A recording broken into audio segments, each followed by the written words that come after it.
Okay, so today we'll start the Netflix Gauntlet, but before we do that, let's introduce. I like doing this part, like we do a first introductory session where I talk about some other subject or some term I've used in the past or whatever, psychological concept, etc. Then I'll take a little break and eat mid-drive, and then I can set up the Netflix and then watch something the rest of the way. So that's kind of break it up in parts. So this part, we're going to talk about the don't specify the conflict, which is an absolutist phrasing that I coined in my debate format, which basically means, let's go to the origin of it. Sometimes I say it in a reactionary sense, like, don't specify the conflict as in, like, oh, Donald Trump is a bad guy, but don't give any man a monopoly over sin. Another phrasing associated with this that I use, like, don't give any man a monopoly over sin or over virtue. In other words, they might be bad, but that's more so just human nature coming out and being enabled by a system, and, like Hitler or whoever, right? It's still a failure of society to allow anybody to come to a position of so much power, let alone that bad person. But again, that's secondary. Like, you could have the best person ever, or you could have the worst person ever, but nobody should ever have enough power to be able to do what some of these people have done. So it's a failure of society. It's a function of the sort of the party or the power structure. Like, the Nazi party was so powerful that even if it wasn't for Hitler, they could have done terrible things, as we've seen. If it was just somebody else, if it was Goebbels, if it was someone else, it would have still led to something bad, as we've seen in countless other power structures like Mao, like Stalin. So in other words, it's not to normalize or justify anything, it's just to say it's more a function of human nature. If anybody's given that much power, bad things can happen, so it should be more so a nature of the process. So yes, it's worth it to criticize that individual, but the bigger picture is you would see it's a failure of society. So don't just obsess over, oh, well, this person's just bad, and we gotta wait till we find somebody good. It should be just assume everybody is bad in that innate nature, and then don't allow anybody to come to a position of so much power, right? Always hold them in check, always hold them accountable, never assume their goodness, never allow the alliance of the media and because this is what happens. People have specified the conflict to Trump and act like, oh, he's such a bad guy and he has a monopoly over idiosyncrasy and sin and etc., right? But now you're obsessing over him so much. He can have negative tendencies. No, you don't have to act like anybody's perfect, but you have to weigh it realistically and not just obsess. Like, your whole platform is, oh, he's bad, and then you're ignoring a lot of the flaws on the other side. So it's not saying that you're wrong about him necessarily, but you should see, oh, what about the other side? They're not perfect either, right? Democrats, they've got a lot of the same flaws. So it's that selective judgment, and vice versa too. For people who like him, they'll see the flaws of the other side, but they won't see his flaws. So that's just the point. Like, don't let it be limited. You'll say, oh, look, he's old, he's senile, but also 81 million people just apparently voted for somebody who is also old and senile in Joe Biden. So you don't exactly have very good credibility there. So again, don't specify any of those things. They're all universal. Look at the larger process. Look at the enabling points. Like, again, the real evil is power. The real evil is technology. The real evil is, and it's really not, but it's like, that's what enables people to do that. You could be the most evil person ever, but if you were in caveman times, you wouldn't be able to do so much. You wouldn't have a nuclear bomb at your disposal. So, again, those are the secondary elements, is the intent, but the primary intent is, the primary problem is, again, the resources that you have, the means you have, the power you have, right? So, again, don't obsess too much over the individual and act like, again, oh, the reason why bad things happen is because of bad people. It is. This almost sounds like you could use this against gun control, but it's really not. It's still about a power structure. Like, don't allow somebody to have dictatorial power. Like, even I think Socrates or Aristotle said something positive about, oh, monarchy is actually a good thing. But again, if you have a good, benevolent king, but don't leave it up to that. I would say no system should ever allow anybody to have that much power. And so then at that point it becomes secondary who that person actually is. Right? That's not as important. So you're not at the mercy of the whims of, oh, well, if this person we elected happened to be a bad guy and just happened to be good at hiding it, I guess we're in for another Holocaust because, we're helpless. We can't stop bad people from doing bad things. So it's just a function of how bad they are, not a reality of holding them accountable and holding, keeping checks and balances and keeping them in check. So let's go back to the origin point, though, of what don't specify the conflict means. Is from an absolutist perspective, you would say the only conflict is existence itself. The only conflict is your inherent nature itself. So, for example, it's not about some reactionary standard where you're like making about something more specific, like, oh, this person was mean to me, or this, whatever, some minor or even major conflict. But those are all reactionary. It can all be traced back and understood within the larger process of your nature. Like, it's not surprising that a human being would do this tendency that human beings tend to do and can be observed throughout all of human history and nature that, oh, that's something they would do. So it makes perfect sense that they might do that. So don't make it about that individual or that particular interaction that they do, that action that they do. Make it about the larger process that, oh, that's their tendency, so you should be aware of it and account for it and not be so surprised by it. So don't assume the best, don't place undue positive emphasis, don't practice contrivance response. Look at the inherent base nature of human beings and you would not be so surprised then at any of their tendencies. Like, everything is done in contrivance response to that inherent tendency and state. So again, you wouldn't be looking at it like, oh, the issue is this person's a bad person. The issue is they're not adequately restrained or indoctrinated or however you react to it, right? Because you would view that as universal. So it's not a negative perspective like, oh, human beings are inherently bad or evil, right? Although by their standards they are. But you would realize it's something deeper than that. The whole reason why we call those things bad and evil in the first place is a reaction to the fact that we don't like them. We don't want them to happen. And we have the inherent tendency to do some of them, right? That people would naturally do them in their inherent state. So now we have to try to do those things in a response. So it's not that, oh, people are inherently bad. It's that we call a lot of things that we would do inherently bad in response to that. Like, right? So we're condemning them to try to discourage it. We're trying to stigmatize it. We're trying to indoctrinate against it. We're trying to enforce it, have enforcement. So we punish people for doing it.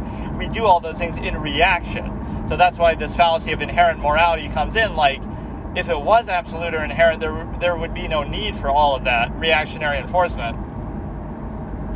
Right? So again, don't specify the conflict. Look at human nature, look at larger process, look at the base tendency there. Right? So you would be aware of that. And then on the other side, the existential or inherent tendency is like, or the inherent conflict, like the need to eat, the need to drink just to survive against, the forces of nature, etc. The reason why that's relevant here is also that you have the situation where again, it comes down to the inherent tendency of human beings. That's one form of conflict. So don't make it about the individual or the specific action. Look at it in the context of the larger process. And that's actually how society does work, right? Society can't assume the good. Well, I say like society cannot assume the goodness of people, but it still relies on it in the sense that, but then again, that's still reinforced through indoctrination. So society operates sort of on this basis that you might pretend like, oh, people are good, etc., but you have to indoctrinate them severely. In other words, through parenting, through discipline like that, through schools, etc. So you're constantly indoctrinating people into how to behave the right way. So you're assuming that they wouldn't behave the right way by doing that. And then on top of that, you have laws and, enforcement. On top of that, you have constant reinforcement, whether it be, through media, etc., kind of reinforcing how people should behave through social contrivance, stigmatizing behaviors that are undesirable, etc. So you're constantly creating the structure that would show you it's anything but inherent, and so therefore you have to react to it. So you're assuming that everybody's bad. So it's not about the individual, again, by the subjective reactionary human standard. You're assuming people are bad, and therefore you're doing it in such a way that you're sort of trying to, regardless of the individual, again, somebody might be better or worse at reacting to it or whatever, but you're trying to create a structure that regardless of the individual, you are reduced to that structure that would, again, indoctrinate you, enforce these things upon you, stigmatize certain things that you would assume it's the structure that comes into play, not the individual. So, for example, you could be the best person ever or the worst person ever, however you want to define that, but you can only do so much good or only do so much bad because you'll be subject to all of these things. So you're assuming that larger process in nature, or at least you're you're at least acknowledging it in the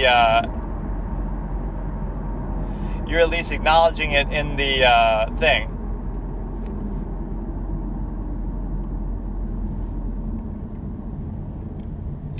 Where you have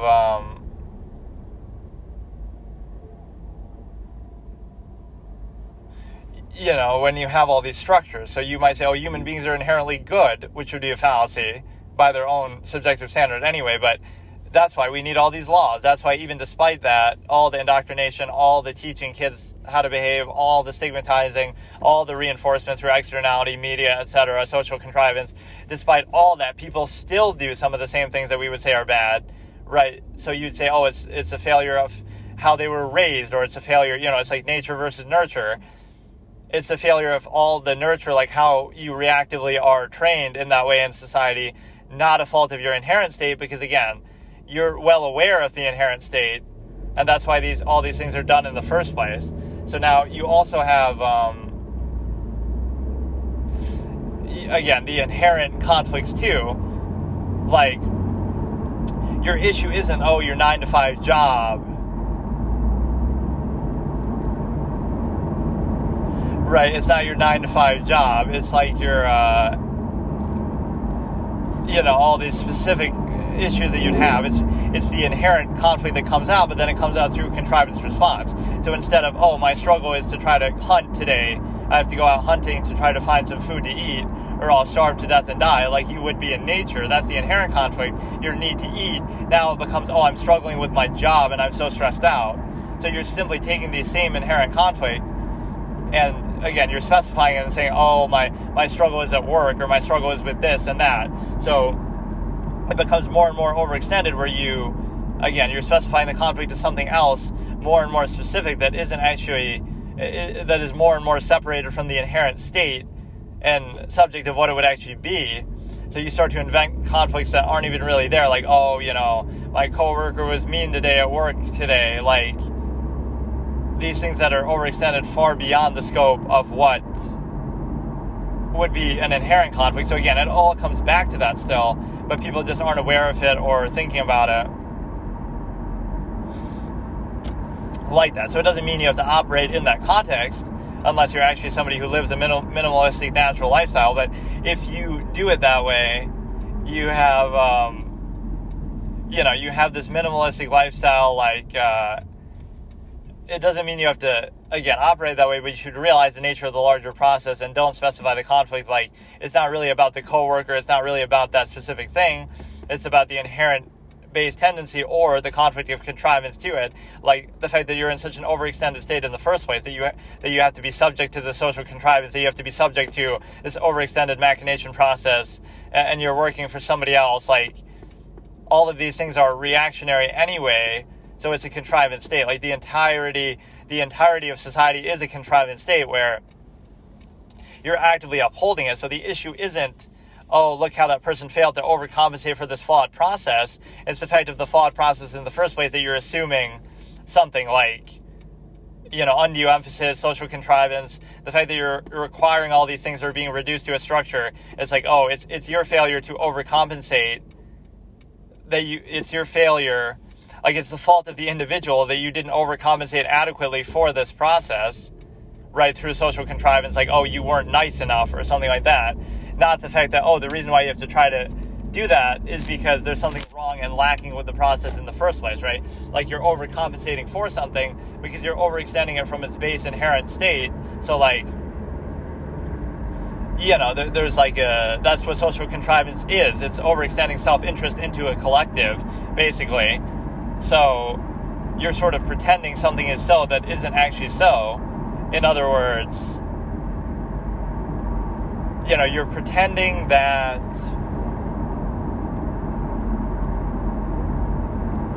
I forget exactly how I would describe this. Like, you're pretending something is inherent that is a reaction, a contrivance response, right? The false inherent contrivance response. So in other words, you would say that you are assuming that, again, things are the way that you want them to be, or the way they should be, not that you're kind of reacting or trying to make them that way in response to the way that they actually are. So, again, you're trying to overcompensate in some way that is...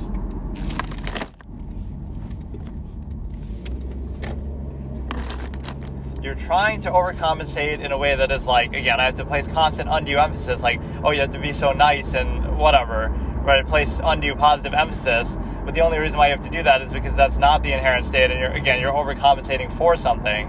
If it was simply like that, you would just look at it in its base state. So you view this constant state that people require constant contrivance, perpetual pretense, a constant undue emphasis. Otherwise, it's like, oh, that's somehow the fault. So again, it's your fault for not overcompensating for the process, not that the process itself is flawed. Right? So you would always say that, like, again, you weren't nice enough about this thing, but if this thing was good, you wouldn't need to be nice about it. It would just speak for itself and be inherently valuable. Or it's your fault for not, again, overcompensating for it. I would have like a go-to example that I can't remember. But again, like, just think about it in an empirical, structured sense. Like, you can never question the nature of the process itself, right? Or a power structure or a way of doing things. You cannot question that. It's your fault. So like, you're in school and, oh, it's not the fault of school for reducing you to a very limited state, like, where it's very narrow, it's very limited in scope, right, of all the objective thought that could be out there. But it's your fault for not, again, adequately overcompensating for those limitations.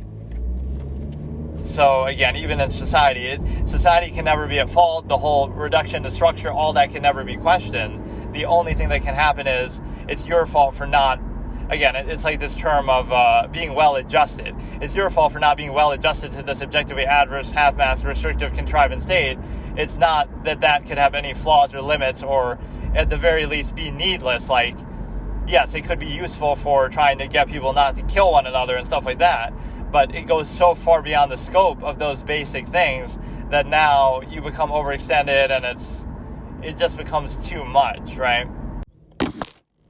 So here, I still forgot to uninstall Crunchyroll. So again, I keep doing this where I'll subscribe. I did that with something else too, right? Before, like Hulu, I was going to watch something on there and then I just subscribed for no reason and whatever. So I'll uninstall it, I'll install Netflix, and I'll have to try to get it set up. For some reason, the account that I used before didn't work for it though. I was saying it doesn't exist, so they somehow deleted my account, or I don't get it.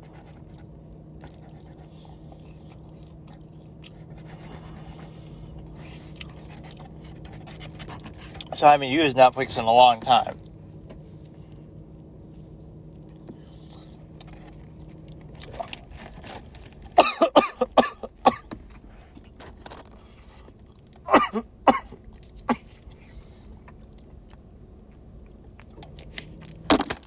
ASMR mukbang with choking sounds.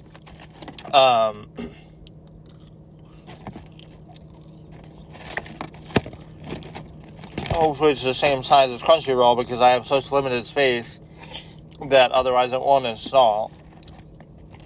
I won't have room, so it has to be about the same as what I just uninstalled.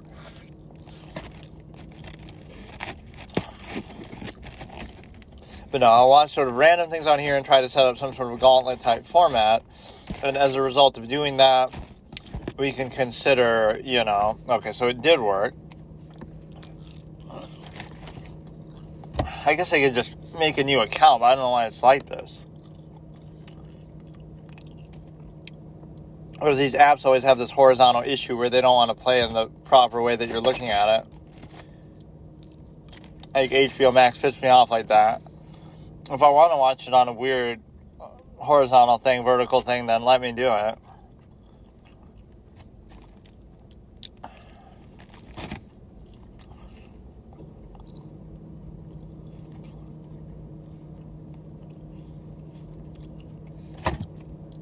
Let me see. I'll have to make a new account. I don't even have like my credit card with me.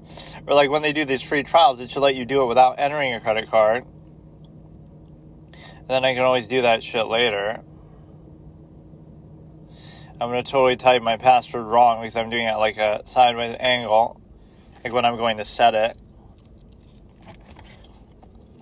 Phone number. Do I have to do that?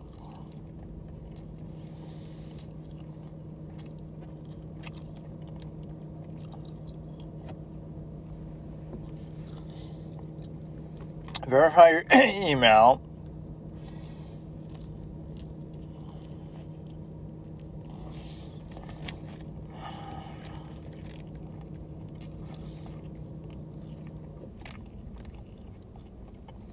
But then it makes you open it in a browser, even though it should just do it in the fucking app. Like, what's the point? Email is verified. They make this so annoying to do.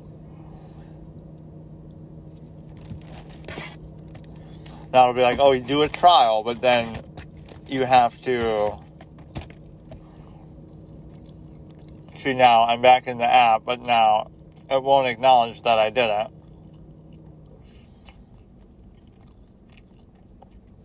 Okay, next. So premium plan is best video and sound. I don't even care about the quality because I'm barely even looking at it. Like, it's mostly just an audio experience. And the main thing is you want no ads just for the sake of the timestamp. Standard with ads. Ads less than you might think. I love that. Like, they make it so convoluted.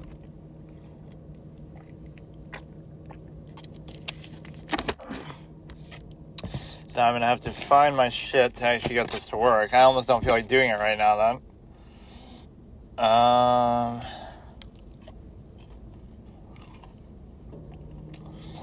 I could try to guess it, but I'm not really going to know offhand.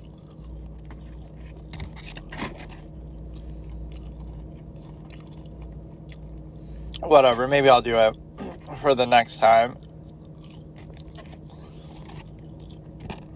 Which we haven't installed, we've decided to do it.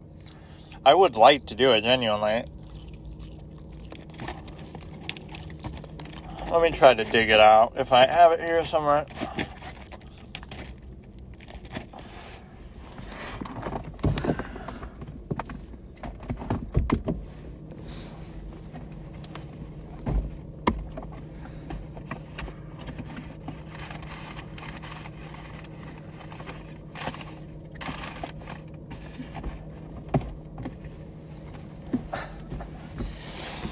Okay, ASMR entering my credit card information, even though, you know, there's a temptation. Like, I'll read it out as I'm doing it, but obviously not. So here you have, okay, this takes like an hour to fucking do. Holy shit.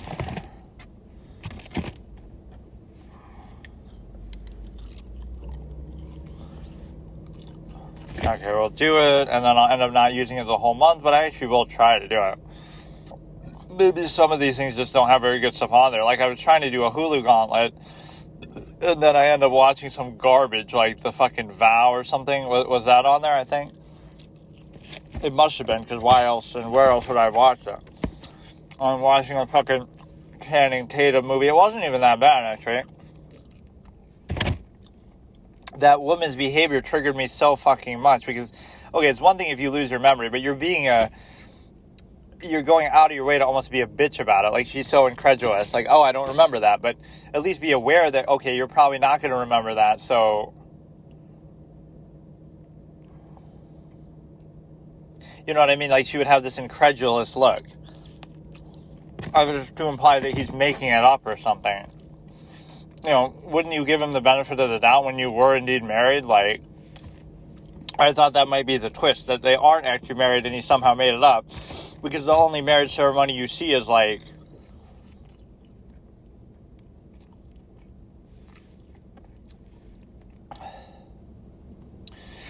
The only thing you see is the fact of...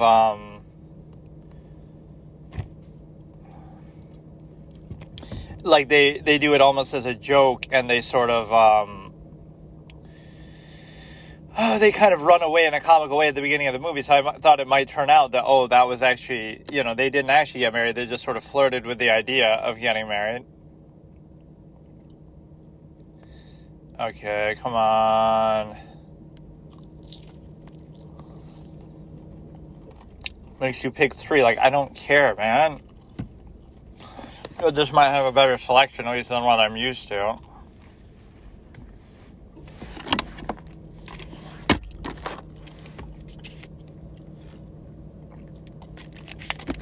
Or again, it's still in that weird vertical positioning. Okay, can we please just... I almost want to do an alphabetical thing, but they never let you do it like that here. They make you look it up on some third-party thing, like list every Netflix thing in alphabetical order.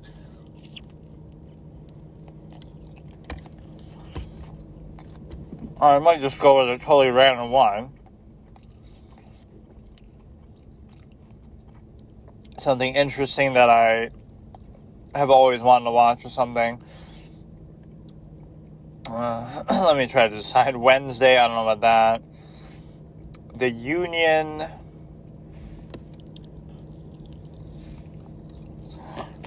It's not showing it in the proper orientation. It might not be meant to. It's like in vertical. You got Seinfeld, you got How I Met Your Mother.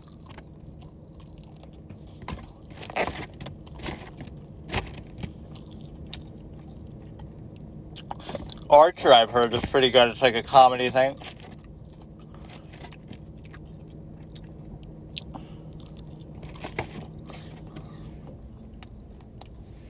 No, like, there was this period where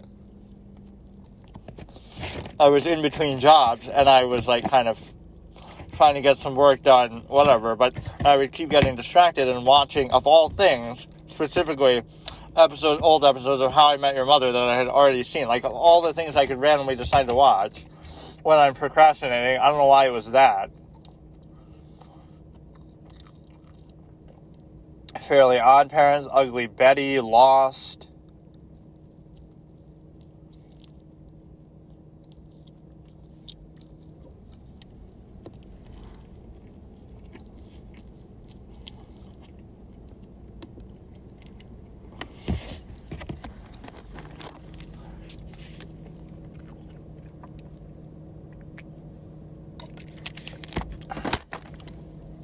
Some other Ghostbusters movie, maybe a new one.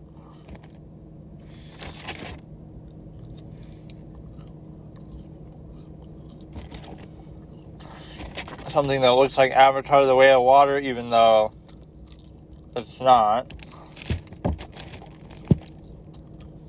Goosebumps. I always say how, like, the first episode is so good, like the one about the mask and stuff, right? But then I don't remember anything else from the series, even though I saw some of it as a kid. I almost didn't think that was the first episode. It was just probably some notable one in the middle that I remember, but it actually was.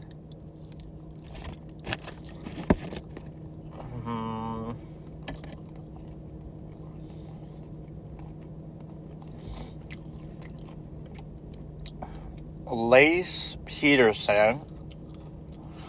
That one thing was really stupid, the expose on Dan Schneider. The first episode, they're already reaching and saying, like, oh, sneezing on somebody is phallic imagery or, like, whatever. Like, come on. Of all the things you could have potentially shown that he probably did do, making girls show their feet and stuff, at least. You know, I'm just more somebody who believes in objecting to something at the time. Don't just put up with it because, oh, it's good for my career, if it's really bad and objectionable.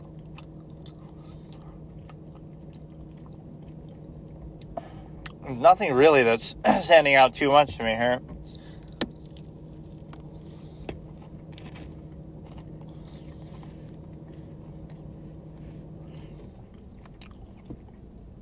The Mole, I don't really know. It should just be random. Like, I'll go with the first thing I see, but it's not even organized in a proper way.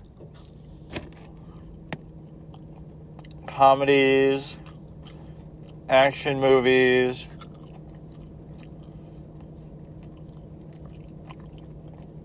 movies based on real life. Yeah, I like how Fargo is actually, it claims to be based on real life, but then they almost like admitted they lied about it.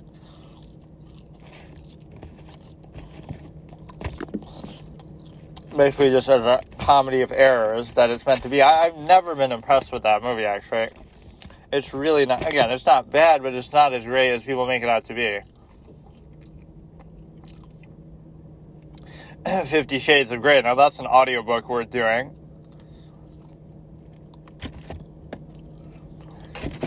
Or the modern woke version, 50 Shades of Gay. Probably something they've said on a comedy show.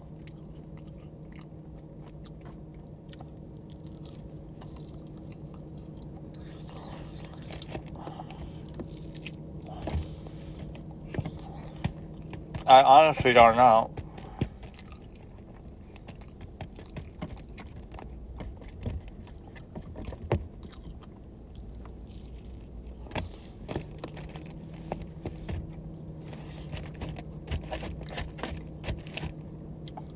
Why it's so hard to find anything, man?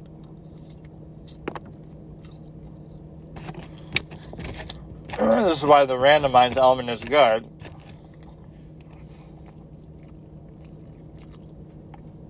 Because I don't even know really what I'm looking for.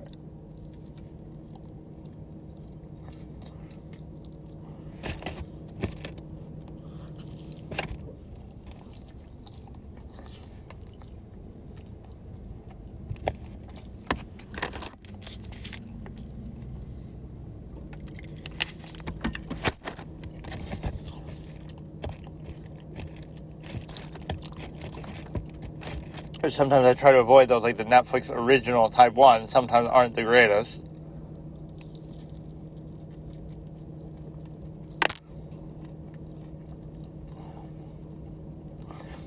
Spider-Man 3.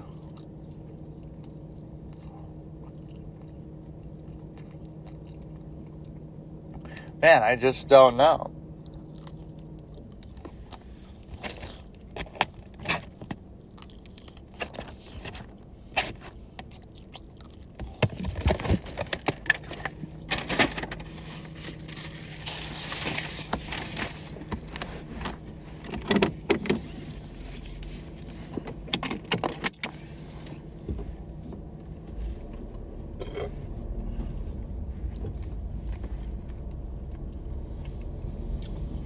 I'll pick something sort of at random here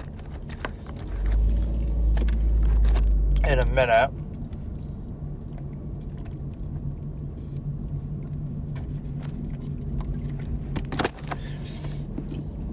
That was the whole purpose doing it while I was eating so I could decide, but nothing is jumping out at me. I don't know. There's always that expression. Some woman said it on the news that was kind of funny. Like, she's talking about Kamala Harris's price gouging idea, like, limiting the prices. It's like, oh, I'll know it when I see it. Kind of like pornography. Like, yes, you don't know what you're exactly looking for, but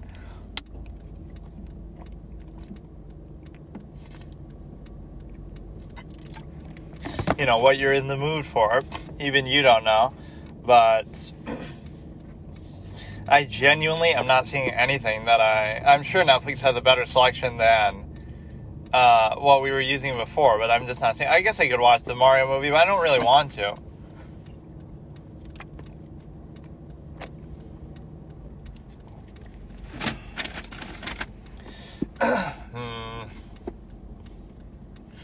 So which one had all those sort of big name series? I think HBO Max had probably most of them. Breaking Bad and maybe Game of Thrones and stuff like that. So those are certainly ones I could do. There's got to be some big name thing I was looking for that would be on here. I'm pretty sure Harry Potter is relegated to the Peacock thing, and I almost want to save that for the audiobook segment. Although I can still watch it now, and then I could do that. Well, I kind of wanted to do them together, but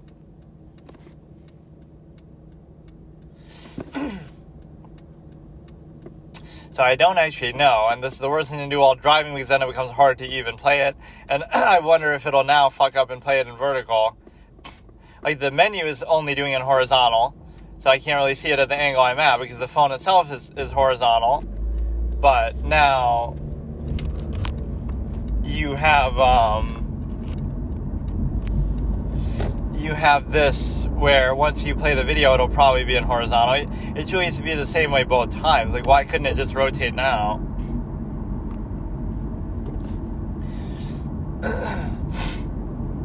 Yeah, there's a lot of fucking junk on these services, but also it's much more efficient than anything you would have done in the past. I remember when that Redbox thing, I think that's what it's called, was always such a big deal.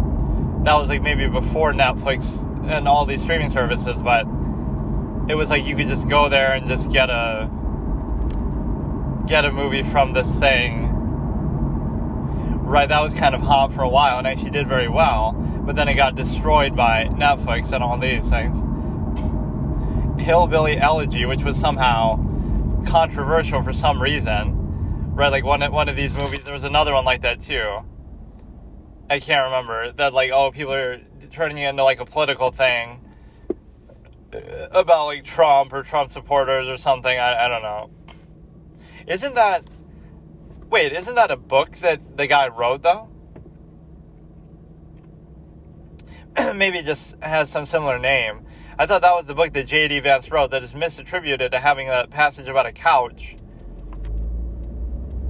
Why do I feel like that was actually written by him? It might not be, but it might just have hillbilly in the name or something.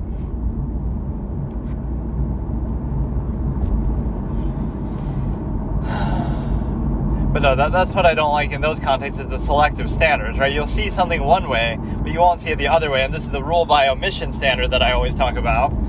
One of my major terms from the debate format is you rule by omission, which means, again, look at it right now. This is a great example. The Harris campaign, to some people at least, looks good. But what they're doing is they're not talking to the press, and they're only doing like highly scripted, highly curated things that are very controlled.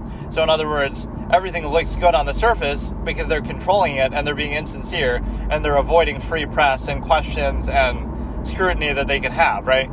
So everything is very controlled or hidden away, like the basement strategy with Biden. So to the untrained eye, it would seem like, oh, it's actually good on the surface. Whereas with Trump, you know, he's taking questions from reporters, sometimes even being nasty to him. You know, he was at the Black Reporter Summit, and they're yelling at him and calling him racist and all this kind of things. Like, you know, one of them is, again, it's the man in the arena effect. Don't hold it against him just because he's trying to actually have those conversations, whereas the other side will be completely coddled and protected, and, you know, they'll avoid anybody who won't do that. Like, that's the thing, is like, it seems good on the surface, but if you look a little deeper, you'll see, oh, it's all kind of fake. And the reason why is because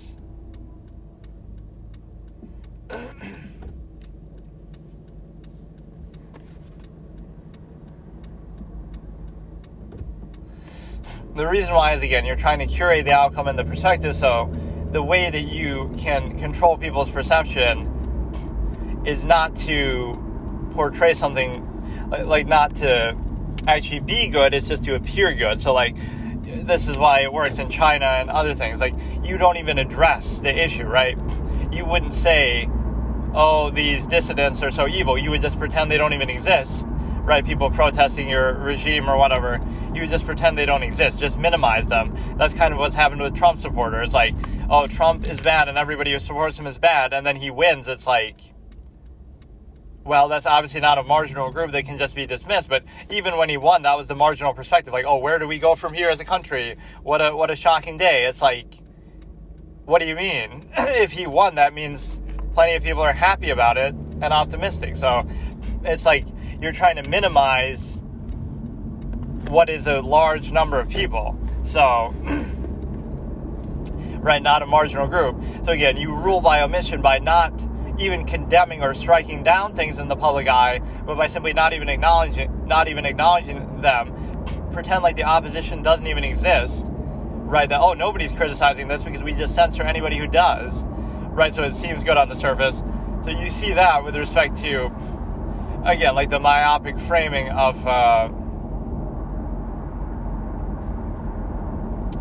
you see that with the myopic framing of being able to basically say that, you have some desire to,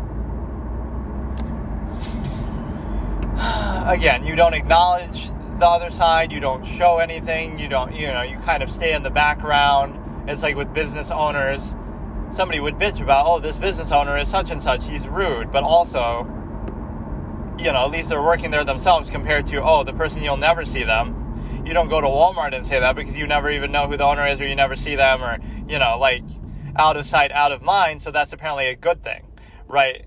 Because people are initial minded and they don't see the larger process. So it's like, we won't give you credit for working in your own store and struggling and trying to make ends meet. We'll blame you for, oh, you do this wrong, idiosyncrasy, this and that, because you're exposing yourself to that judgment just by being there. Whereas, oh, if you rule by omission, some big corporation and some people who would never be there, who never come to the store, who are never always in the background, oh, that's okay, and you don't say anything because it's just, you're not initial. You're only thinking on the initial level. So on the initial level, they're not there. So I guess it's no problem. They could be doing something far worse in the background than what the other guy was doing, right, in the foreground. But you're just too stupid to think, to see that.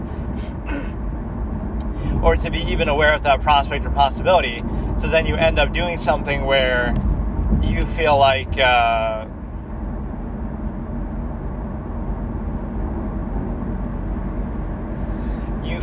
you're basically in a position to, again, how do I explain exactly? You just omit anything that could be not even avowed criticism, but just even the thought of it, so you control what is even talked about. You control the conversation more than what is said in it. So you stay out of sight, out of mind. And so you only see them on their terms when they want you to, in the best curated, carefully put together circumstance.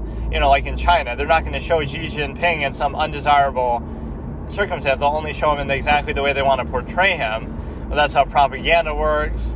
So you don't acknowledge dissent, and so it doesn't exist. And you don't portray yourself often or expose yourself to judgment.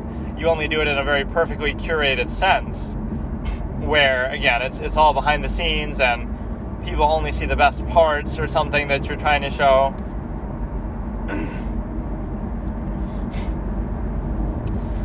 So let me see if I actually want to watch something here. I almost don't want to.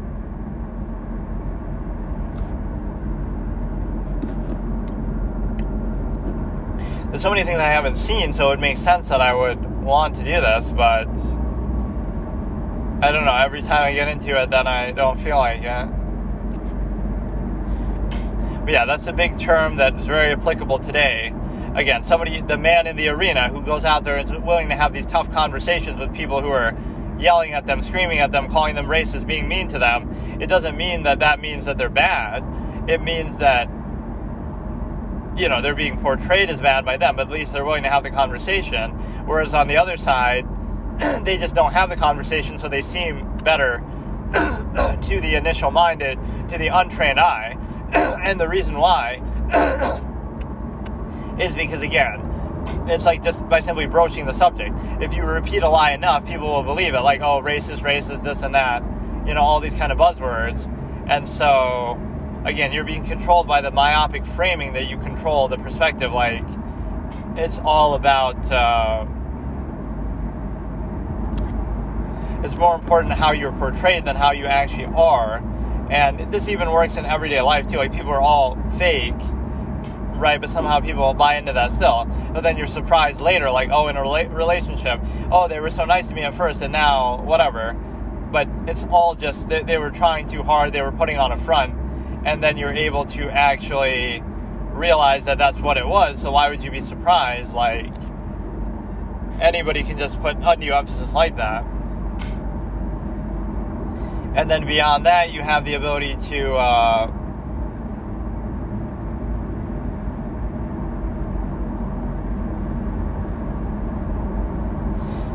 what else could you do?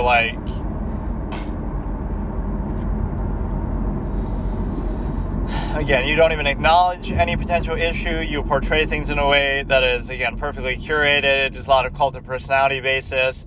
But again, very selective, where you only see them in the ideal condition and sake. And so, again, on the surface level, you would buy into that. Like, the headline is, Donald Trump is racist, even if he's not, or whatever, whether it's valid or not. The fact that they're leading with that and they talk about it so much, now you're going to have that negative perception because that's what you heard. That's what you keep hearing, so it must be true. And then on the other side, you'll hear only positive things, or, again, to an extent, you might not hear anything at all. And so that's fine. Again, Joe Biden's hiding in the basement, and, like, that's okay. It's okay. It's not a slight against him. He's perfectly fine because you're not seeing, like, again, assume that everybody has negative qualities and idiosyncrasies and flaws. So, one of them is trying to hide the flaws by staying out of sight, out of mind. And one of them is willing to be out there and expose the flaws. So you're punishing somebody for actually being out there and active because now you'll criticize them for everything they do, which is fair, but don't reward the other one for just hiding, right? And again, just being fake and curating everything. Because then you're rewarding the wrong thing. You're saying, like, being honest or being out there is a bad thing, and hiding away is a good thing. Like, don't answer any questions from reporters, right? Don't do anything. Just, control the perception by literally hiding. So you have this idyllic standard that, like, oh, it's not accountable, so you can imagine that it's perfect and it's better than what it actually is. Whereas the more often you see it, why government works at the best at the local level, too. Like, the more you see it, the more accountable it is, the better it is. And so, right, I mean, the more you would potentially criticize it. So, again, that is fascinating, like, and I love that. They're saying, oh, Donald Trump's a coward for hiding from the debates, even though the debates always benefit him, right? Even when he lost in 2020, he still, got 74 million votes, so it wasn't like, I don't know what you expect the guy to do, really, right, when he's getting literally countered by the corporate-owned media and they're campaigning for the other side, but, because 81 million votes is like an aberration. I mean, so is 74 million even, but no, it's like you would do it in such a way that you have,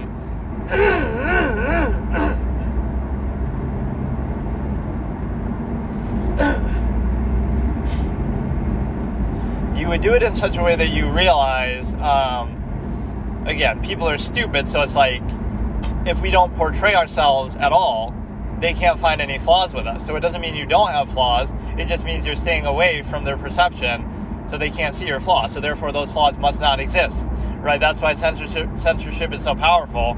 Like, we're just not going to say anything or do anything, so how could you think we're negative of us, right? So you'll assume the best or just not think anything, but, you'll reward somebody for something hiding away, and then, again, somebody is out there willing to be exposed for themselves. That's very powerful because people are indoctrinated and trained to kind of be ruled by omission. That's how society works, so it's like, the really powerful people, you'll never even hear their name or know who they are.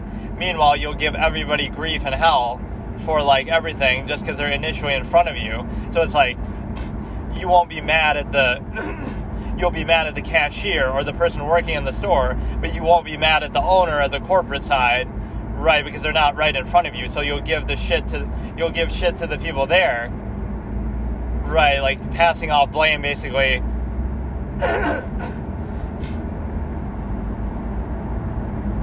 Or, again, expect them to overcompensate or do something that way, but you just take it for granted as far as the empirical process and the nature of that. So you have,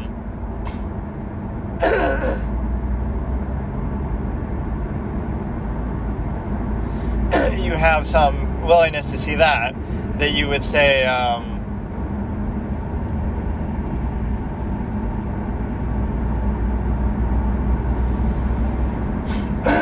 you would say and you would realize that you have,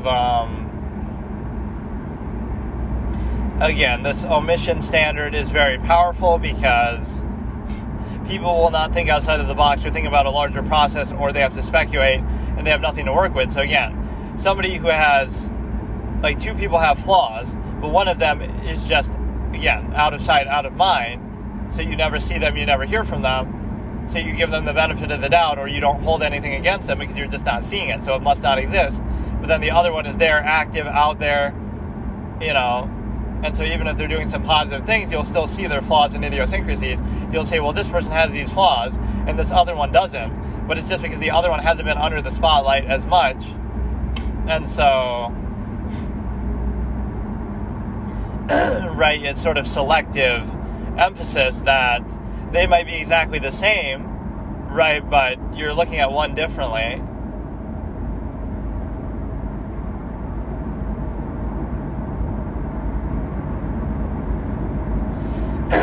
Where you have no sense of, again, thinking outside of that. So only what is portrayed to you is what exists. And people are so dumb as to think that, again, you don't hear all negative things when something negative is actually happening a lot of the time, right? When, in fact, it's almost the opposite. The media will try to cover up for somebody, right, all the atrocities, like when somebody is really bad, like George Bush in the Iraq War. You weren't hearing how bad that was. You were actually hearing how good it was or how necessary it was and pushing propaganda. And only much later after the fact now do people realize it was bad. So if somebody was really bad, they're not going to tell you that. They're even going to coddle them and defend them. So when they are finally telling you somebody's bad, like Trump, that almost stands to indicate that he's good. Not necessarily in every way, idiosyncrasies and personality, but in policy ways, etc., which is kind of what the whole point of the office is, right? It doesn't have to be a popularity contest. And quite frankly, even if it was, you wouldn't think that Joe Biden would necessarily do that, right? Be the one to win that. So that shows you how artificial it even is that way.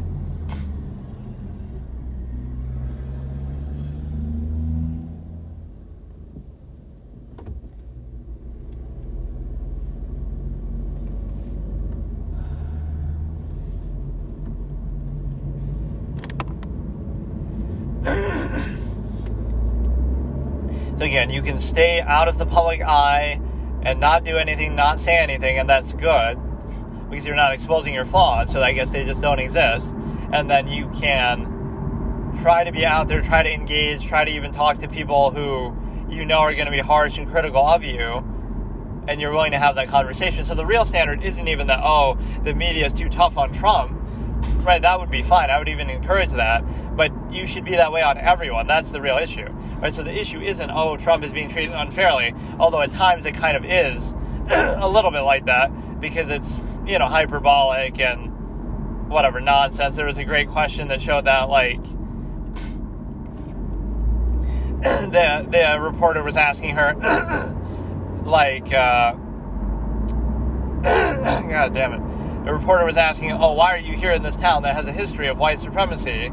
And then he asks, Trump asks, who was here in 2021? Joe Biden. So, like, who gave a eulogy to fucking KKK members and all this kind of stuff? You're only seeing it one way.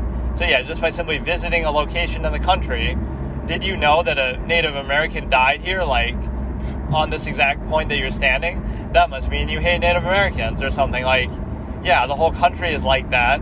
So if you don't like it, then maybe you shouldn't live here, but give it back to the Native Americans, fine. But at least be ideologically consistent with the cause because you have this time where it's inconsistent because you get to,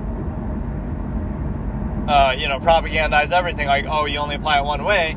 But again, give somebody credit for at least being willing to go in the lion's den, etc., if you will, to the extent that it's relevant because you're willing to have that tough conversation with somebody who is going to be critical, who doesn't like you, etc. And that's okay because you can always do that. You can always do that because you have,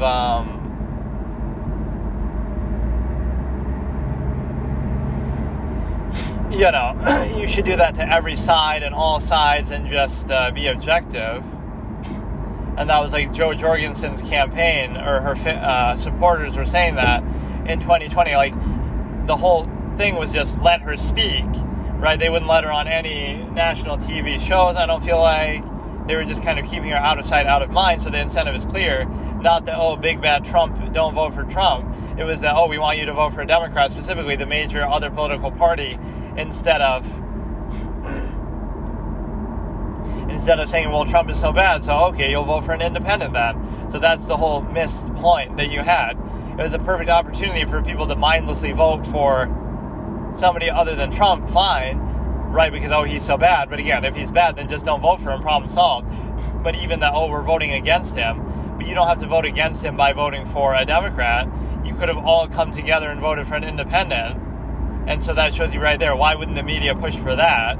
That shows you their bias right there. What are the chances it happens to be a Democrat, and it happens to be even an established Democrat that isn't like Tulsi Gabbard or Bernie Sanders, who at least have independent ideas of their own, right? No, it has to be, Joe Biden, who's just like a blank slate for the party's power, or something like that.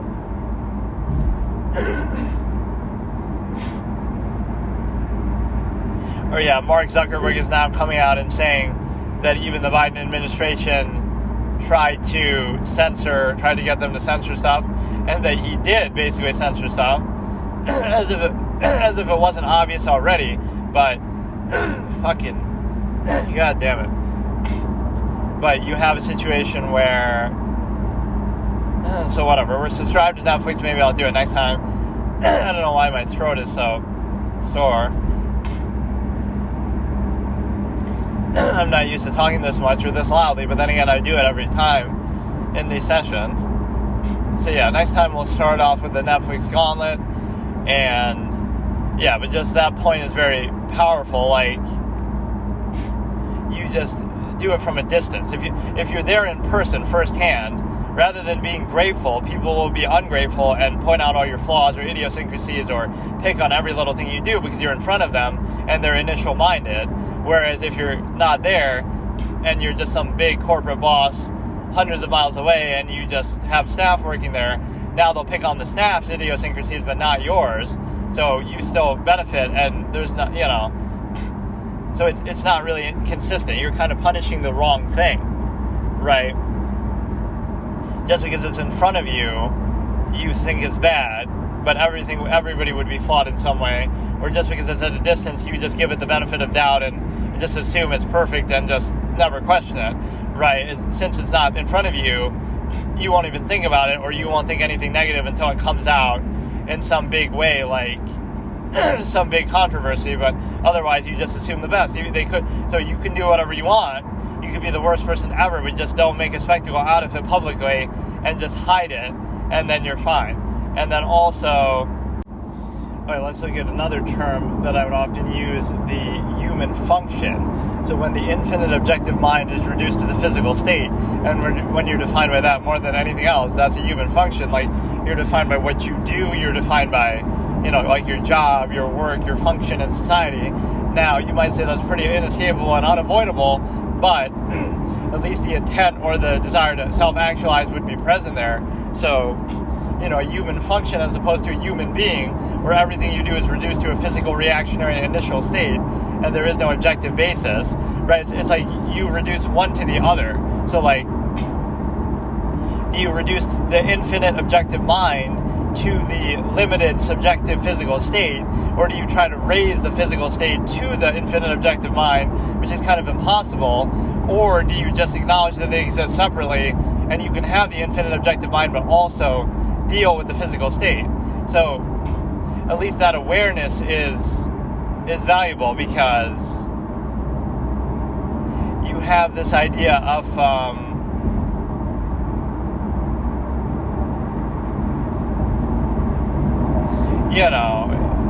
you might think it's a slight, but to specify it is missing the point too. To be aware of it is not to be above it, so it doesn't mean that, you're better, but it's a standard to aspire to, that just because you're in this lowly physical initial reactionary state doesn't mean that you should mistake those terms and the things you do for that reason as a good thing or what you want, or actually as your personality or as meaningful things. It's all just arbitrary, right? All social interaction, things like that. It's all just reactionary and initial minded on the basis of you're just doing it because you have to, kind of, in a non-choice reaction to your limited physical state with all the flaws inherent to your, to human beings. But again, it's a question of whether you insist upon those flaws and take pride in them and define yourself by them, by those limits, rather than realize, oh, you have an infinite objective mind and everybody can think anything, and so you're not limited in the same way, not just in imagination or creative purposes or zero-sum purposes, or even like the projection that you see where it's like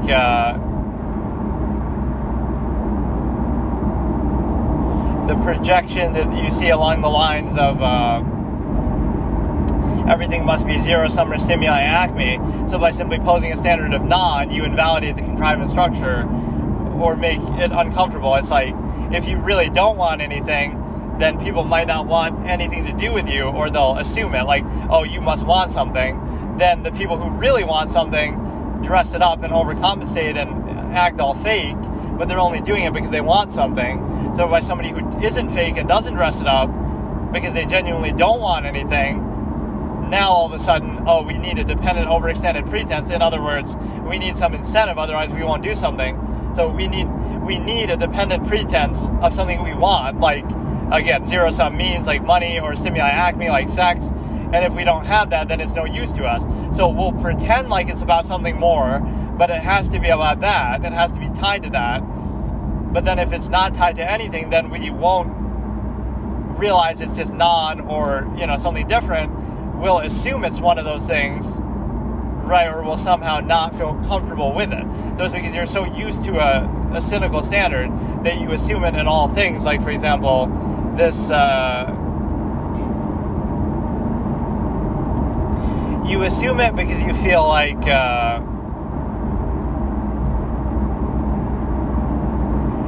you're in a position of just... again, everything has to be incentivized, but then the stuff that truly is incentivized, they'll dress it up and you'll somehow fall for that because, oh, you're trying so hard. But then why not look at that so cynically? The only reason why they're doing that is because they want something. And somebody who doesn't want anything, again, they could just be non, they're not trying super hard, they're not placing undue emphasis, but it'll be assumed like, oh, I assume this zero-sum process, I assume this stimuli acme, but oh, they're just not trying hard enough or overcompensating enough to be convincing. It couldn't simply be that they have either no desire, no incentive, or that they have a different measure, right? It's one of these like Bolshevik rhetoric fallacies where like, everything is your failure or inability to achieve an absolute measure, meaning like longevity process, zero-sum means, stimuli acme. It couldn't be that, oh, there's a different measure altogether that you have, right? That somebody's after something different. So your measure is absolute. You assume their intent. You assume what everybody wants and that everybody's trying to do. And then, oh, if they don't do it, it's just because they're not able to do it, not because they have a different measure or standard or priority or value, right? So that value is absolute by your perspective, right? So, for example, you couldn't just simply say you don't value what other people value and you have some other standard. It's that, oh, no, the standard is absolute. You have to value this exact thing that we assume your intent and project it. And so we say you're just unable to do an absolute process, not that you could acknowledge the process isn't absolute and you could simply have a different measure. So, for example, even with like social contrivance, oh, this person must be some label, right? Insert label here. Not that they just simply see through contrivance or they don't want to practice it, they don't want to participate in it. They view it as fake, which it is objectively. Like, so you can't simply not practice it, right? First of all, it's a false inherent, and taking an outward undue emphasis in one direction as a false inherent. Like, you're not defined by doing it, you're defined by not doing it. Like, it's taken for as an assumption that everybody does it, so then the one person who doesn't do it is defined by that, when really it's an outward state. It's like atheism. Oh, you're defined by being an atheist, but really the outward practice is to be religious, so you should be defined by doing that, whereas atheist is just not. You're not doing anything. And so the same thing applies to a measure, like whatever standard you have that is often inconsistent and half-assed and self-invalidating and never held fully accountable, but it's absolute in pretense at least, like, so nobody can question it, nobody can have a different measure, and so therefore now you have nobody can question it, and so it's only a question of ability, not will, right? It couldn't be that somebody simply doesn't care, right? They don't want money, they don't want sex, they don't want anything, they don't want social contrivance, artifice, right? They just want something different. Their measure is different, but it can't be that. It must instead be, they're just not able to do it, right? They're not good enough at it.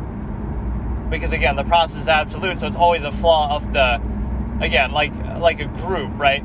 The group or the structure can never be at fault. It must always be the individual's fault for failing to overcompensate for it. Or it can never be the method or the process or the society or the government's fault. It's your fault if you fail to make up for its flaws and overcompensate for them. It can never be questioned. It can never be at fault, right? It's your fault for questioning it, or you're only questioning it because you want to try to cover up your own flaws, right? But never acknowledging that, it's holding you back, and hold that accountable, like, is it really worth it to hold you back, or does it really justify it?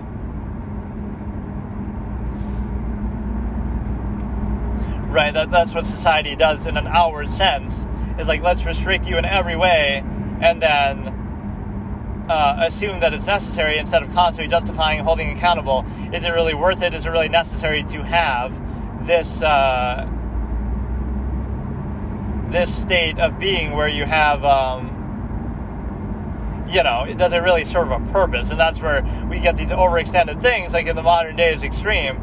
Like the UK government is censoring people online. It's like, that is far beyond the scope of what the function is. Like, whatever harm simply posting something online is going to do is not the issue. Right now, if somebody uses that as an inspiration to do some actual crime in real life, then you have to have the government stop that crime, and I guess you could say, it's preventative, but unless somebody's making a direct, clear threat, which is clearly not what this is about, right? Because that's rare, or, I don't know.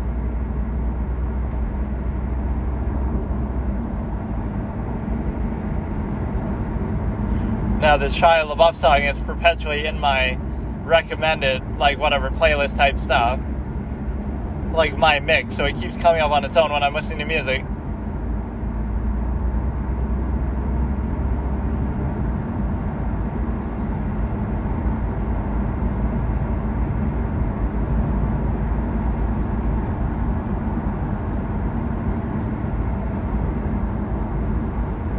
It's not a very flattering song, so you would think he wouldn't be clapping for it, but he probably financed it himself. This is what millionaires do with their money. Or I love just the commentary, but this isn't even singing, this is just, I want to see something like this in a play form, like it's sort of a musical, but with commentary in it, like, I don't know.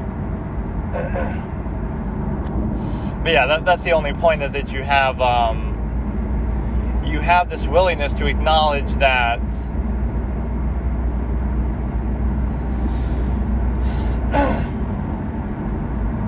again, the process can never be at fault. It's always the person who practices it. You can never say, this is inhibiting or unjustified. Like, they're restricting us in this way that doesn't actually serve a purpose. They're just doing it for the sake of it, right? Instead of, again, if you do something actually bad, not just like, the potential, or like saying something bad, that's just beyond the scope of what any government should be doing by a fairly reasonable standard, because it's too broad, right? It's too subjective. It's too easy to misuse that too.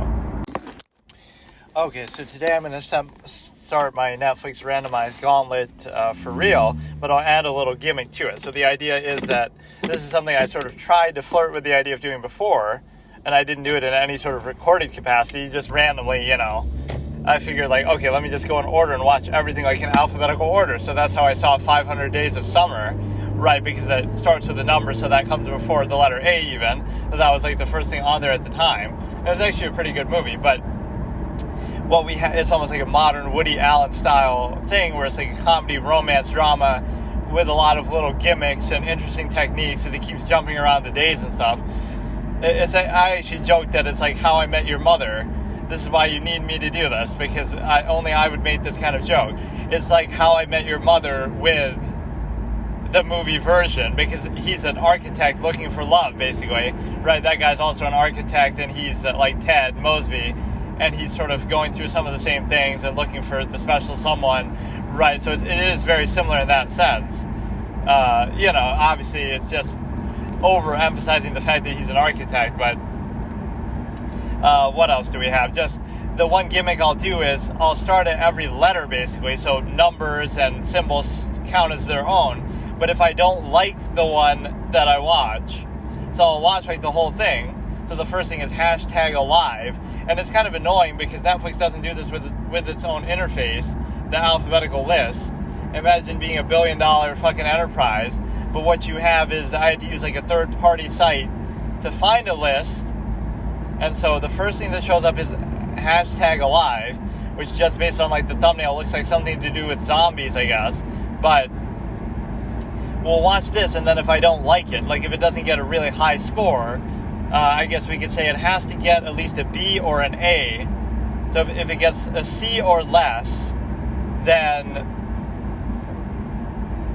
I won't watch the next one as part of this letter, basically, or this symbol for now. So if it's like I get to the letter A and the first one is a bad movie that gets like a D score, then I'll skip ahead to B, right, and then I'll watch the first one that starts with a B, and so on and so forth. So the only way I'll keep watching the same category, the same letter, is if the first one or the last one that I watched in it was a very high score, like an A or a B. And so at that point you get to basically add a little gimmick to it, but otherwise, the intention would be I'm sort of randomly watching every single thing on here, right, just in alphabetical order. So we'll go ahead and we will start in 3, 2, 1. So 138, 31, 30, 29, like that, so you can match the timestamp. So this is #alive. Oh, but it's a Netflix original, so I kind of don't like that sometimes. They can sometimes be a little bad, just, because you kind of appreciate that, it's sort of something that you can only watch on Netflix, right? But it doesn't mean that it's always that good. Right, like one of those is a Hulu original, that garbage I think we saw. Maybe. That stupid-ass fucking horror movie with the guy, things are going to be different now, whatever. I can't even remember the name of it. Netflix presents some crappy zombie movie, I bet. Or it looks like it could be in a different language, or it could just be... first of all, those titles are so small, I can't even read it. I should have subtitles on. Is it going to pause it if I try to do this? Oh, it shouldn't pause it. Fuck, now I have to redo the whole thing.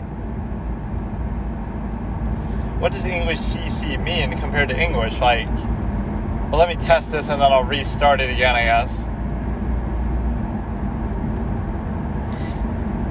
June Ooh groans. Oh, maybe it means English, just the dialogue, versus English with, like, other commentary on it, which you may or may not need. Which I sometimes don't like. Sigh sharply. I guess we don't need that. Let me try the other one and see if it... Because this is the first thing I'm watching on here, obviously. So the sighs and stuff won't be there. So let me make sure the dialogue shows up. Although sometimes you might need that. Like you can't read their little text messages or driving and distracted. Mom. Bro looks Chinese, but... he's speaking perfect English. I don't know if it's dubbed over or, I don't know, like you'd expect an accent. I don't understand. And even the title was like in Chinese or something, like some of the text at the beginning. So I'm confused as to whether it's actually going to be in English or not. And again, you might think, oh, you're discriminating against foreign movies, but I kind of am for the reason that I'm driving, so I have to be able to understand what they're saying. Right, it's not about whether I like or dislike them. It's just, and in fact, that's always a fallacy. Like, even to look at something in terms of, oh, it's foreign, doesn't have any value because of the simple fact that you're able to, you're able to do it in such a way that, everything would be foreign to you except for one thing, or maybe if you know multiple languages, but so every other country in the world is somehow a bad thing and only yours is good. Like, that's kind of a bad way to look at it, just because even if yours is really good, the majority of them is like saying with older movies, like, old movies from the 20th century are bad and only these ones are good from the 21st century or new stuff, but the majority of them are from the 20th century, right, just because the bulk of them came in that time, so it's still a majority argument. One thing that's annoying about this is the simple fact that it doesn't let you, when you go to 0 seconds, even if it's paused as I'm scrolling back, it doesn't stay paused. It will kind of auto play. So I have to be, when you move it, it still plays from where I'm at. So we're starting in 3, 2, 1. We're starting in 3, 2, 1. 138, 34, 33, 32, 31, 30. So that 138 was obviously the total. Little girl with a balloon and running over the dandelions. Epic reaction, me describing what's happening. These reactions would be great to listen to if you're somebody who's blind and needs to live vicariously through the movie, but even that doesn't work because you got all this shitty car background sound. I don't know how people record in their cars so well. I've seen certain random podcast type people do it. They have like a good mic on their little lapel mic. And I have to kind of yell because I'm using my phone. Netflix presents, and I couldn't read any of this shit. But no, I turned off the other one because sometimes it can ruin surprises. Like even dialogue subtitles can still ruin a surprise because you'll see it coming ahead of time. But especially with the other ones, like zombie growls, and it's like I didn't even know there was a zombie here. Like it'll be a jump scare, but it'll ruin it, Guy's got like a Razer sexy computer in the background, as far as I can tell. I feel like that's the symbol. 1006 degrees Celsius. Who uses fucking Celsius? Oh wait, everybody except for the US. But I always argue that point, like, using Celsius on a day-to-day basis isn't practical because it's meant more for science. So if I'm saying, it's 100 degrees outside, that means it's a pretty hot day. If I say it's 100 degrees Celsius, everybody's fucking skin is burning and they're all skeletons and everybody's dead because 100 degrees Celsius is 212 degrees Fahrenheit, so you'd never need to use that, right? You use 0 means the freezing point, obviously, which happens reasonably well, but from like only 0 to 50 is what you're going to use. You're never going to use, 75 degrees Celsius. Like, what the fuck is that? Isn't that like almost fucking 150, or I don't know exactly how the math works. You could think of it almost as double, because if 100 is 212, right, the boiling point, that doesn't make sense, because again, you're never going to use that. So on a practical day-to-day level, Fahrenheit is much better, because you have this, or he's playing some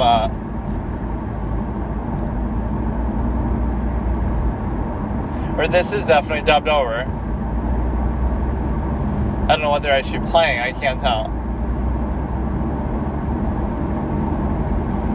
I knew that immediately too, that it's like dubbed over. There's like a Chinese movie that's dubbed over into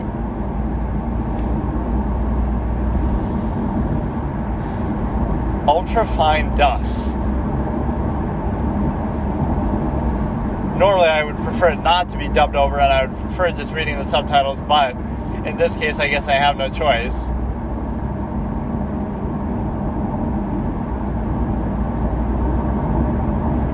I love how these things in stories always happen so suddenly. Like, we never heard about it before, and now all of a sudden everybody's a zombie. It's like, it wouldn't happen like that. You'd definitely hear about it, or it'd be impossible to hide, right, if it's like a widespread outbreak. It wouldn't just be like, you wake up and, there's zombies. I've never heard of such a thing before. Like, you could say the government tried to censor it, but it wouldn't be sudden panic. It would be like, you would see it happen before. It would just happen in a way you couldn't prevent some random person on the street. This guy's reactions are a little bit incredulous.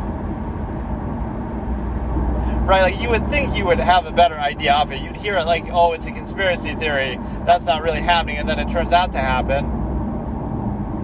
Right, to be true.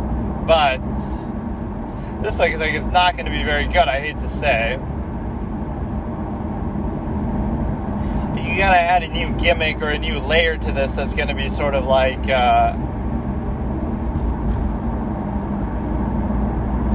some sort of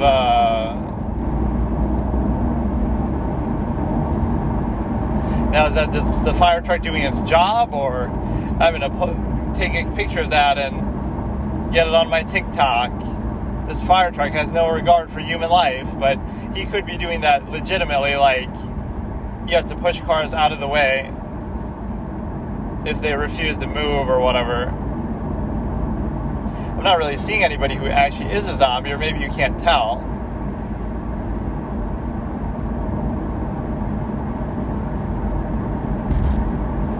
Or one of them is going to be a zombie and they're going to kill each other. Maybe it'll be like that, like the zombies look exactly like people. But no, it's too sometimes perfectly orchestrated. You would hear about this for weeks, like we have a case and we have I actually predicted that. Is it the kid doing it to the mom? It's always the same sort of cliche. So from that I gather that she looks kind of exactly like a person, like herself. But then maybe they look and behave exactly normal, which is at least a different dynamic.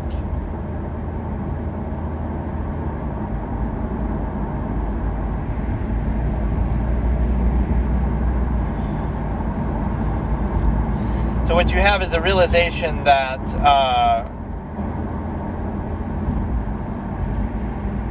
what was I saying? Just the fact of the fact of it happening suddenly is kind of a problem in a lot of stories. You'd hear about it, maybe it would be hushed up by the government and stuff, but at some point it would just be happening. You'd see a video online of it.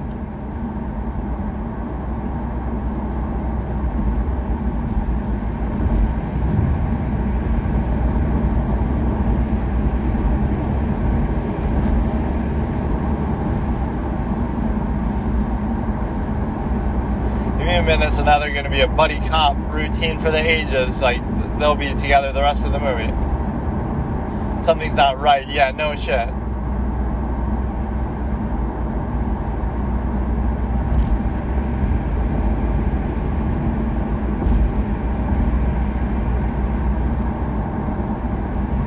Like, it wouldn't all happen at exactly the same time, right? Somebody will get infected earlier, and they'll break out sooner, and they'll try to cover it up by the government, but then,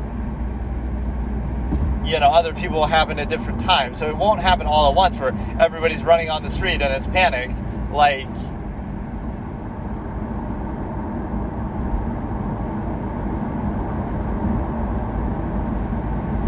it would make more sense if he was a loser, like who is at home for a long time and never leaves. Like, I've been at home the last month, just staying home and playing video games, and I have enough food and everything lasts me. And then it's like, he finally discovers, that would actually have been a better way to explain it. But he was saying like, oh, I'm going to school today, so like, he would have obviously, he would have been out probably lately. But no, like, I've been at home for the last month doing this video game tournament that I'm training for, and I'm just never stepping out. I'm using the bathroom here, I'm eating all my food here, so like, I have enough food to last me a month, right? So it's a case of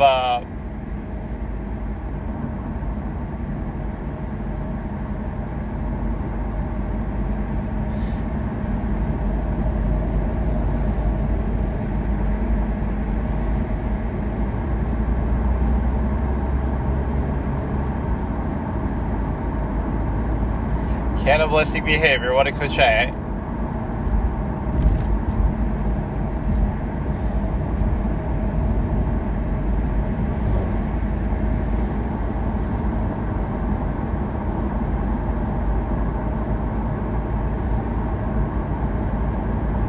You can't blame him for having this reaction.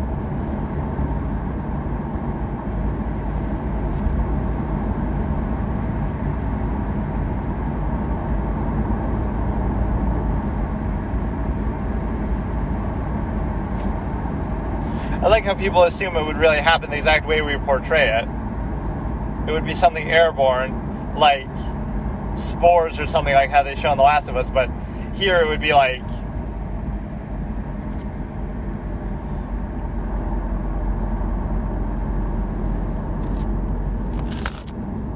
so just kill him now while he's freaking out.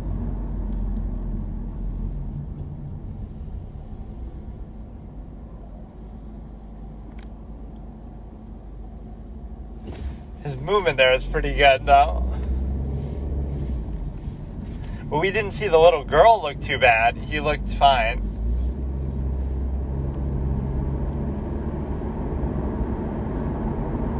You could have probably got him while he's doing that. That's like a top 10 transformation moment where, you know, in Dragon Ball Z, why don't they attack them while they're transforming? He actually politely pushed him out the door. I like that. He doesn't even try to kill him. He just gets him out the door like he was asking. That's actually kind of a good character response. He's less concerned with the fight and just like, okay, let me push you out and that's fine. He did it so easily. But no, it's a little bit too convenient. But like with aliens and zombies, people always assume them to be, oh, it'll be bites and it'll be like this. And like with aliens, it'll be a green Martian man, like kind of the cliches that we have. Maybe you could say those cliches are based on reality, like there really has been an alien found, supposedly, and that's what he looked like in Area 52 or 51 or whatever the fuck. But the point is that you're basically in a position to, or yeah, a high place like this would be pretty good because, you know, you're at least like, you know, you're up on the roof, so zombies aren't going to be able to climb up a fucking skyscraper or some shit. And so you can have like a funnel point that they have to come through one spot. Or like Kenny's idea from The Walking Dead, just go and sit down on a boat and nothing would have ever happened because, you know, as far as you know, zombies aren't aquatic and they're not going to be able to swim or they're not going to be very good at it. Kind of like what they say in Signs, that the aliens don't like water. But no, people assume it'll be exactly the way that they have portrayed it. And then the other thing is like, on a fictional level, what you have is the ability to look like, I guess I'm just jaded to some of these subject matters, but let's see how it plays out. I guess my prediction was wrong, though. I thought they would be inseparable for the rest of the movie, and they'd be allies and helping each other. Right, that's just a good way to introduce a character, but he's just that peevish about having somebody bother him when he's supposed to be playing games. Like, he's just a loner. But no, what you have is a lot of bodily imagery here.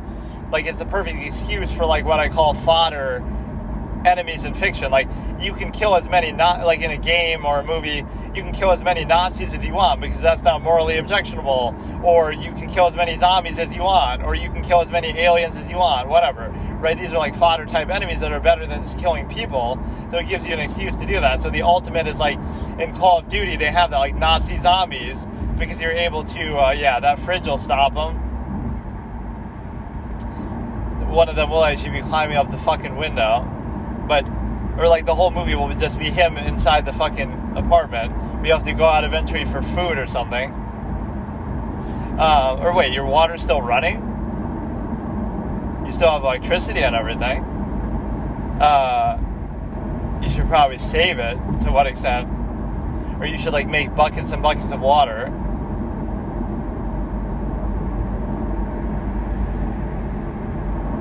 Not even that the phone's down, just high call frequency. I'm impressed that this hasn't caused the power to go out yet. 4 unread messages. Are you okay? Oh, it is translating this anyway, though. That's just more for like sounds and grunts and stuff. Or even music, it'll say, oh, tense music, like in the closed captioning. I'm not really fully catching what they said over text, but yeah, it's the ultimate fodder enemy. So make an alien, Nazi, zombie, alien, right? Or I think I said alien twice. A Nazi zombie from outer space, and it's the least objectionable thing ever to kill, right? Millions of, or whatever, a lot of throughout the course of a game. Not that you don't have games that make you kill a lot of humans, but they're kind of under a different context, right? They kind of have to justify it, like, oh, they're criminals, or oh, they're whatever, they're just bad people, but he's lamenting not going shopping. that's not why she said to get them. But just, yeah, in case of an emergency. But I like how comfortable he is in his apartment. Like, you just don't have to leave. Day 2. I kind of like how they're presenting this, but apparently the TV is still fucking working. Other than the infected exhibiting... The guy said cannibalistic like 5 times in the earlier report. Now here we go again. Cannibal count 6. Mental illness, but it's more so physical. It seems infectious because there's always the cliche of you get bitten and you turn like that. That are brought out after being infected seem to be connected to the brain. You don't have to worry about American Democrats turning then because they don't have brains. I like that whole stereotype that, Trump voters are uneducated, but look at the clown that you get from educated voters, supposedly, if it's Joe Biden. Oh, I like this perspective that you're seeing like on his camera. There is a survivor send help, but what they'll actually do is they'll actually come and try to kill you because I must survive, hashtag alive or something.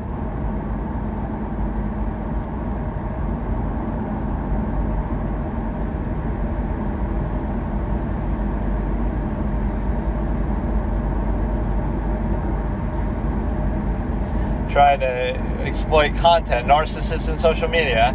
He's gonna fall off and die.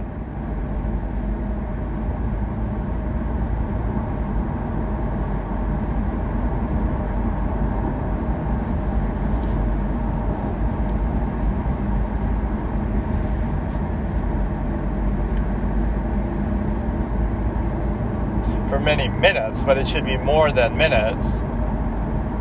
So what you have is, what was I going to say? They'll come and try to kill you because they'll assume that you're infected because you're in the infected area, right? So that can sometimes be a problem. Dude's got a drone.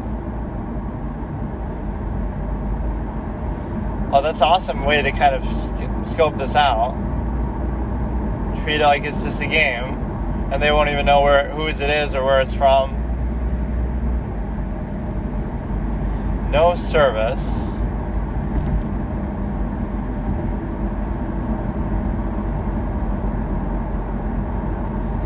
Bro is living in a VR simulation. But yeah, it's just too convenient. Like, the way it would happen would be more boring. Like, oh, we found one zombie infection here at this hospital, and so we're going to quarantine them and they're just dead. But I guess the assumption is a lot of people would have been infected without knowing up until that point. But you would probably figure out a lot sooner, even if they try to cover it up. It'd be hard to if it's happening so widespread. Even like with COVID, you kind of started hearing about it, and then it took governments a long time to react.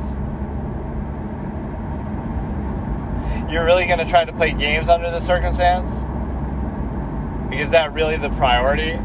Just play an offline game. Then fucking, you're such a fucking cuck entitled clown. You can't even settle. Just play Skyrim or some shit in offline mode on Steam or something. But no, you're upset that you can't online video game under this circumstance. Not just that you can't video game under this circumstance, but that you can't play games online, right? Yeah, so now they're going to come and try to kill everybody. I love that. It's like, oh, I want to get food delivery under this circumstance. Not like just that, oh, I want to have food, period. But that you're going to want food of your choice and have it delivered and stuff like that. So it's the same thing here. Like, is he going to save her with a drone or some shit? But apparently they can look completely normal, whereas some of these actually don't.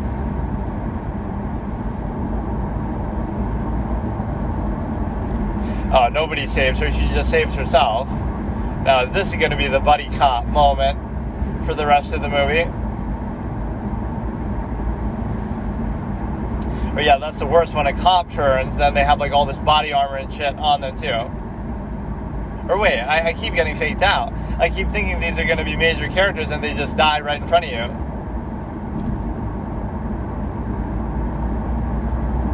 She's just kind of sitting there and taking it. But like, I understand it must be painful for you, but she like gave up fighting back.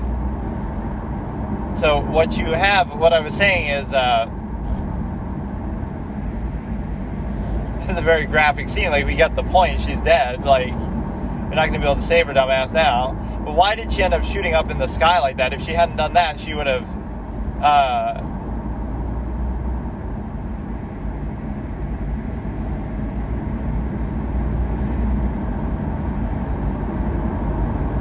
you fuckers, you assholes. Even the subtitles can't figure out what this dub is. Probably shouldn't draw so much attention to yourself. It seems unlikely they would target your, well, aside from the yelling, it seems unlikely you would be targeted here, though. It's just kind of random. Turn off your lights and everything. But no, I love that sort of form of entitlement. It's a zombie apocalypse, and my electricity is still working, but I'm upset that I can't play online video games. Not even that I can play video games, period. The greatest jump scare in movie history, the fridge door opening when it's being used as a barricade. How strong would you have to be able to do that shit, really? Like, what, is this a fucking bloater from The Last of Us? He was strong enough to push a fucking locked door, closed door, and break a fridge open from the other side. It's only one of them. It would have to be a fucking pack of them. What, are you going to jump out of your shit? That's not going to work. What? I wouldn't feel like doing that. If it's only one.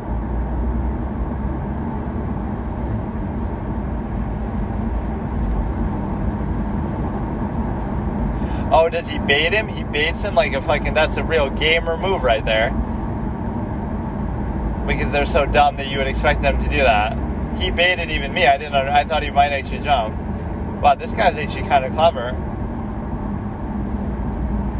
How do you know that the zombie wouldn't be smart enough, though, to somehow stop and target you?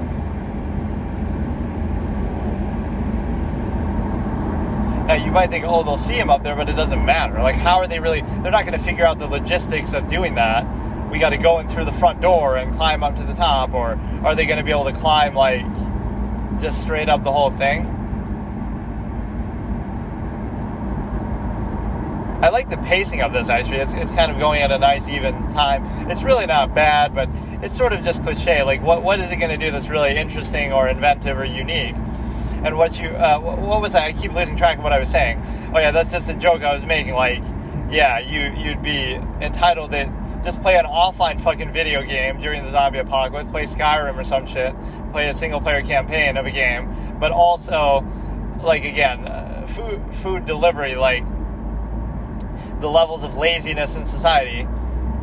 You know, you're not going out and hunting for your own food like the old days, hunting or gathering. You're still going to the store and buying it and having other people hunt for you, but that's not even good enough. You know, you're buying it to cook.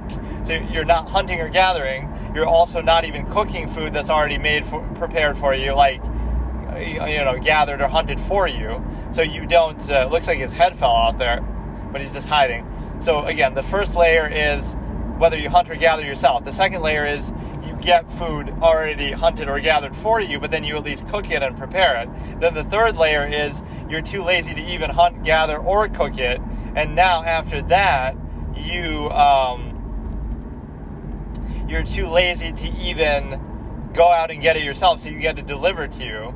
Right, like those are the layers of it. Suck it home. You'll be famous one day, which you kind of already are, because you got a movie made about you.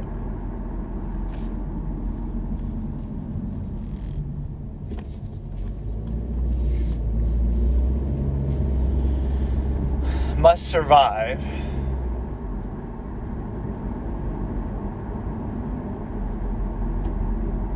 Yeah, your biggest problem is going to be getting food. At least he's showing some humility and gratitude. He was really bummed out that the game didn't work. That was actually a hilarious moment. Like, just the fact that he would subscribe. You really gonna try to do this for content? Bro. I'm the type to never do that. I never ask for that. Like, it's implied that if you like what I do, yeah, forgive me for exploiting the zombie apocalypse for content, or he's gonna drink some of his liquor. But why would he have so much of it there? This must be his dad's place, or he told his dad not to, that he wouldn't drink. Oh, this guy's pretty fucking smart, though. So he sealed up his window so nobody can even see inside. Although the coloration of it is makes it kind of stand out. They do or don't have a heightened vision of smell and hearing and stuff.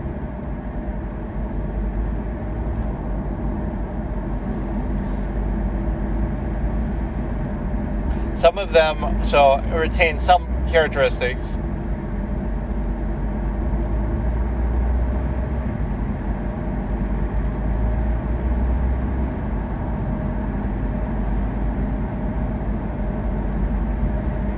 ASMR mukbang commercial. Or I wonder if this is actual product placement when you have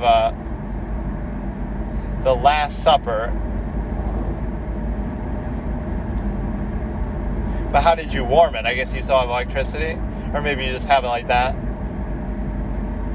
Yeah, you're gonna have to leave to get food at some point, so... Like, really, how long would my stash of food last? It wouldn't last long at all. Well, no, it would if I had electricity. But if, most of my food that I have in my house is frozen, I don't have kind of stuff... Like, how you have, like, a little bunker that you can have all kinds of food that would last you, like, 20 years. That dude in Edith Finch has, like, a shit... he's hiding in his bunker for, like, his whole life. So how could you have that much food in there that's actually going to last you? Like, peanut butter lasts and stuff like that. Although I feel like it doesn't. Whenever I have it, it does feel like it goes bad after a while. Like, maybe I don't seal it properly or something. That is pretty impressive to think about. Have a bunker where you could literally last for like 20 years if you really had to. Water is easy enough. You can have as much water as you want. Water doesn't really go bad, although if it's opened, it can taste a little weird after a while. But that's just like my OCD tendency. You could have infinite water. You could have infinite... the logistics of that are pretty fun to think about, actually. Like, if you're ever rich, you plan out, how could you actually... You'd have to have a place to use the bathroom. But it looks like your electricity is still working. Yeah, that's actually a reasonable position. I'd rather starve to death, but are you going to have the willpower?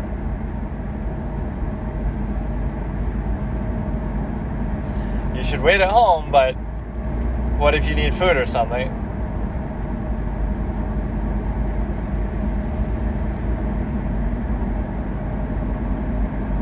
The subtitles are very inaccurate to what he's actually saying. So they might be more a direct translation of what he's saying versus what the dub is doing.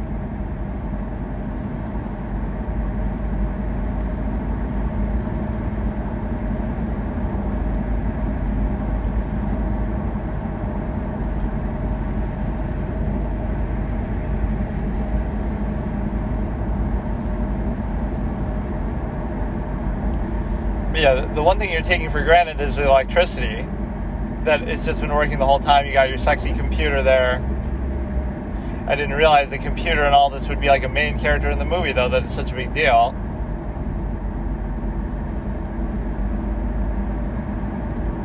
Day 15. But now you actually are going to starve.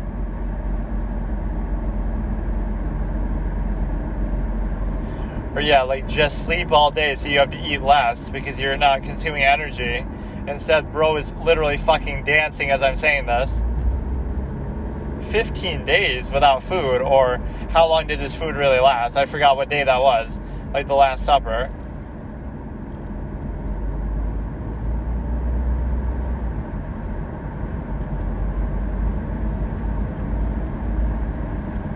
So he's willing to actually die. How would he have this much energy, though, if he's fucking starving?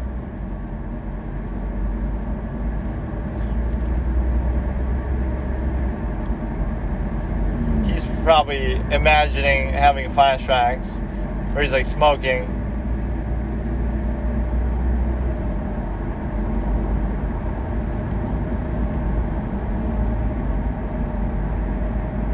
Have you eaten? As the guy's literally fucking starving, so he only likes his mom.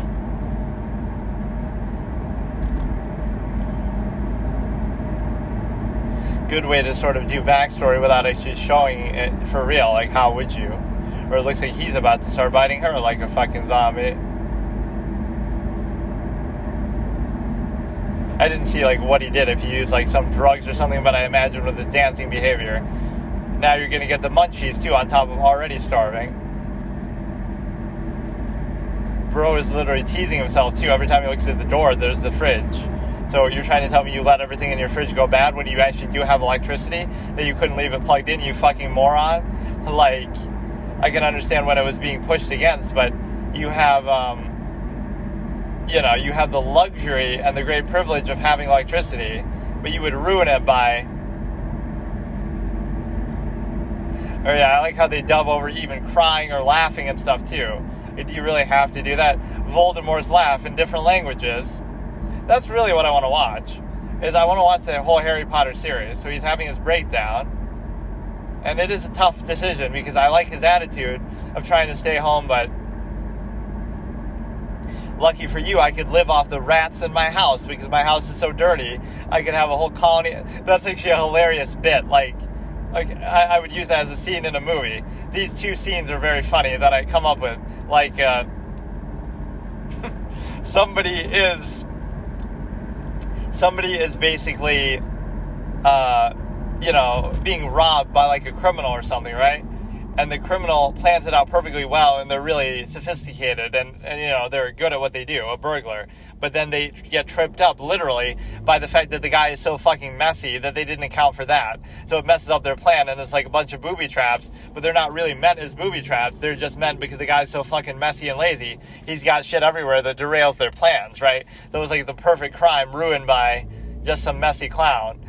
Right, unintentionally, inadvertently. And then this way, like, oh, my house is so messy that I have rats and bugs and stuff, so I'll live forever off of those, right, because I have an infestation of roaches and stuff and bugs, and I'll just live off eating bugs and eating the rats and stuff, killing them. So it ends up being like, I'm literally, that is such a cool thing, actually.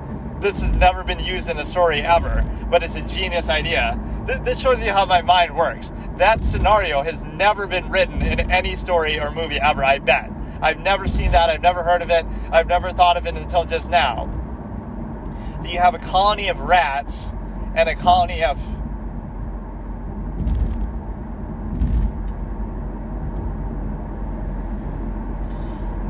So you end up, having enough food to eat based on the rats, because you have so many of them, which you probably wouldn't have that many of them, especially if you're killing and eating them. But you can kind of force them to sort of try to do it in a sterile way, like try to get them to breed for you, make like almost a rat colony, like a rat farm, and keep them trapped somewhere and have them keep breeding and stuff. You would think, oh, they'll run out of stuff to eat, but somehow they always find it. But that's hilarious. I would survive this and not have to go anywhere because I actually get to... so he's finally going outside. Stop yelling.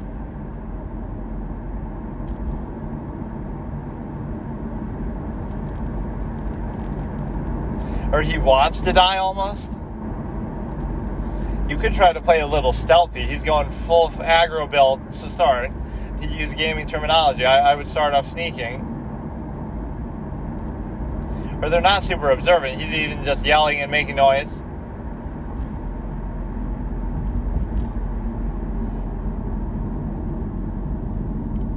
Or this guy's already kind of weak. So he's playing it kind of slow. Taking his time.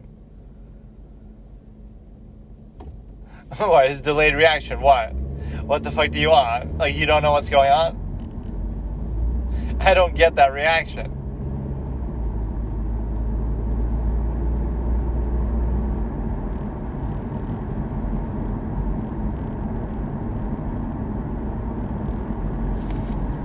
Well, he's sort of outnumbered now.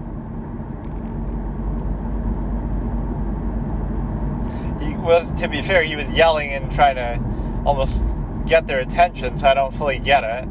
Right, like he's obviously...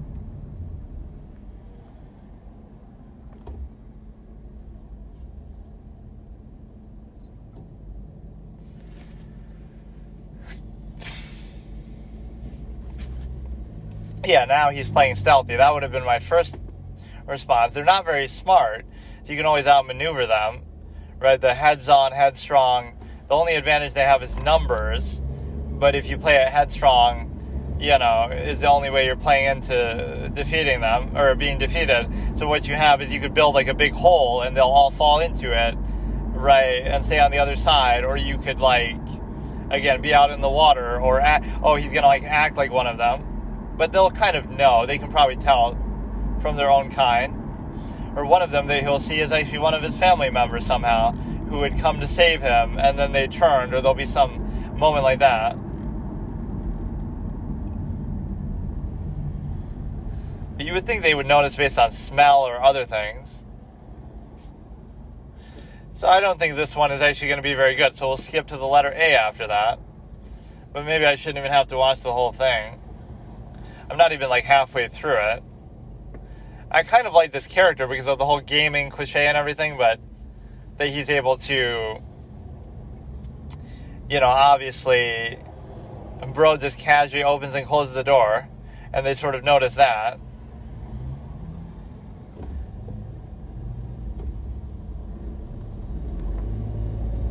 Or yeah, just sneak into somebody else's apartment and use their food, eat their food.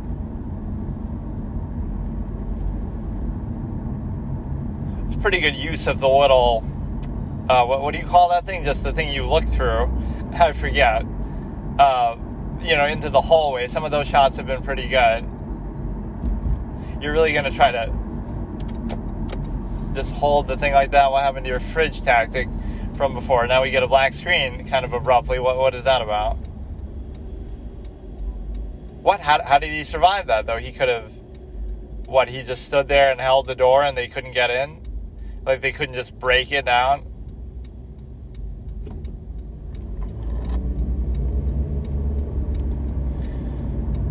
Wait, how would you survive 20 days, though, at this point without water and shit, though? Or I guess you probably still have running water. But that's what I would have done. I would have ran the water nonstop.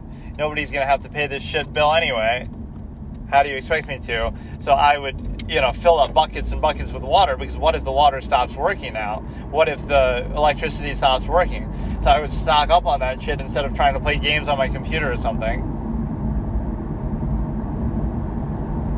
Yeah, it's always just so convenient. Whenever he looks at, I even was just saying that.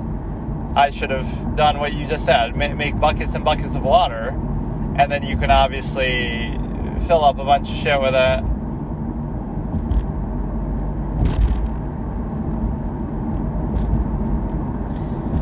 Yeah, live off your rat colony in your house, and that'll give you food and sustenance.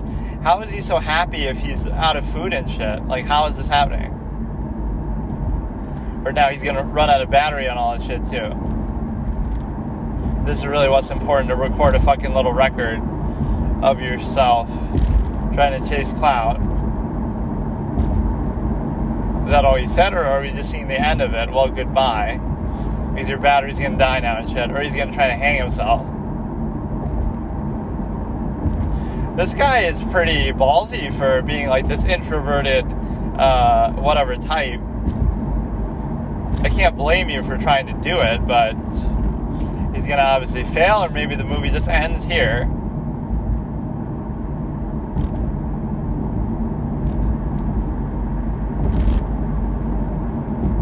You have to do it in such a way that you can't stop yourself. Somebody's got a laser pointer at you. Oh, so you were trying to kill yourself, but then you don't because you're going to get shot? Like, no bees.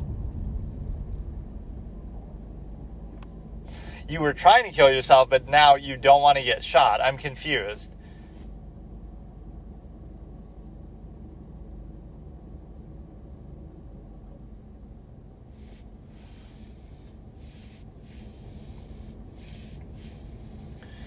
Hello.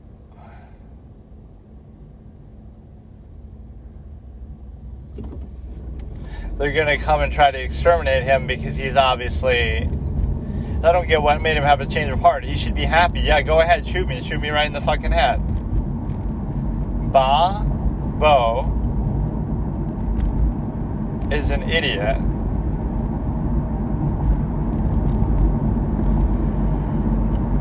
So, yes, you idiot. You got a girl across the street. Now, is she going to be the buddy cop? Am I going to be wrong for the third time? She was doing that to try to stop him from killing himself, but he seemed pretty, yeah, you know how horny he is after 20 days? He's going to fucking, not that you couldn't still jerk off.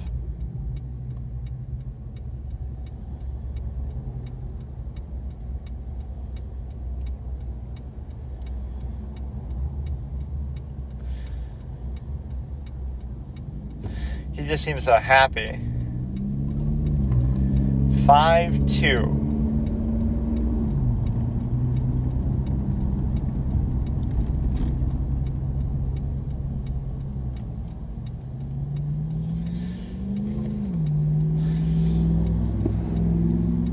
I don't know, it has a certain charm to it, but I'm not really enjoying it too much. Now, should I skip ahead and say, like, what could happen here that would redeem it, really? Like, we're almost halfway through. So do I continue watching this, or do I skip ahead to A, I mean? It starts with an A, technically 2, but it's also... I'm so confused about that scene, though. Maybe he thought he's being rescued by somebody, so he thought, okay, I won't do it, but you would think you'd be happy. Like, let me just fucking... I'm very confused by that reaction, actually. I have no idea. You're trying to kill yourself, you see somebody about to shoot you with a laser pointer, potentially, and then you...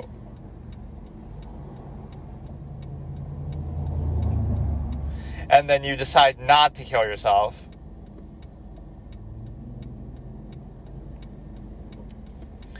So this is going to be a major recurring character, even though I said that with the other girl that we saw before, the cop outside, even though we saw that with the neighbor, so they faked me out a couple times.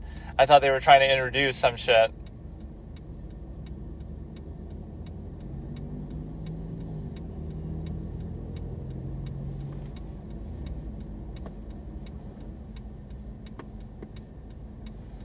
Yeah, so your biggest issue is you're going to run out of water, or you're going to run out of... So you could have had literally, like, infinite water, because imagine, you fill up a bunch of shit, assuming you even have the containers and bottles for it, but you could fill up a lot of shit with water, and if you can do that, then you could have had as much as you want. I would have left it running for 20 days straight, assuming they wouldn't cut it off, which, under these circumstances, they wouldn't have the presence of mind to do that.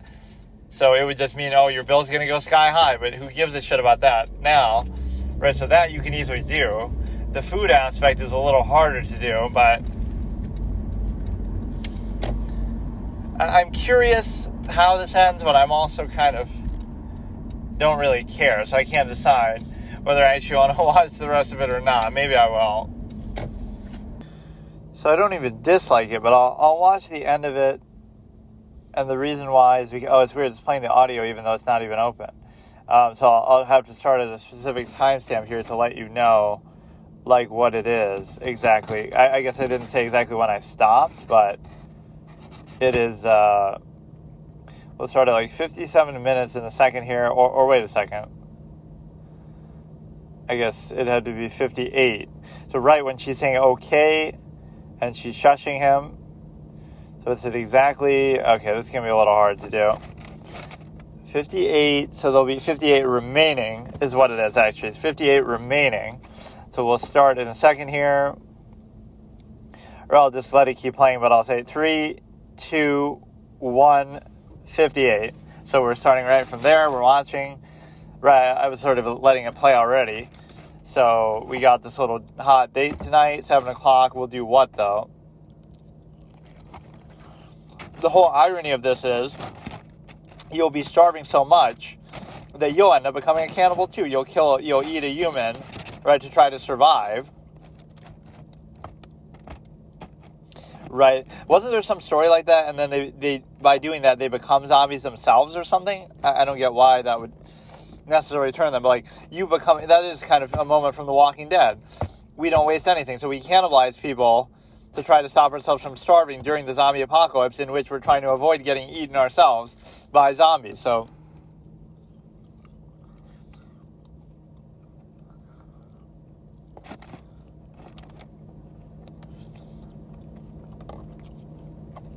it doesn't seem like light really affects them too much, or kind of attracts them too much. She's got some elaborate trap set up.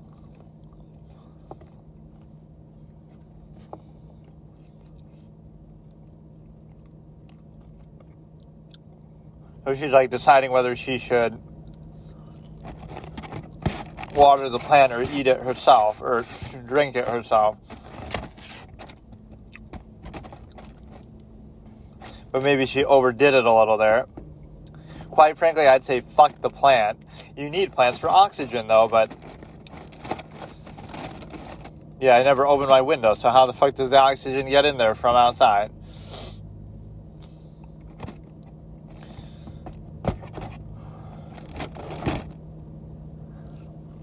Yeah, imagine worrying about a plant at a time like this. You start talking to the plant like the zombie in The Happening, or like Mark Wahlberg in The Happening. Stood her up on the first date already.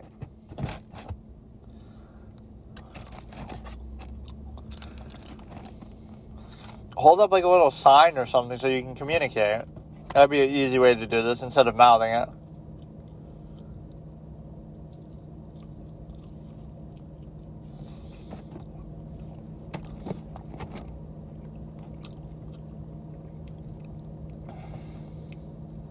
So he already has to apologize. Like, what were you trying to do, though? Like, share food or something?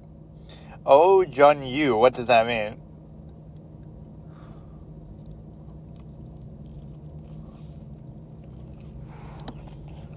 That's her name, I guess?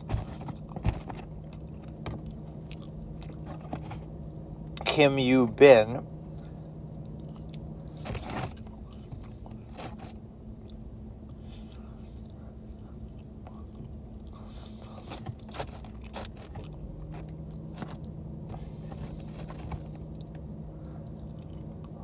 Why are you so confused by the name?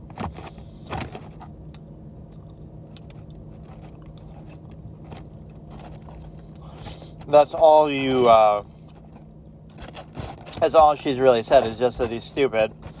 We need you to be like, speaking of The Walking Dead, Season 4, the game, that badass character whose name I forget.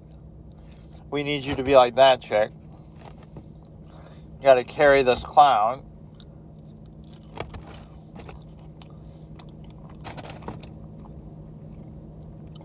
But what you were saying is basically that, or now he'll somehow save her, which I don't see how. 5, 2, 7. Or 7 again. This guy's been pretty fortunate so far, more so than him being capable. Oh, you used the chair like a dummy.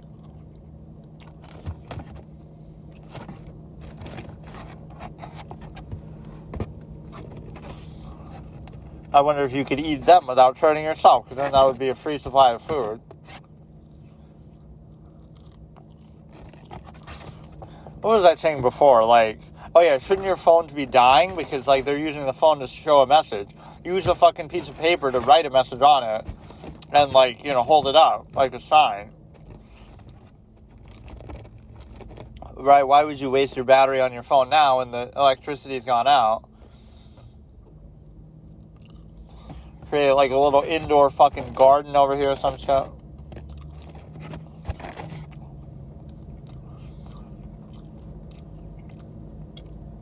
We have to repopulate the planet. So let's get busy tonight. You're gonna get stood up by him again, the 8th floor.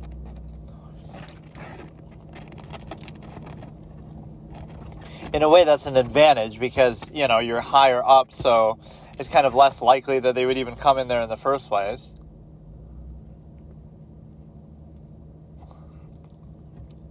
Right? They're not going to know how to climb everything and open doors and do all this kind of shit.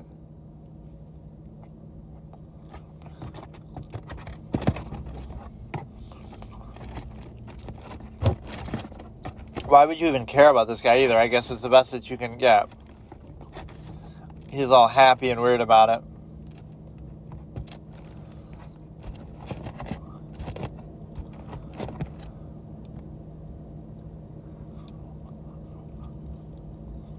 I mean, he's understandably probably starving.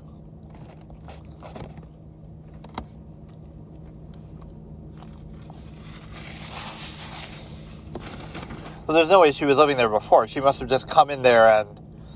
Right, why would she only start paying attention now? What, she's going to throw it?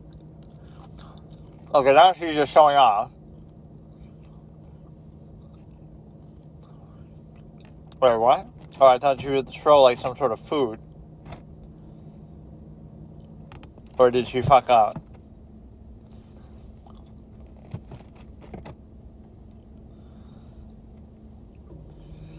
Or yeah, this little sexy drone. So she actually made a mistake. I thought she's just so badass she would do it. But all she did was throw a baseball.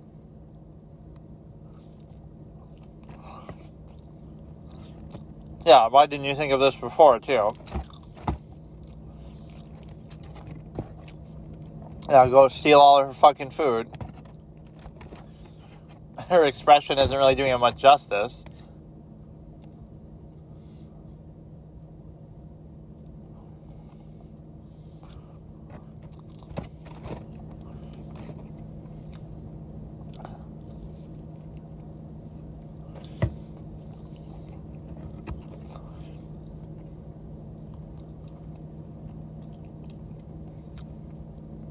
Oh, I get it. Okay, it's like a zip line. I wasn't understanding what she was doing with the ball.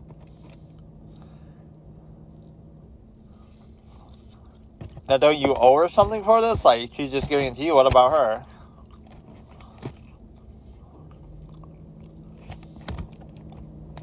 Eat slowly.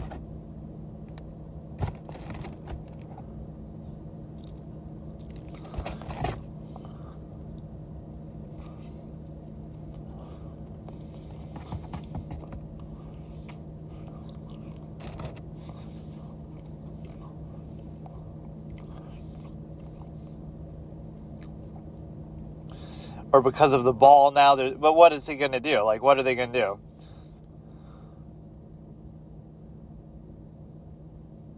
They're going to tear down the zip line.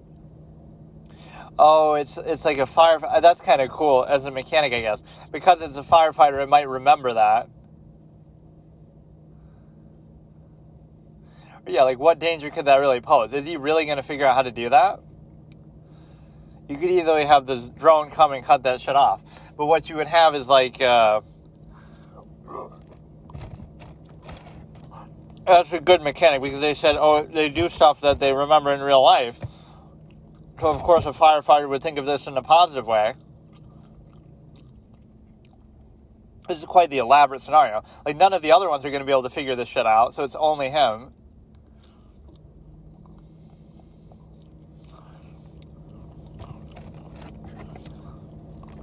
Right, he's doing his duty like he was doing in life to try to help people, but...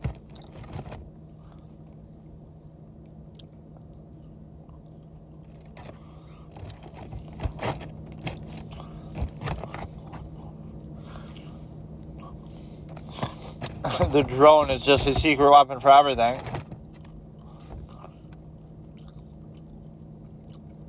But he also doesn't want to cut the wire.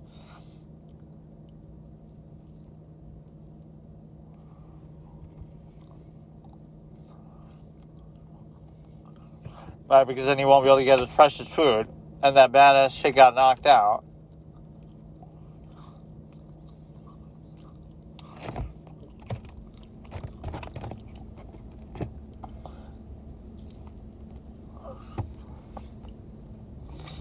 I can't believe I'm watching the whole thing of this, but... So he fucked up the drone. Why is this guy, like, so smart and so capable, though?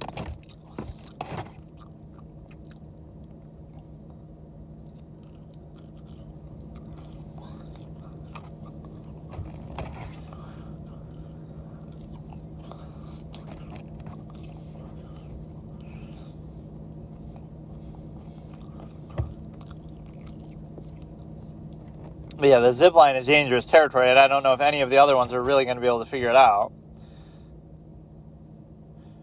But it makes sense that he might be experienced with that, but...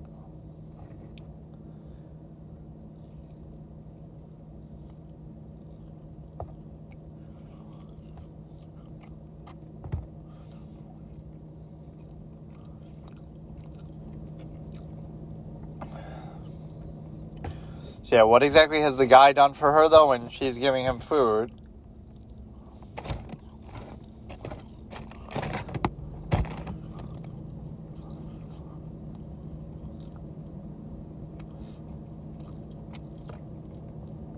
Yeah, the zip line is awfully conspicuous, but I guess retracting it and doing it again is a little bit too much work.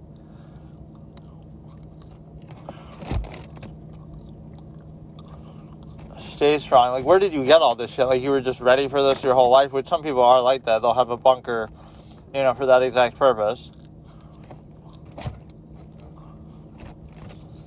Well, you didn't even have that up till now. I must survive.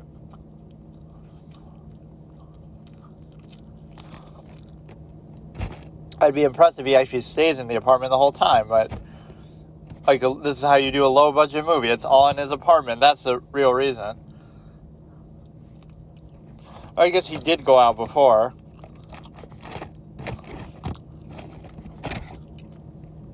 Okay, probably night is not the best time to do it, though.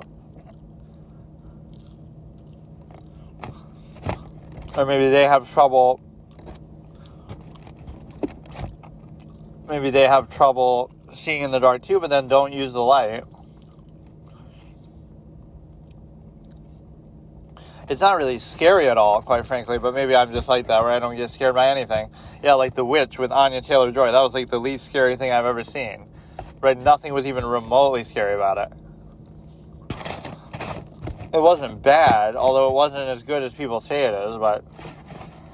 I'm not saying it has to be a jump scare every second, but...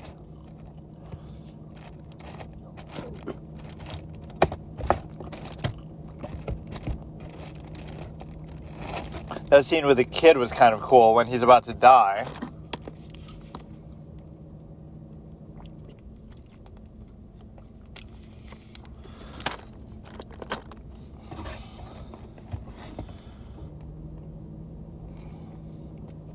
Now, to what extent the light attracts them, I guess we haven't really seen that. So yeah, we'll probably skip to the letter A. In fact, I can almost guarantee we'll skip to the letter A after this, but I guess I'll watch the rest of it.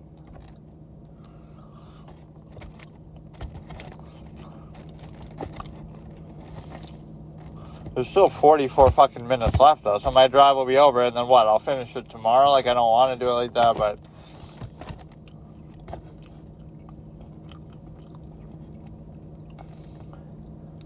Normally, I'd have to do that anyway, but because this... I don't really care about this too much, but now I'm just curious to see how it ends. This is a downside of a randomizer.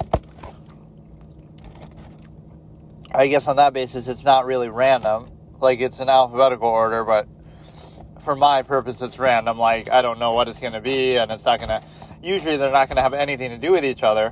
Sure, some of them might have similar names, and thus be similar, or some of them might be part of the same series, but... I'm actually curious to see if, like, Harry Potter or something is on here. That is actually the number one thing I feel like watching. I want to do the audiobook, but I guess I'll do that, like, next month. So we got to enjoy Netflix, but we'll do the Audible / probably Peacock thing, and we can do, like, both that Lord of the Rings short thing, right? And then, like, we need an audiobook for Lord of the Rings, and then we'll watch that short film thing from the 1970s or whatever, the animated one, and then we'll do, for some reason I thought it might have been, like, a series, because I've seen, like, certain references or maybe clips of it briefly, so I thought it was, like, a long thing, but it's just, like, a movie, I guess, a one-off thing. But we'll do that, and then we can do all the Harry Potter ones. Like, again, I'll rewatch The Sorcerer's Stone, right, and I'll listen to the audiobook, and then I'll rewatch The Chamber of Secrets, and I'll listen to the audiobook. But at least The Chamber of Secrets I haven't seen since I was actually a kid, and then none of the rest of them I've actually seen, I don't think.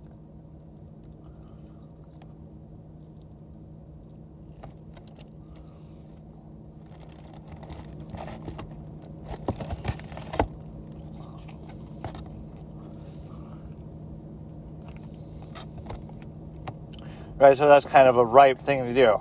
So yeah, we'll skip to the letter A because this one failed to get a B or higher grade. There's pretty much nothing that can happen now that would make it that. Again, it's like low budget, it's cliche, it has some creative little things that they're doing, but, it's nothing that impressive. It's not terrible, but it's nothing special.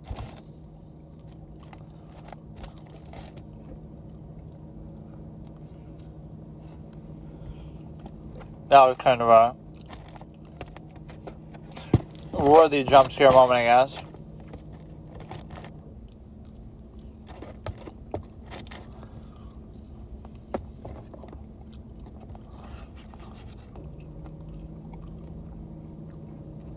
I wasn't expecting the whole thing to actually be here because I expected he was going to die. Yeah, peanut butter is what people always say, but I swear, when I have some peanut butter, it goes bad. Or yeah, all this fucking liquor, which doesn't really hydrate you. In fact, in a way, it almost dehydrates you.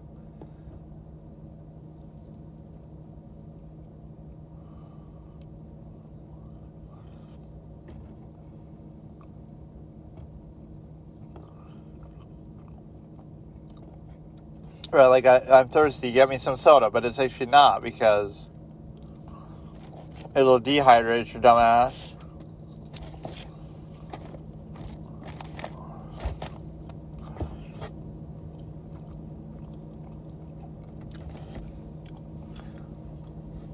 Because you got 40 minutes left.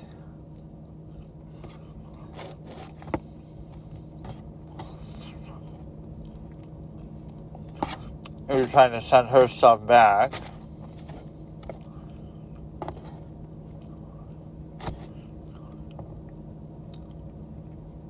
This is the first time they'll actually talk.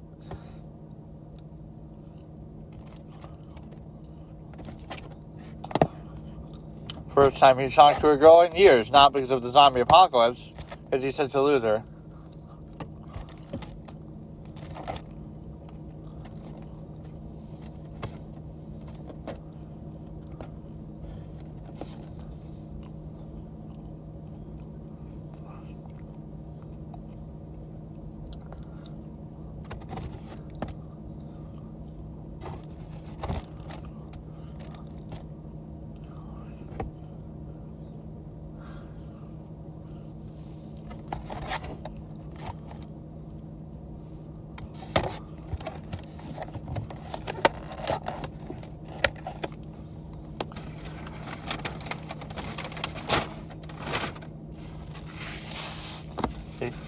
She just gave him food.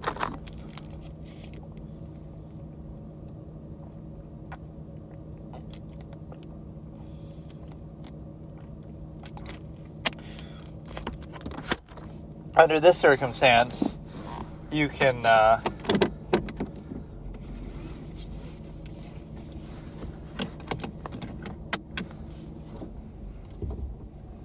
we don't care about social norms and contrivances under this circumstance. He's just paying you back for you sending him food. Yeah, in a way, it made you sort of change your mind for whatever reason. You kind of literally did. Well, if you didn't point that little laser pointer, he might have done it. But no, he's stupid in some ways, but he's smart in other ways, like with the whole drone and the fucking whatever. He's come up with some little interesting maneuvers.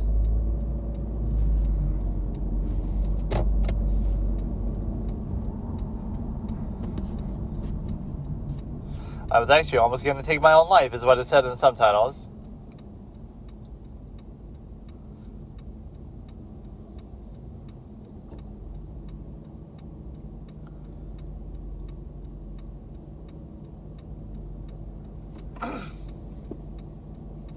You can understand that because it's the first conversation you've had in a while.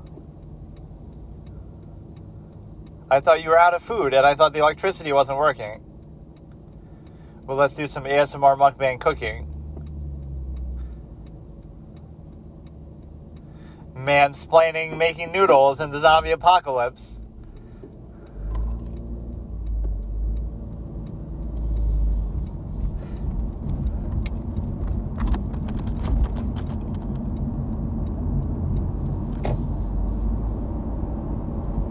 if he's saying that, she can still hear.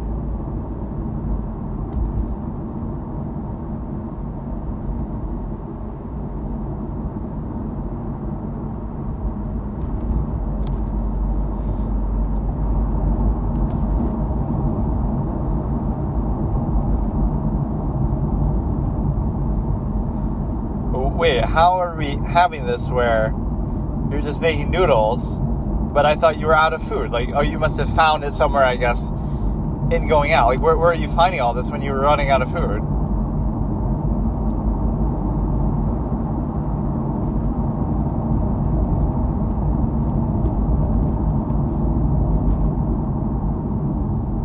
Yeah, you're just such a badass character. What is that character's name? Molly. They're two totally different things. You can be a badass and be afraid of spiders or something.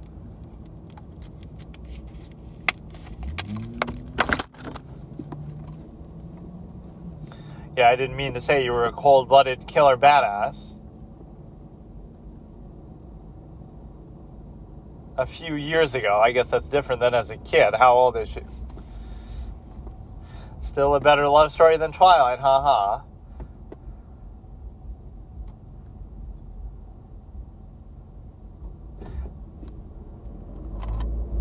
Ancient, or you sound westernized more like it. Is that like a...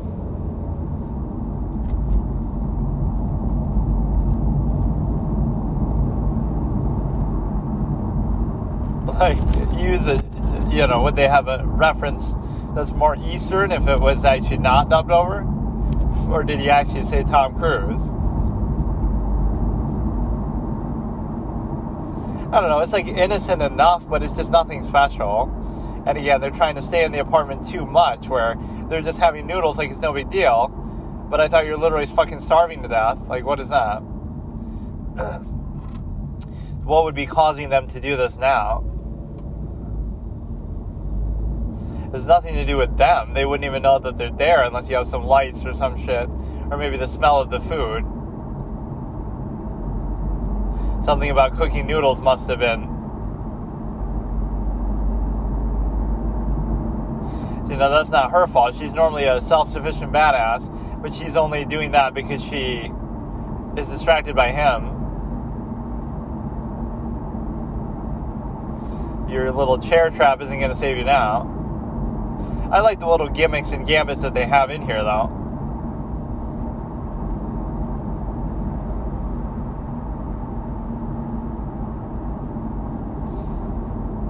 But they tend to give up pretty easily, too.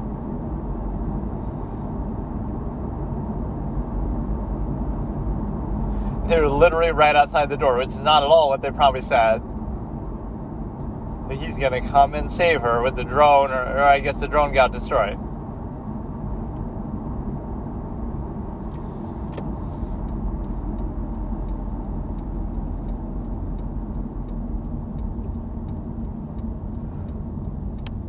Oh, he calls like the closest phone? Oh, shit. See, this guy is pretty smart. You keep calling him an idiot. So he's smart enough to figure that shit out. But how did you do that without the internet or something? Right, when you have no service probably or anything? Or like, how's your phone working? I'm so confused by how some of this shit is working. I thought the internet, or I thought the electricity went out a while ago. You were just cooking that shit on your stove.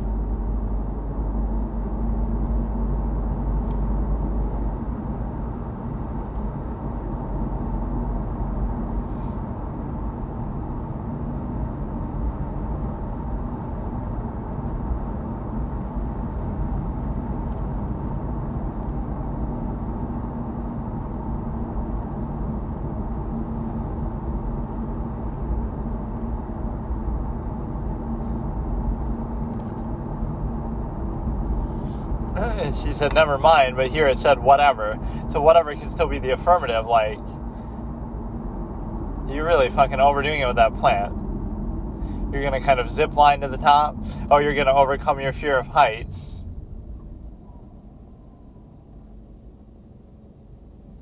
You were doing pretty good with that zip line before, too, considering your fear of heights. Not that you're really doing anything, but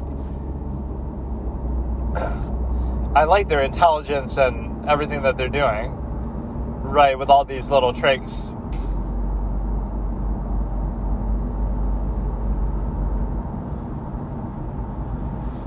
You probably have a much better chance than him because he's a total fucking clown, but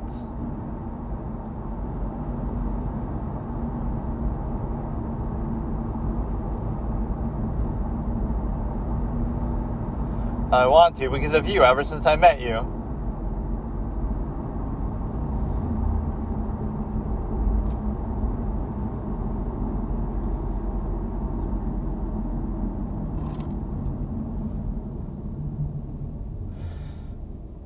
He's got that zombie apocalypse riz, I guess.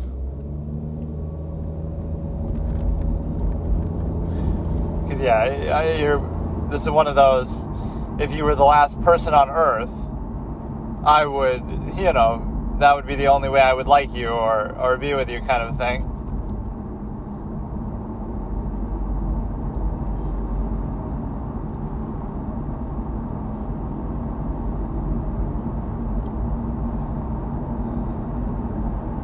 What? You can't just do that. Well, we've known she's a badass, but she's also had some clumsy moments. What the fuck is the point of this scene, though? The whole time they were afraid of a few zombies. And now, if she can do all this, what is the point?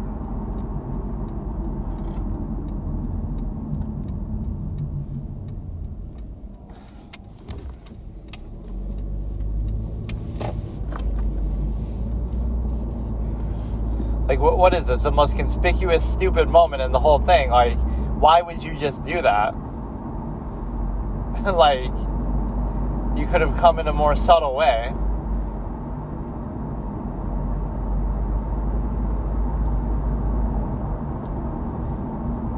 Or is this going to be somebody else, or is that him? I don't understand.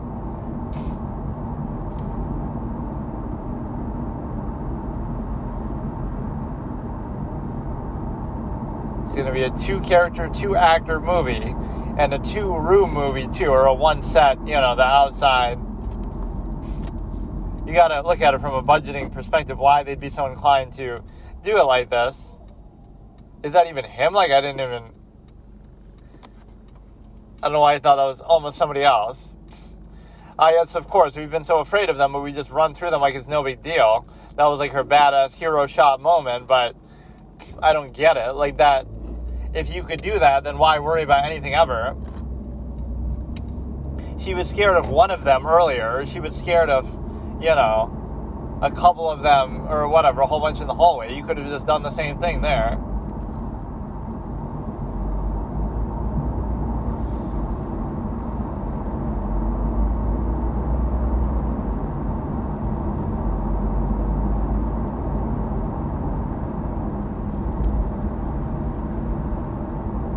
Talking casually. You're so damn cool. So how do you know the 8th floor is so empty? And even if it is, then what if you,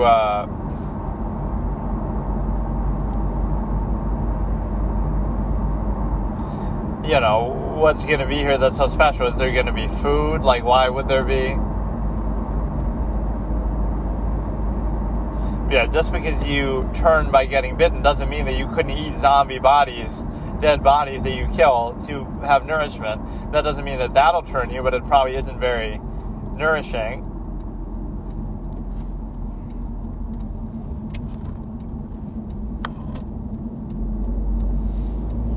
Sometimes they'll behave like zombies, but sometimes they look normal, like the girl at the beginning or something. And again, sometimes they'll be like... They wouldn't really know that they're there, though. Right? Like, they didn't make any noise, they didn't do anything. Or maybe it's just this guy that is sort of alerting them. Maybe I missed something. Like, maybe it's his job, related to his job, that, like, he would be somebody to call out something. I couldn't tell by his look, but...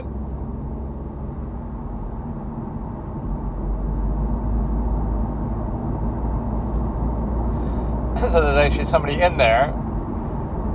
New character number 3. How convenient. There's nobody in the 8th floor, but somebody else already thought of this.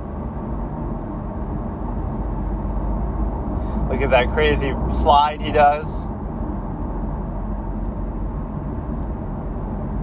Maybe she got bitten and she's going to find out that she's going to die. Like when she was in the car. So she'll sacrifice herself to save him because she knows she's already going to die. Because she's already...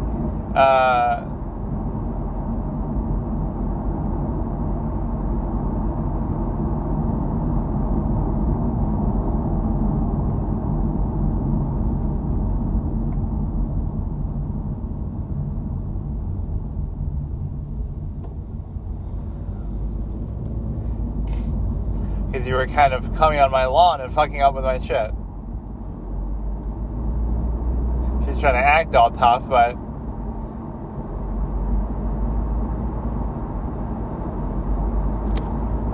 well, it's not empty in either sense, whether it be zombie-wise or this-wise. With, people.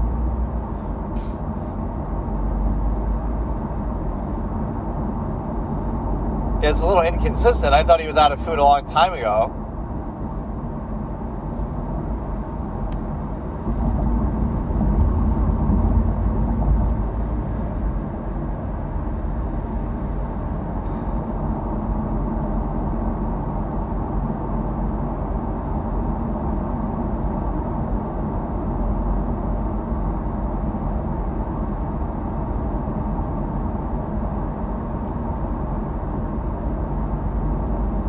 Or he's going to try to drug them or something. It's zooming in on the glass a little bit.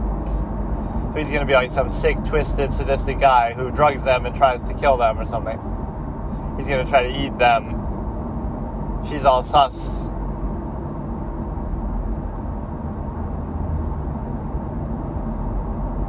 She's sus. Like he's going to drug them.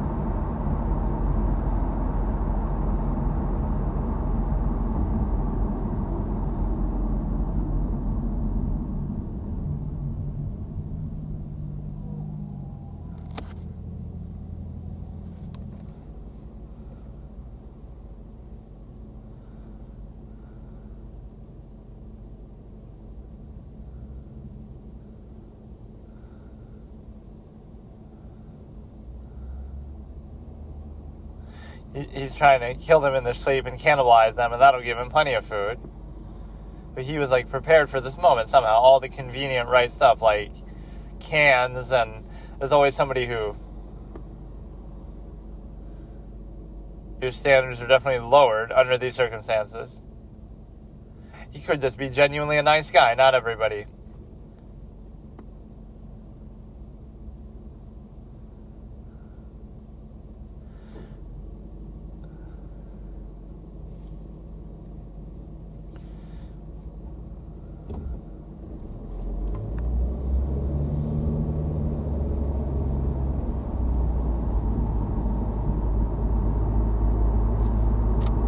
Maybe it's just wishful thinking.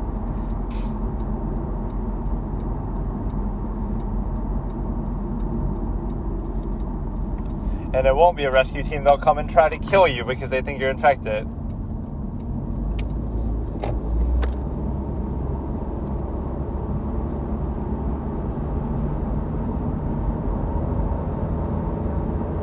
Yeah, it took them fucking long enough, though, under the circumstances.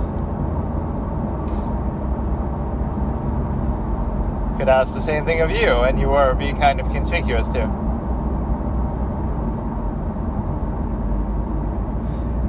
And from my wife, good one, Chandler and Monica, the married years,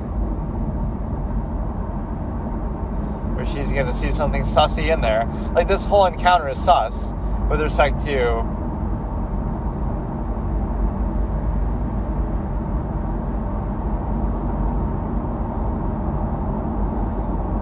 kind of face palming and stuff.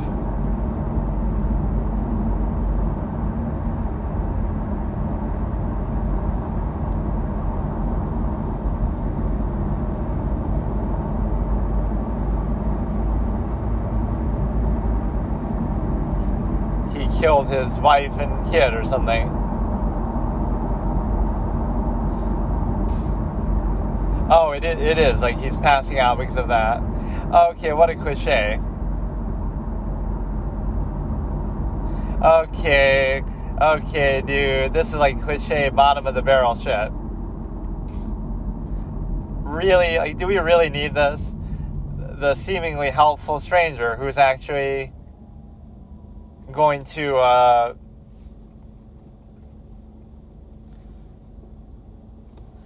the seemingly helpful stranger who is actually out to get you. Like, what would you get out of this? Just you could cannibalize them or eat them or something?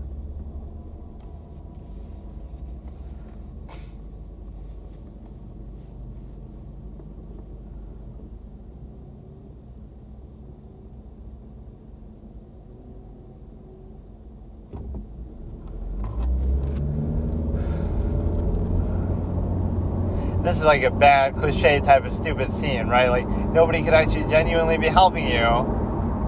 So now it turns from a zombie thing to a human conflict thing. This is such a lame cliche. Even up until now, it wasn't that bad, but this is really stupid. So now he'll be like the final boss of the thing, but why does it matter?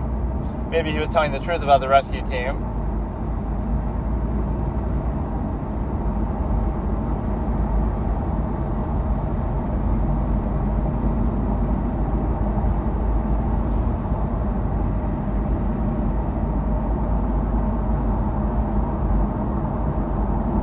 Is that like his wife, or is this a zombie? Now he's gonna get killed by a zombie somehow in a certain way.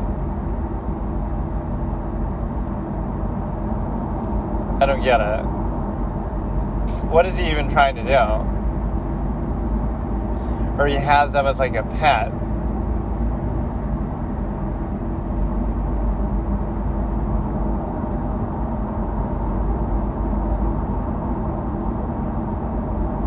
Good way to attract attention, though. It's not the best thing.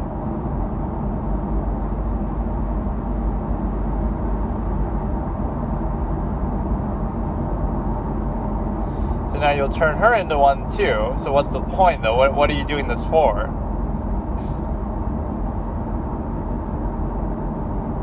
But shouldn't she be passed out, too? She had the water, too. Just like...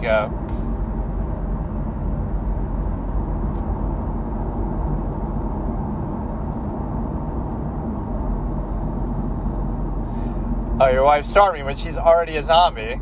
So he can't accept that. Okay, at least that's a good justification. He doesn't acknowledge that she's...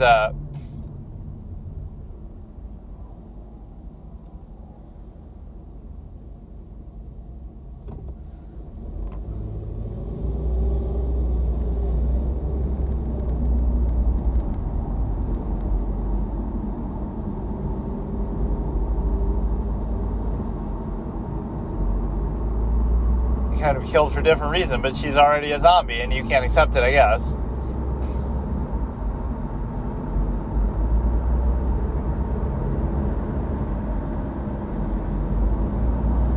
We have been talking.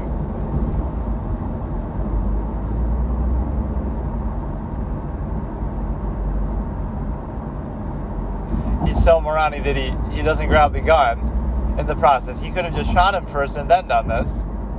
How does he know the scenario of what's going on in there? You can assume it, I guess, but...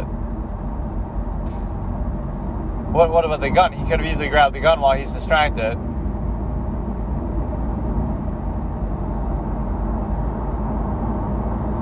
This whole part of the movie is garbage. Like, I wanted it to go with something else.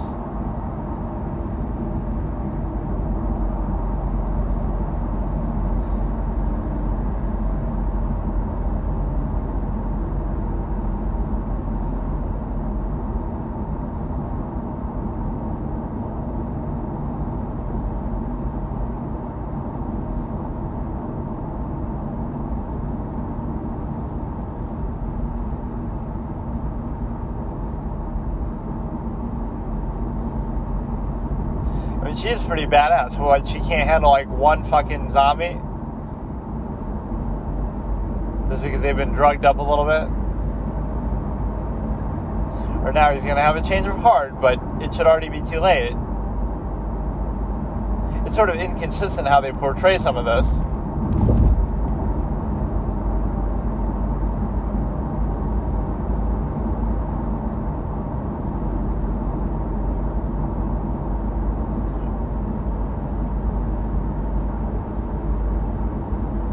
Or like the leash broke, I guess, or whatever. I don't fully get it. What a poetic way for him to die. Now she'll live longer.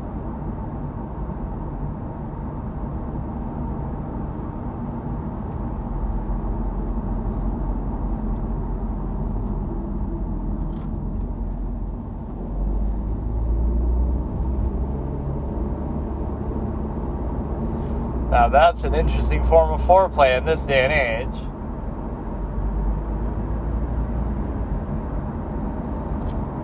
Like again, just as a scene, this maybe is fine, but how is it actually going to end? Now the rescue team's actually going to come, or? Yeah, maybe not the best idea. You could have easily just stabbed them with an axe or something. Why do you have to, first of all, waste your bullets on sort of inanimate targets that aren't doing anything? And you also have to draw attention like that. So you got about 15 minutes left that we can watch tomorrow then. So it's not terrible, but it's not very good. And I'm not entirely happy about it.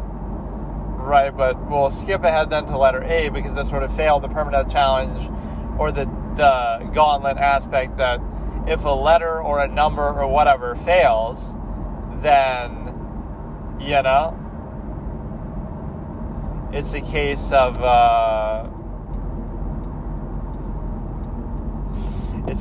basically being able to,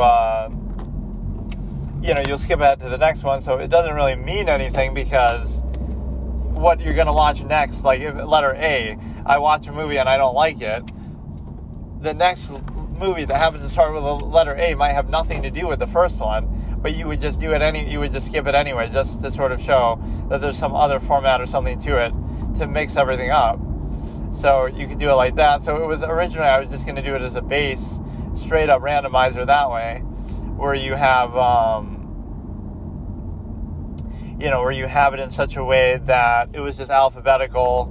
So again, in a way, it's not even a randomizer at all. But at least we're introducing this format. I'll watch whatever the first thing that starts with the letter A is, assuming this list is even correct and updated, which I hope it is. But it's weird that Netflix doesn't let you do that natively, that you have to use like some sort of third-party workaround shit to try to do it. Okay, so today I'll finish watching that stupid movie #Alive, so it's safe to say this isn't going to get a B grade or higher, so therefore I'm watching Netflix in alphabetical order, every single thing on there, which obviously I'll never get through, but I'll skip the letter that we're on, so in this case we'll skip the number/symbols category, which is, maybe symbol should count as different than number, but like, it's #Alive, so in other words, we would skip to the letter A basically after this one fails to get a B grade or higher. And so other than that, we're watching in alphabetical order, so it's not really that good. I like some of the clever little gimmicks that they do, but it's sort of like, using the zip line and using something else, the drone and stuff. But in all reality, it's like a low-budget kind of gimmicky little thing that they're doing. And so I can appreciate some of what they're doing, but it's cliche. And this ending part that we're about to finish, I have like 16 minutes left of it. And so this was a real throwaway sort of plotline to show that, the evil villain sort of, like a human being the villain rather than just the zombies themselves. I thought this was a really lazy sort of plotline that's like, there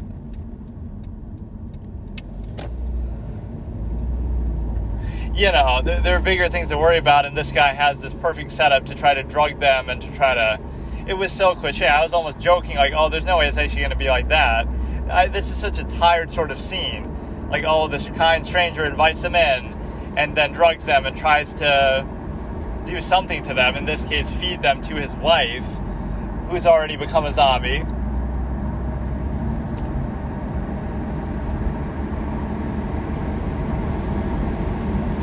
Right, so you're basically able to see this play out. In fact, that's exactly the scene that we're at. So it was going to get a higher grade, but now it's going to be really bad because this is how the movie's supposed to end off. That you have this is like the final encounter of the movie. Like, really?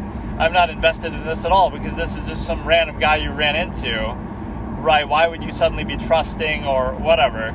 It's such a throwaway plotline that we see in so many stories where, oh, the real evil isn't the zombies, it's actually people and whatever. You see this in The Last of Us, like where, and that's what he's done a little better, but like David tries to rescue Ellie kind of, but they're a bunch of cannibals and they're bad people and whatever, and like he tries to rape her or something, and then even like in The Walking Dead, the game, where somebody kidnaps Clementine. Right? I'm not saying you're not allowed to do those things, but it would make more sense in just a zero-sum way. Like, you're trying to kill them, you're trying to steal their stuff. Right? It's not like, oh, you're trying to, whatever, do something else. I guess in this case, he's just trying to feed it to his wife, but feed them to his wife, but it's still too convenient and too perfectly like set up. Like, we got bigger things to worry about than this stupid guy conveniently being here and setting this all up. Right, so we're starting from minus 16, right, in 3, 2, 1. 1557, 6, 5, 4, so like that. So we're witnessing the death of this guy, and then she stupidly wastes 2 bullets that you didn't need to do. You could easily just take an axe and shoot them both. Or it could be that she's like sort of loving him too, caressing him the way that now you attract all the zombies. So this woman is pretty capable most of the time, but she can also be dumb. You just wasted 2 precious bullets and you drew all their attention to you when you're dealing with 2 sort of, not really aggressive things. Like, the guy's on the ground already, she's already not really paying attention to you, so you could have easily taken an axe and killed them and saved the ammunition, but it's a case where now the rescue party's going to come in. Well, that's a really dumb thing to do, but she's usually pretty capable. But she has a couple dumb moments here and there. Like, she ran out through everybody to try to get to him and, like, sort of sidestepped everybody. Like, if you can do that, then why are you worried about anything anyway?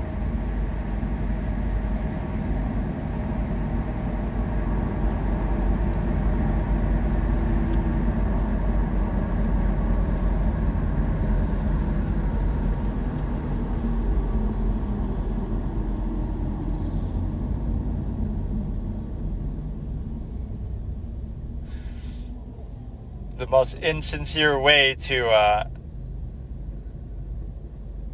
what happened to the zombies rushing your position because of the sound they heard.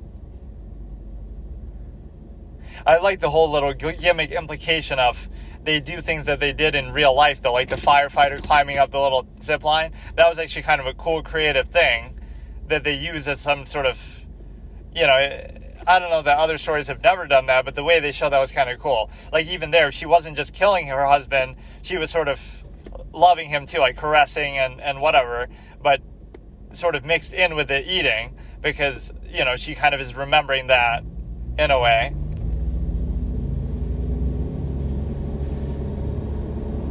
Is this really the time to be doing this shit? This is where I almost don't sympathize. Or, is she bitten? Is she bitten? Is that the point? Okay, I wasn't even following. I thought it was just some... Don't do that, though. Don't do it. So she was bitten in the process. I somehow didn't see it, or...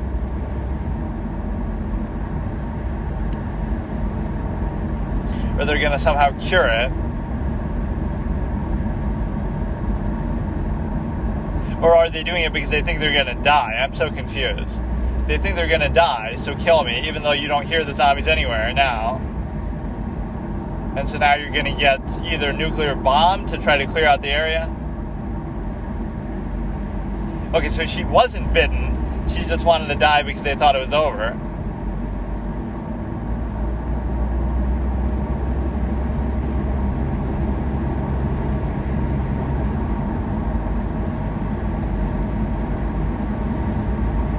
They're going to be all loud and conspicuous about this shit. the final epic showdown that we get. I mean, again, it's not completely terrible, and the fact that it was dubbed over was a little comical too. I tend to not like that, but I mean, if we watch a foreign movie, I don't have a choice. In fact, it's still better that it was dubbed over, because otherwise it would be so much harder to watch, and I probably would just skip it. So I reserve the right to skip things that I've already seen and things that aren't dubbed over, I guess, because I can't really rely on the subtitles alone. Oh yeah, this is kind of a good idea, using the cart like that. But where did you get it? Wasn't that at your own place? Or this is like one of those games where you use all these creative, what is it, like Dead Island, or there's some other zombie game like that, where you use all kind of random hodgepodge stuff as weapons. Like you kind of, maybe you use a shopping cart and you use other weird things, just whatever you can get your hands on. So it leads to some pretty funny kind of weaponry that you use. But no, I thought she had almost gotten bitten and she wanted him to kill her for that reason, not just that they've given up or they think they're getting attacked, which they weren't really getting attacked, right? They were just sitting there chilling, and then all of a sudden they go out. So like that whole scene of the gunshot attracting them was kind of pointless. Get to the chopper, a certified get to the chopper moment. You're really strong enough to hold them off this much when they were able to push down a fucking fridge in front of your door, that one guy that was so fucking strong. One thing I'll praise about it is the pacing was pretty good, even though I thought we would go out and explore a bit, but we stayed in the apartment basically the whole movie. So in that sense, it's not the greatest. But there was there was a case of, sort of gradually building stuff up. The neighbor comes by, then he gets killed, then somebody else comes in, then you meet the girl, then you have something else. Like, it's all very gradually paced in a way that was kind of okay. But then again, it's sort of trying to play it minimalistically just to... He was trying to use the hose, but it didn't work.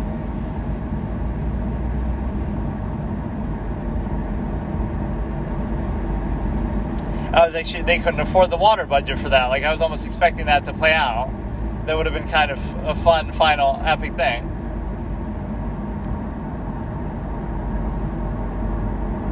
I wanted that to be the twist, too. They'll end up both getting killed because they're coming to quarantine everybody and kill everybody. Like, how do they know you're not one of them and you won't spread it to the rest of the world? Right? Why wouldn't you assume some sort of more malicious intent?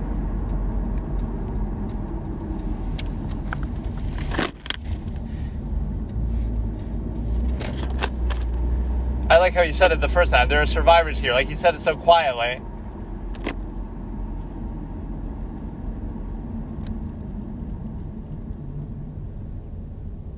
Or, again, this is sort of inconsistent. Like, you wouldn't hear...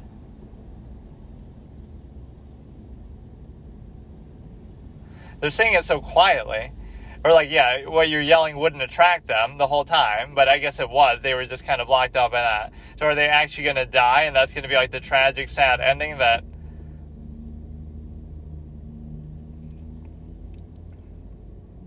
Most exciting rooftop scene since the one in the fucking Dark Knight Rises where they're about to get killed by Bane or whatever and his people, and then they jump off into the the flying Batmobile thing. The Batwing, I guess it's called.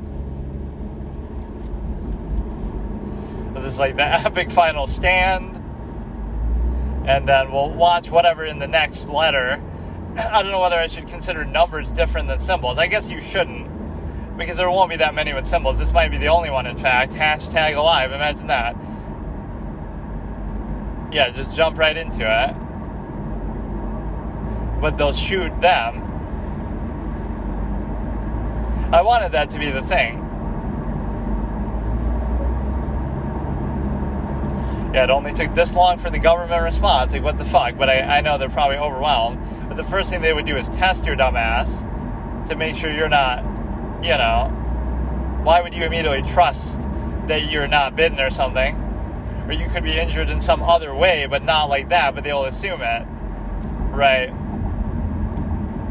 But that wouldn't be a happy note to end off on. You could easily just fly the fuck away rather than do this.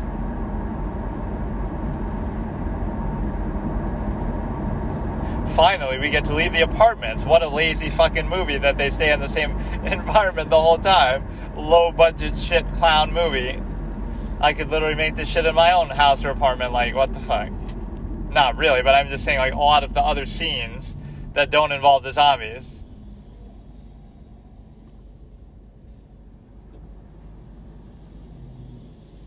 But yeah, I expect some suspicion that they might be...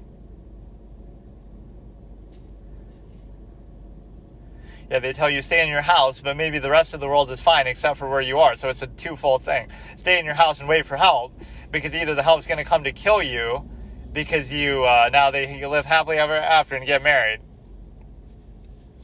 Like, either stay in your house because we'll assume you're infected too in the infected zone and we'll kill you, or...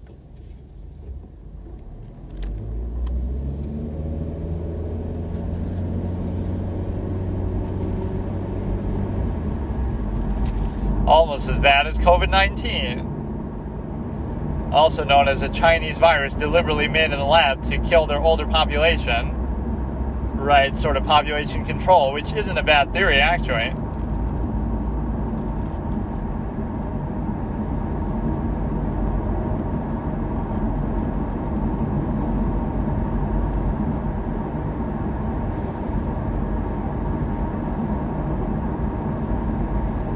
Yeah, what about the testing and the hysteria that you might be infected? Hashtag I must survive. And that was the line that his dad said, I guess. But when did he say that? Like, what was the context of him saying that? I don't get it. That was like the last things his dad said to you before he died. But it wasn't a zombie apocalypse then. So look, I get it, but it wasn't that good. I'm not that impressed. Preview in 1 second. I don't want to see a preview. Oh, no. All of us are dead. Is that really the next thing that would actually be on here? There's no way. I'll look through that in a minute now, but I just wanted to finish that here, so... I'll give it sort of like a... I don't know. I don't want to be too generous. Like, my ratings are usually pretty harsh. Like, something could be really good, but it's still only a B, because A is meant for, like, all-time great. So...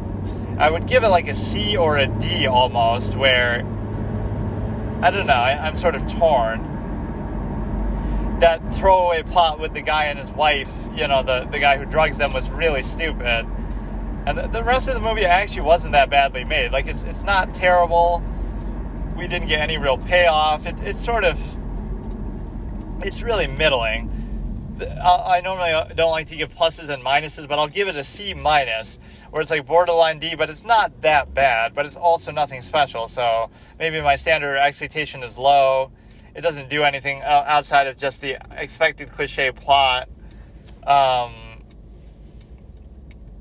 It needed like some sort of other better final arc where there's something more going on, but they just get rescued and that's it. Like, that's the whole fucking thing. And I like how lukewarm the response was, too.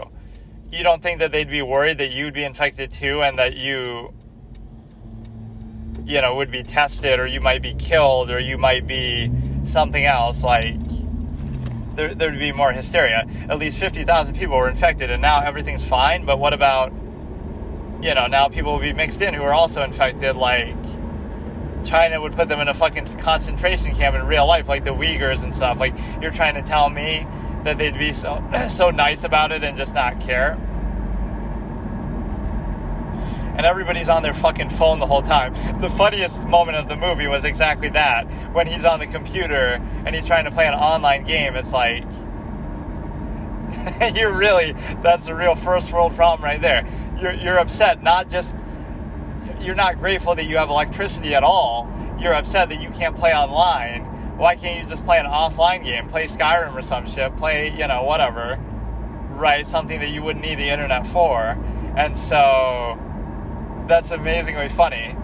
It's not just that he would try to play a video game under this circumstance, maybe to pass the time or whatever, but the fact that he would play an online game specifically and get all mad about it, that would be the whole big deal. Right, so that was a pretty funny moment, actually.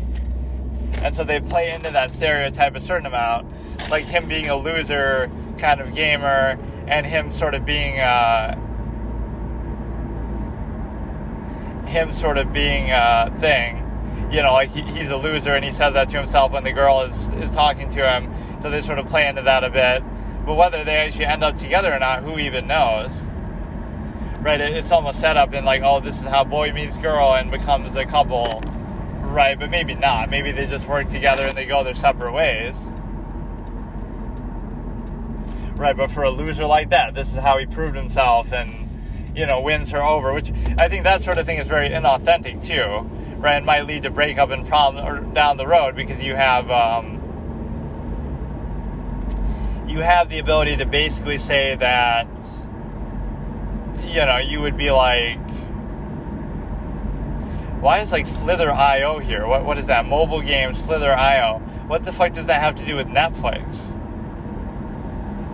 How is that a mobile game? That's like a normal game you can play on your computer. And what does it have to do with Netflix? It even has like the Netflix logo on there. So Netflix bought Slither.io so they could put it on their app or something, or they did some sort of crossover tie-in with it. I don't get it.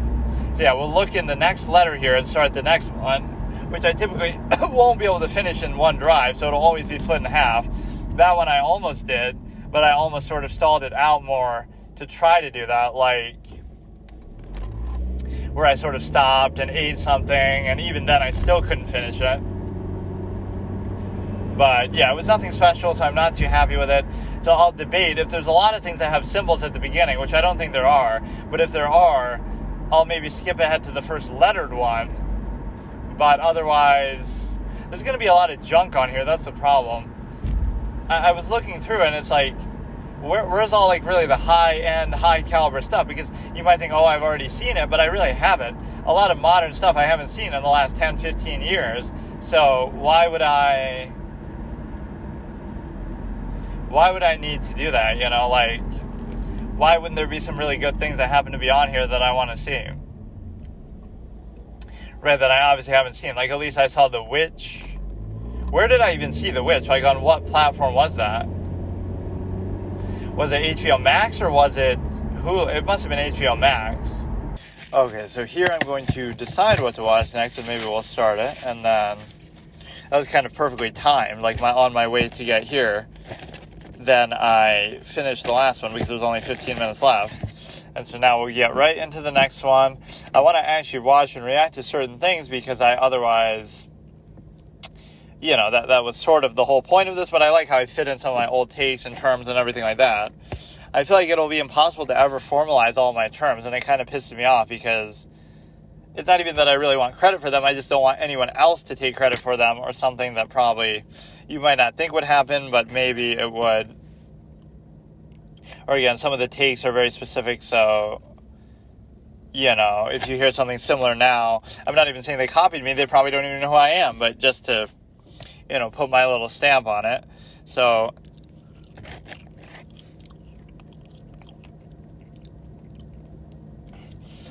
the thing is that I had to use a third-party thing. I'm using like Just Watch just to give me the list of the... I think this is what I use always. Just to give me the list, I can't even see. Just to give me the list of the actual Alphabetical, which I can't seem to even do now. Alphabetical, as if Netflix itself shouldn't have that. I guess I could do it by other criteria too. There even is a filter for random too. So I'm guessing Netflix doesn't have a random filter itself, or, that's such a good feature. Just, surprise me basically. Show me what you want to watch, right? When I just give me a random one on there, just give me some idea of what to watch. But, like, however the algorithm or something works isn't very convincing, but you have the ability to say, you just show me a random series or a random movie or a random thing, period, between all types. So what you have is,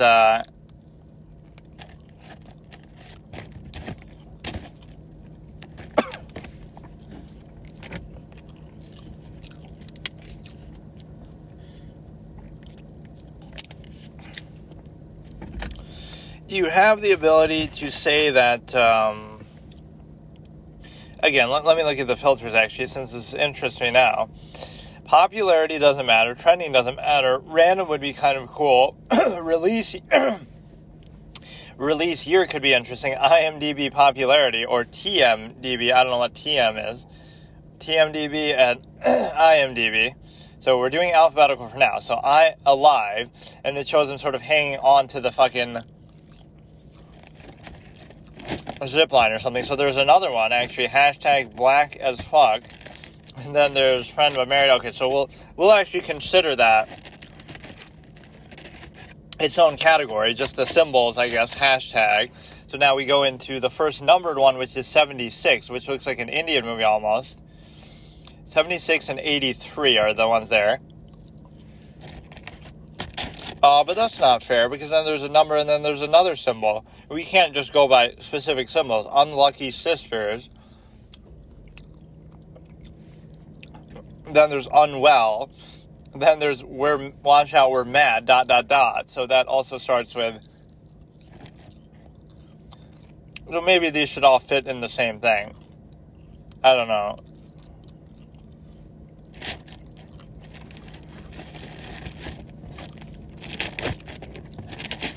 A lot of these do look like foreign movies, though, somehow, which isn't necessarily a bad thing, but I don't want it to be inundated with that, because that's not always the greatest for this, especially if it's not dubbed over, even though I typically don't like that. But what you have here is, you have the ability to see that, what do you call it? You want to look for a particular thing, which is, do I want to count numbers as separate, which I maybe shouldn't. Right, that would be too much. And then you go from one symbol to a different one. So the first thing on here would be 76, and then it would be, I guess, unlucky sisters. With that, I guess I'll count it all as one thing. The symbols and numbers are together. So it failed to survive. So let's look for the first one that starts with the letter A.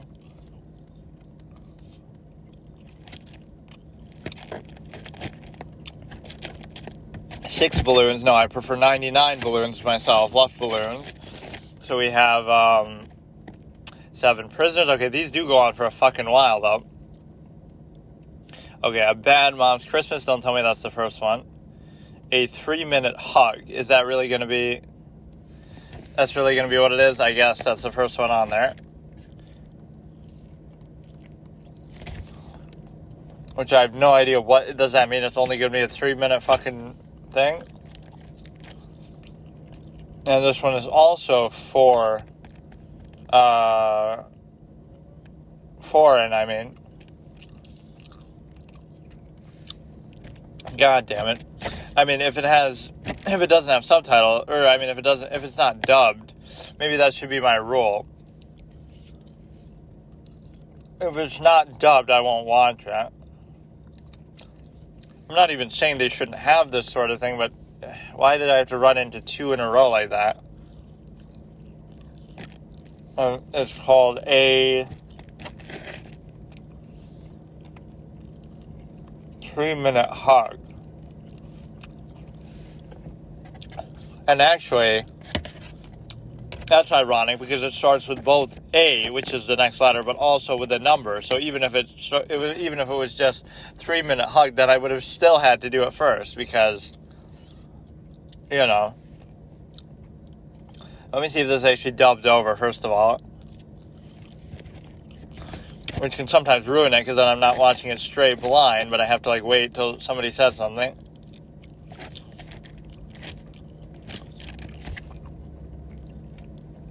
So it's like a short film. It's only a half hour long.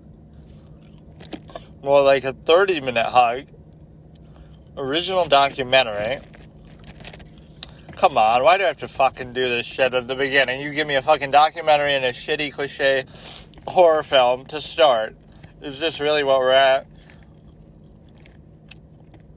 When there's so many great movies and everything I haven't seen, but because I can never decide, or I kind of want the ideal circumstance before I do it.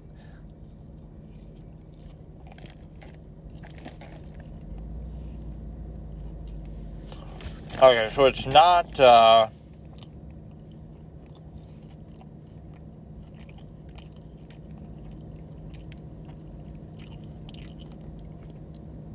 it has some dubbed options, like English audio descriptions. Does that mean it sort of is doing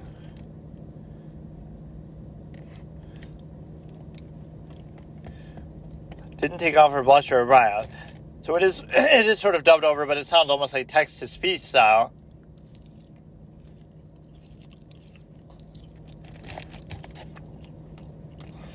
It's not really dubbed. It's meant to just... Fine, maybe I'll fucking do it. I don't know. God damn it. Why do I have to put up with this circumstance? It's so random. Okay, I'll wait, though. I'll watch it in a minute. We're going to be dealing with really shitty dubbing that isn't even meant to be dubbing at all, I guess. Could be watching Harry Potter instead for the first time or something like that, at least.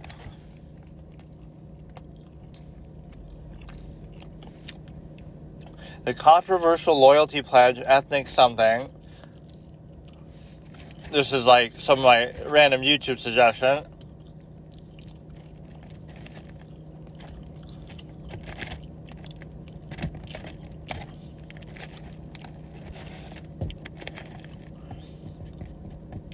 I watched some of this interview. Maybe I should do that. I'll watch the whole interview between whoever this guy is. It's some Chinese lawyer.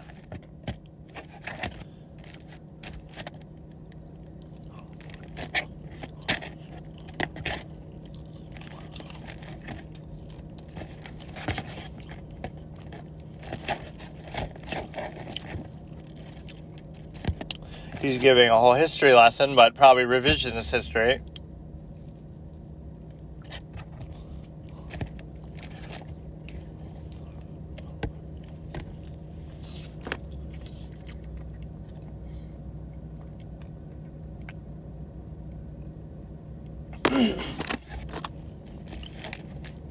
Japanese ancestry in Taiwan.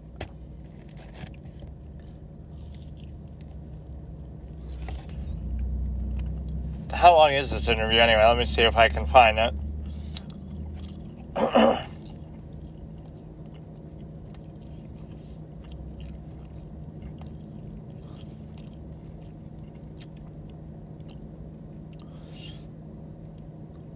Chinese lawyer interview.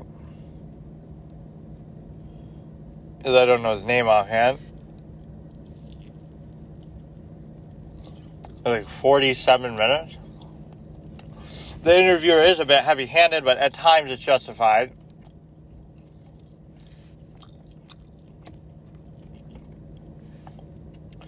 But it has this stupid long intro.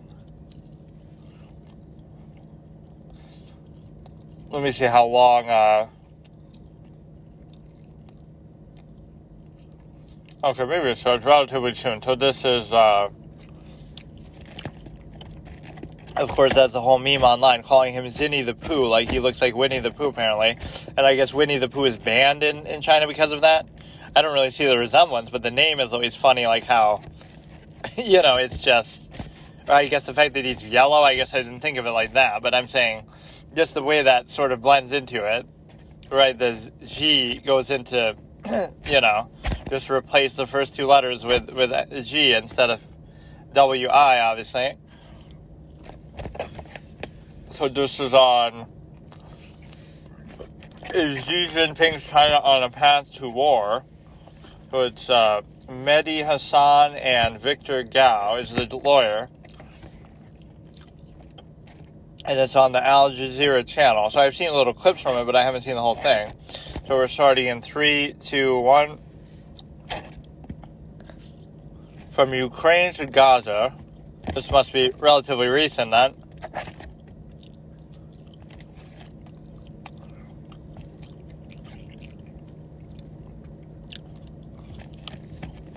China's been rising for a long time, though.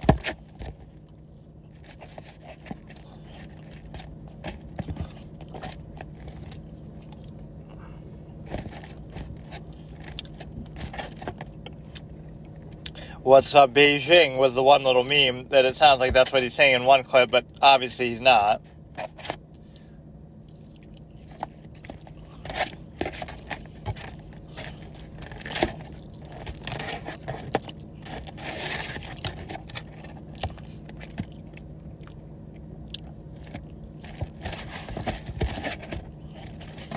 Yeah, the Taiwan thing is very similar to Russia and Ukraine, where they believe, like, oh, it's part of our country, so we have the right to just come in and invade, but the Uyghur Muslim genocide.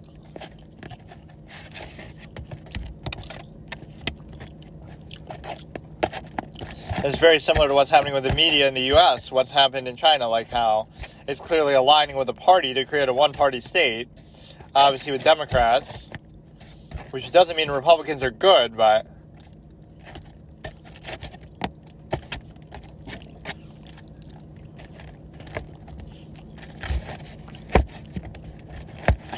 it's interesting that they would, that he would even do this, though, because, he could get in trouble now when he goes back home.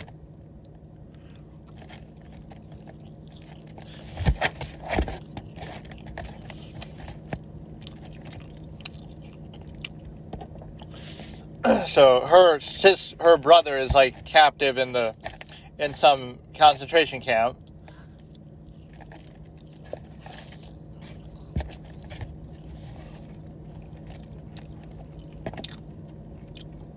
Supposedly, but what I want to confirm more so is the COVID Wuhan lab. Forget about this shit.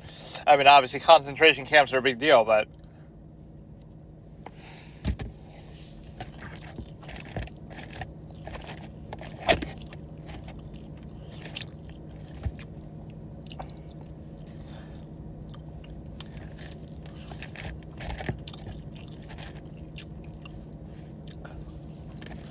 this is a bit heavy-handed, like you're assuming, what war do you want to do? Like, the U.S. has a great military spending. That doesn't mean that you're trying to look for a war.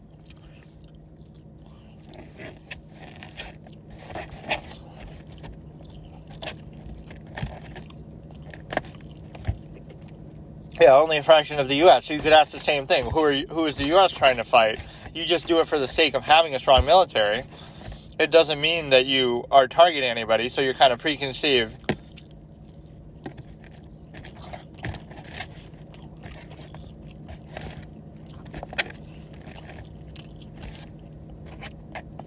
That's a very good answer. And generally, China has avoided a lot of wars in like the last 40 years, but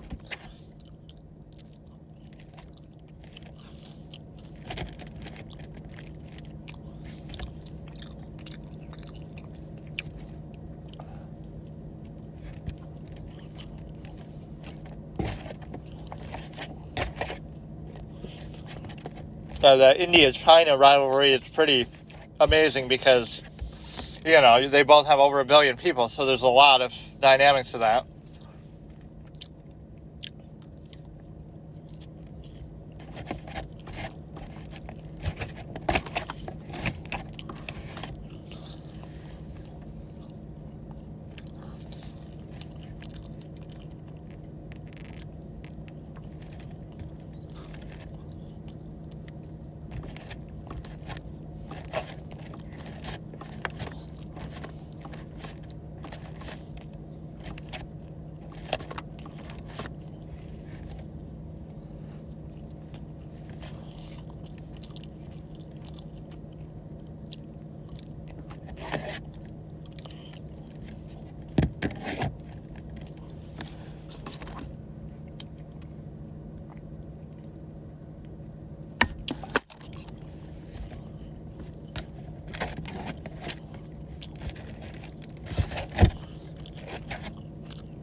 Blame it on the British. It wasn't India's fault or China's fault.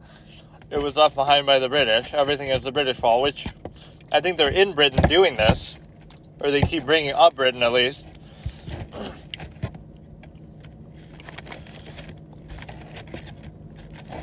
This is a bit of a straw man sort of perspective. Like, you must be planning for a war. There's nothing wrong with just having military spending, though. But that's at least a fair conclusion to Taiwan. So you cannot invade yourself.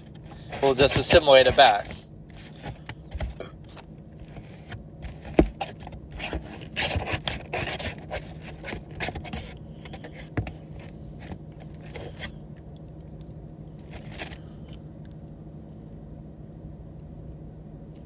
Yeah, they'll just use media propaganda and stuff.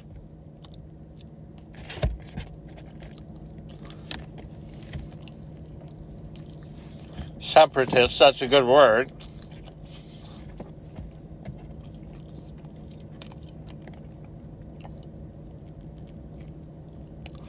Peaceful reunification, but you would do it through propaganda.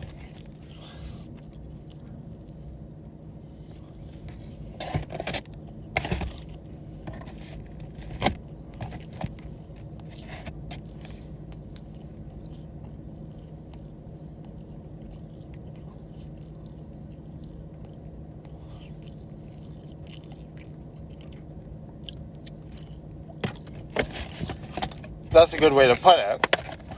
Like, the U.S. wants Taiwan to be independent, but you only want it because you want it as your proxy, not that you genuinely care, right? So even for strategic reasons, like, you don't really care about Ukraine, you care about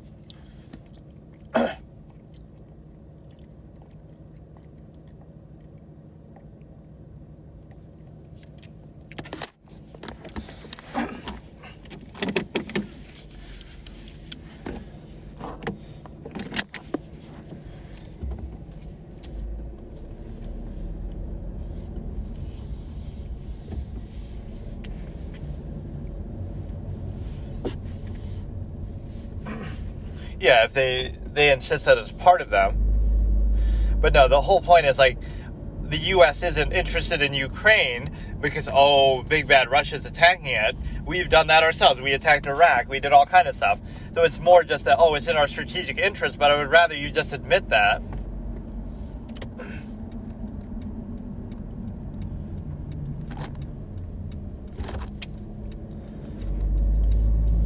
This guy is a little heavy-handed, the interviewer, but still, like, you don't have to insert yourself. Like, we get what he's saying. He is being...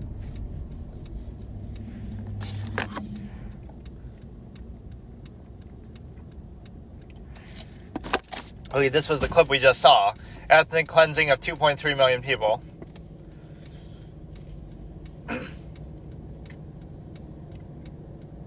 He knows his stuff, but some of it is propagandized.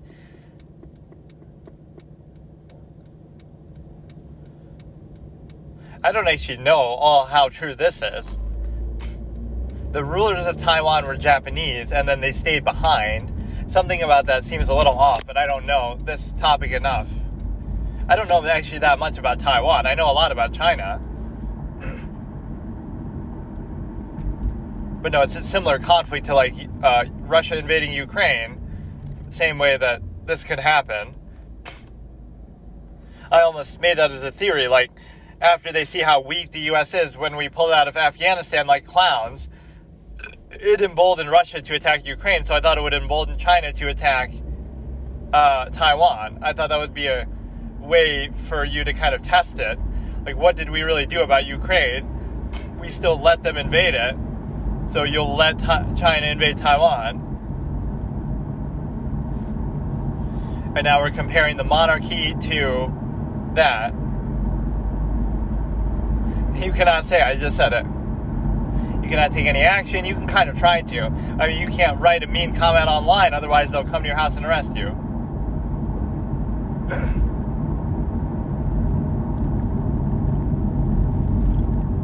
Then he gets into a whole thing like, his name is the Constitution. Yeah, you got 4 people on the panel now. Stephen Chan, the girl, and the guy, and then me also.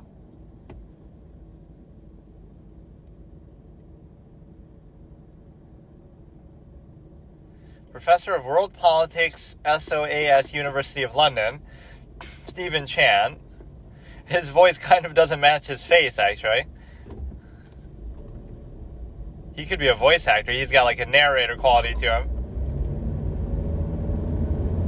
Some sort of unintentional ASMR / narrator combination.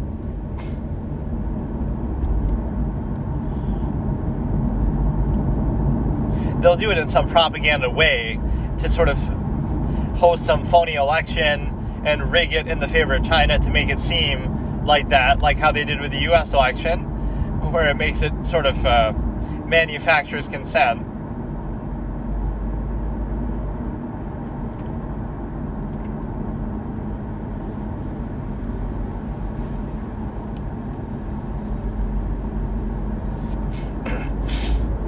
Martin Jacques, author, When China Rules the World. Didn't I float some title like that for a book too? Like, oh yeah, America was made in China. That would be like the name of a book I would write about it. Like, how America was made by China or something like that. Or like America, quote, was like made in China. Just to imply that like so much of our products are made there. So in many ways, we've allowed them to sort of take over production that way. Like especially medicine.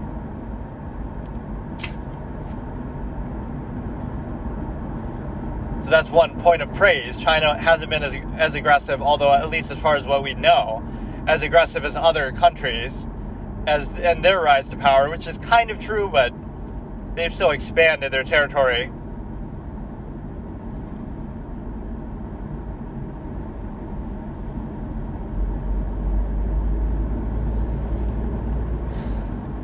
Okay, we kind of heard some of this in a clip, I think, before.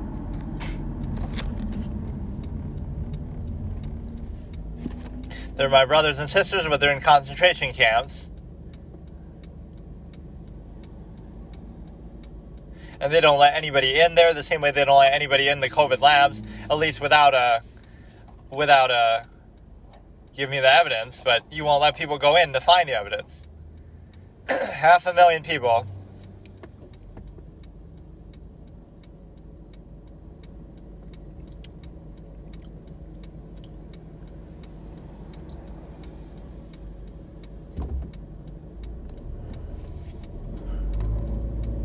So it's from the very source, from Xinjiang itself. Convicted 540,000 people, which they would just try to play off as, well, we convicted them because they actually did something wrong. Satellite footage.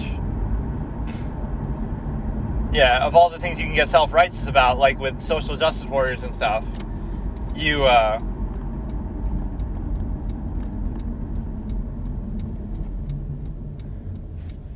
yeah, ask for your source and then you discredit it.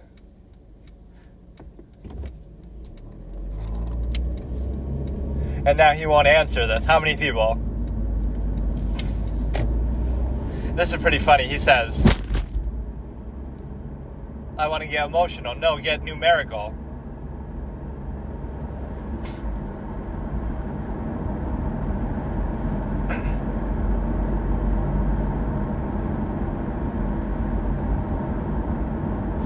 He's putting up a lot of propaganda points. This is his first really bad argument. This is a -1 point for him. It sounds like he said many, but he's saying many. Let me be philosophical. No, be numerical.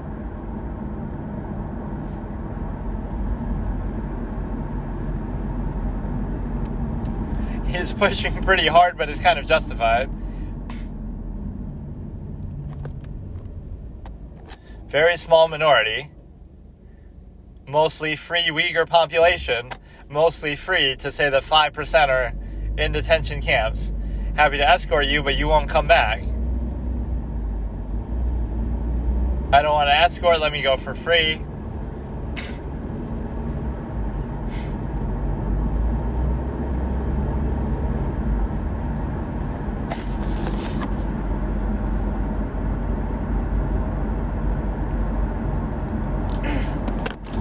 Make your case like a lawyer. This guy's a little snarky, the interviewer, but still. Mehdi. Okay, I saw this part at least. Maybe I'll stop. I just wanted to watch a little bit of it. It is kind of funny though. I love that line. Don't be philosophical, be numerical and tell me how many are in custody. Right, that is a pretty good line. One thing that I'll do before I start, so we're going to start the next thing, which is, we're going to start that way, it's not working. I'm going to start the next thing, which is documentary. Wait, what? I'm going to start the next thing, which is a documentary. Why doesn't it seem to be working? So we're going to do the documentary thing, and it is going to be, I'll do one concept before I start that, which is sort of the idea of relief stimuli. So, for example, why does smoking feel good or it relaxes you? It actually doesn't. What you're doing is you're creating an imbalanced state in which you're basically able to say that, because you crave it, you're simply relieving that craving. It's kind of like when you are starving, any food will taste good or taste better. Like you could be in the desert for days and then you have a sip of water and it tastes like the best thing ever, right? It's just that aspect that comes into play, not the fact that,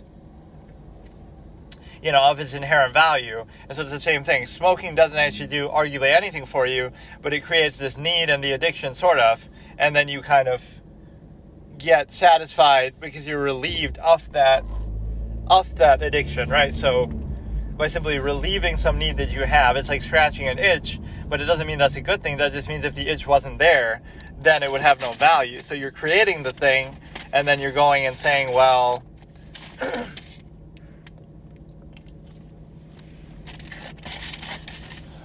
you're saying, well, now it has like a different value.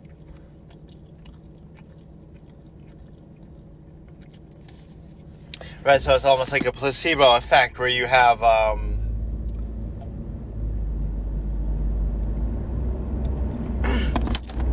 if you just didn't smoke at all, you wouldn't have that relief, but you wouldn't have the need in the first place. But you mistake it like, oh, it always relaxes me, but you won't look at it like, oh, it's stressing me out that I have to do this, like, that I have to feel the need to do it in the first place, or you kind of mistake it for other things. So much of what people do, they do without thinking, and then they sort of use it as a complaint for something else, like, oh, I had kids and now I have to do something. It's like, what are you, fucking stupid? Like, you didn't have to have kids in this age of abortion. Yeah, at least have an abortion. You don't want to take responsibility, and you want to live a carefree lifestyle, and you want to have sex like nothing, and you want to have no protection. You just kind of want no responsibility of any kind in any respect. But at least then, at least have the abortion and don't use it as an excuse, like, oh, or complain about it, like, oh, I fucking, I had to, I have to work 3 jobs to take care of my kids. Like, if you're the type of person to say that, you're the type of person who shouldn't have kids, because don't do that shit then. Don't have kids then. Don't make it like, oh, boo-hoo, you're the victim, and how heroic of you to have sex and because you're horny, and then have kids and then act like I'm doing a real service by taking care of them. It's like, it was your choice. It was your choice, dude. Either just don't have sex, just jerk your horny self off, or use protection, or actually take responsibility when you do get pregnant, or have an abortion, or give it up for an adoption, or simply do it without complaining and making a big spectacle out of it. Like, there's this form of entitlement that parents have, or something, where it's like, it's a very strange process that society shows, almost like a certain disdain that it has for itself in doing that. There's an element of some duplicity, like, oh, it's such a sacred, special thing. Also, it's a result of base half-mass hedonism, and then it's also, used as an excuse or an entitlement, or like, oh, I can cut in line because I got to go pick up my kids. It's like, nobody gives a shit. Fuck your kids. It's like, it's not trying to be mean. It's like, it's up to you. It's like, you created that situation, so I don't feel bad for you. Like, okay, maybe I have kids too, then we can all use it as an excuse. Like, I don't fucking know.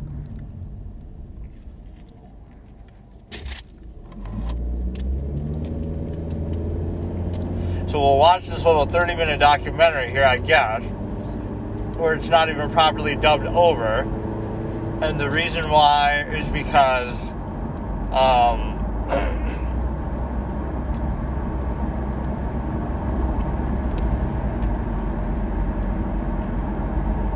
this is a new level of distraction. I'm eating and driving at the same time, while also reacting and talking, while also potentially watching something. You think ADD is a fucking, is your ally. I was born in it. Playing a game and watching a movie at the same time on my computer or something. I would do that in WoW a lot. Like an MMO where you're kind of just mindlessly grinding stuff out. And so are you playing the game in the background, or are you watching the movie in the background? You're doing kind of both in the background. So yeah, we'll start this in a minute, I guess.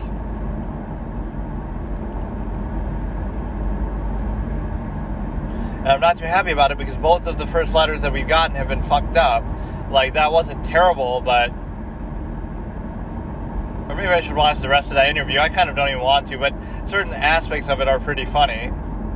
I find a lot of stuff funny that's maybe not meant to be. Or, you know, people might be that way too. It's like...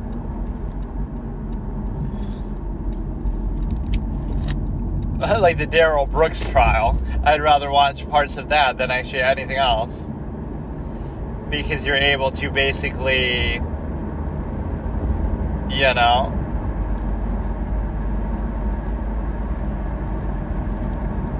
Because he's such a fucking clown. Maybe I won't. Maybe I'll just watch something random.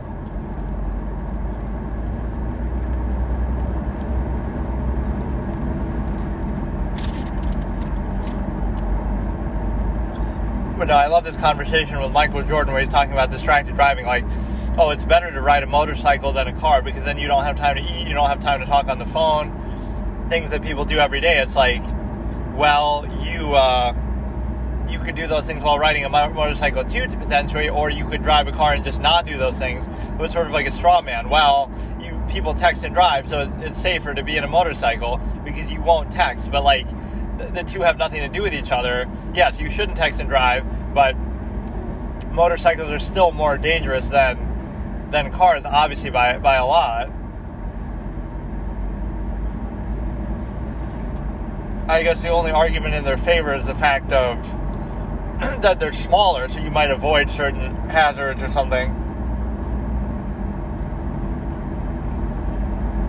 But then on an anecdotal level, people also drive like clowns and try to go way too fast and try to cut through the middle lane of traffic. And I've seen people do that. Like, they'll drive in the middle lane as if it's a lane. Like, you know, they can fit, so they can fit between two cars, so it doesn't matter. That's like what they do in India. They'll just make 3 lanes out of 2 because they're fucking, again, obviously so overpopulated that they can't handle it. So both India and China are a good example of why abortion could be valuable or good, or why condoms are good, birth control is good, or why, again, even personal responsibility is nice, but you got to have a little restraint too. Like with how much sex you're having and stuff, it's kind of incredible. That's all Indians and Chinese people do all day, I guess, is just bang one another and get pregnant and have kids. Like, what the fuck? 1.6 billion. Again, I'm not judging you, but then don't complain about it, but it causes all kind of problems in society. Like, man, you think you have it bad in America with 300 million people, which it is a fucking headache at times. A lot of the problems it causes, overextension, you know, that we talk about, but it's a case where you don't have to do it like that. Right? It is a choice, and the absolutist tendency would say that the absolutist tendency would tell you that that you don't have to do it, and you can just choose not to have kids. Right, you wouldn't be forced not to the way that people sometimes talk about, but you would have the choice.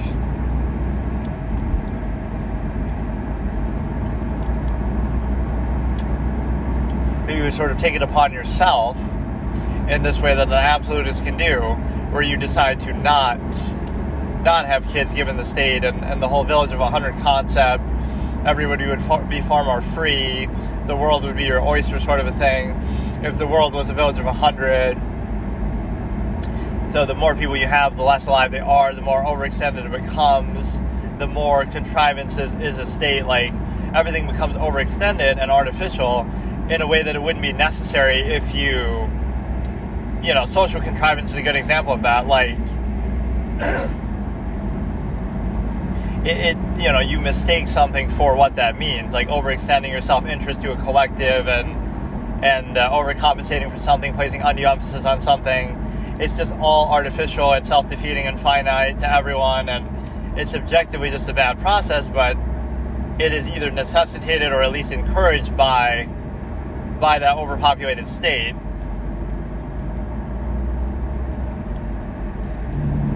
But no, I kind of want to watch a Daryl Brooks clip. So we at least saw our first part of that fucking thing. We saw the first part of the thing, the Netflix alphabetical thing.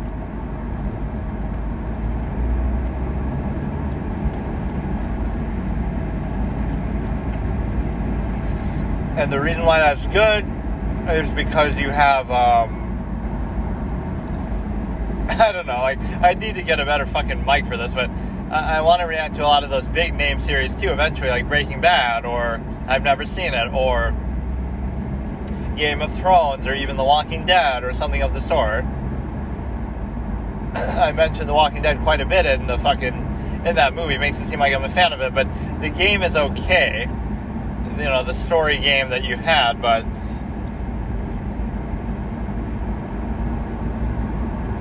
it's not, there was some really shitty Walking Dead game too that I remember Chris Smoove playing, and he was like all excited for it, but then it turns out to be shit. We have The Walking Dead at Home, The Walking Dead at Home, but they end up milking some of these things too much. Like, they have a million of those different series.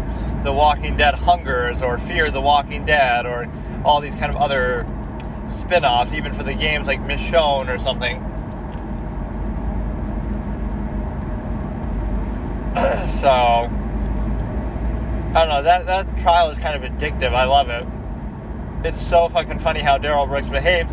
I can't say I'm too surprised, because, like, he has nothing to lose, and he's a clown, and he doesn't know what he's doing, but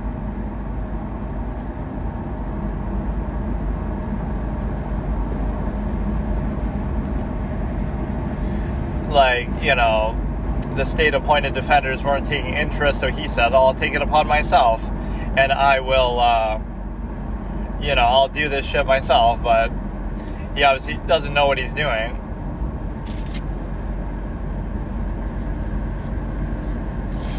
Yeah, don't drink and eat while driving, but I'm doing both, and don't fucking be distracted by the phone and stuff.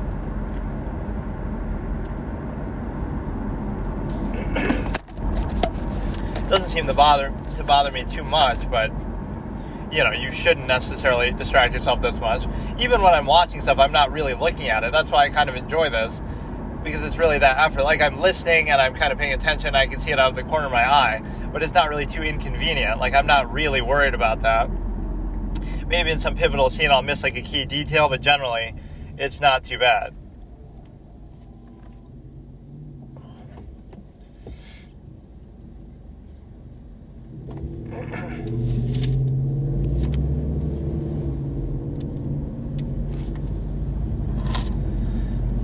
Okay, so here we go in a second here. I hate doing this while driving, but I kind of just started driving abruptly, so I forgot to start something. So we could watch the Stupid Ass documentary, we could watch this interview, and we could watch the Daryl Brooks trial. Any of those three are on my list, but I just suddenly had an urge to watch that. So I keep watching the same clips over and over, though. I want to see some other part that I haven't seen,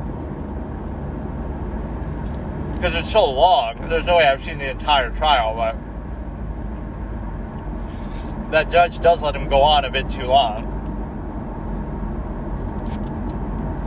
Like, people are praising her, she's so patient, she's trying to avoid a mistrial, but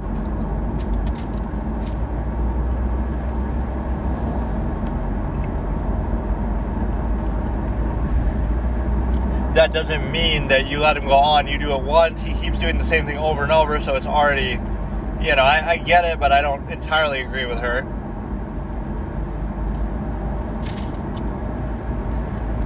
There is a limit, otherwise you end up wasting everybody's time and money and whatever.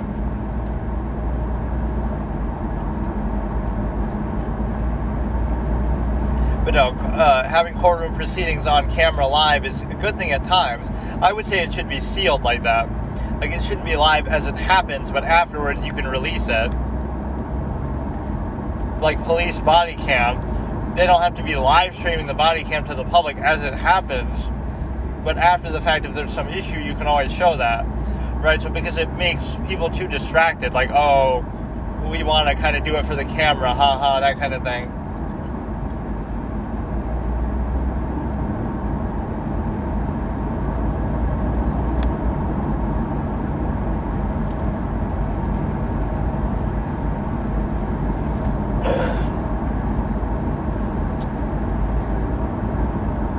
No, I almost wanted to do a whole series on that, like watching trials.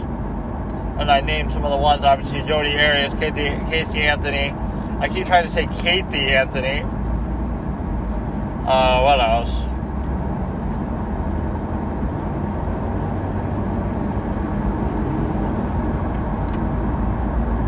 That's such a generic name, too, so I'm sure there's other people named that.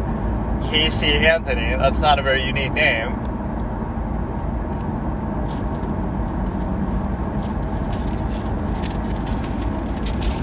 Yeah, even for her, she should have just had an abortion. Then society will celebrate you instead of, what they did. But oh no, you want all the attention that comes with having a kid too. It's such a self-serving enterprise that people do, how they treat it.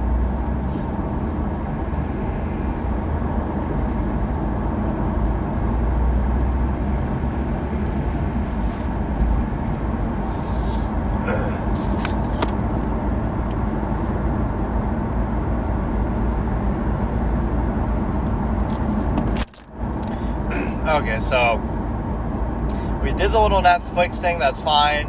I watched a little bit of the interview, so the one thing I haven't done out of those three, I may as well do. And then I guess maybe tomorrow we can watch, I like this, I'll watch them all in like bits and pieces. So the one thing I have left to do is the Daryl Brooks thing. I want to try to find something I haven't seen yet, or at least not in a while. Maybe when I was first watching it. I definitely didn't see the whole thing, though. It ends up being so fucking long,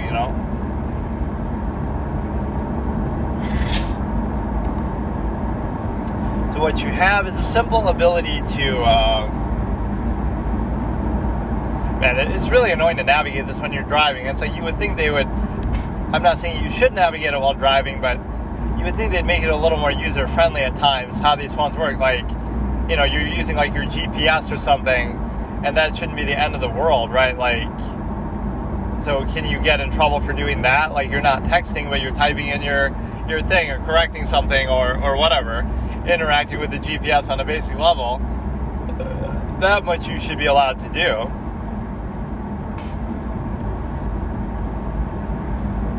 So yeah, we have Daryl Brooks coming up in a second here. I gotta figure out.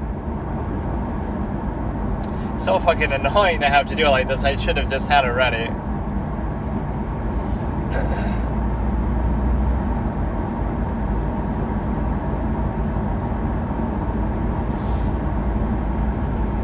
Like, how would you interpret that if you have the thing on a stand, like in your air vent or whatever, in front of your windshield, then you just happen to click a button, type in a little word? It doesn't mean that you're really texting while driving, or you are in such a way that's not that hard to do. It's not like you have the phone under your thing, right? Just put it up on a stand and then just keep hitting it the same way you would like the radio, right? It's not that big of a deal.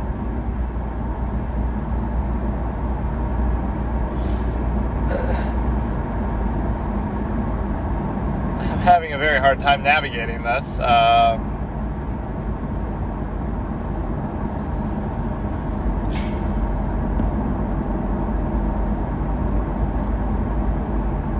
But again, it's me after all, so I would never get in an accident or anything. Never gotten a ticket, never gotten in an accident.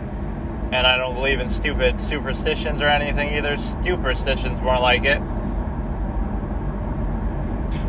Whether it be astrology or some other shit.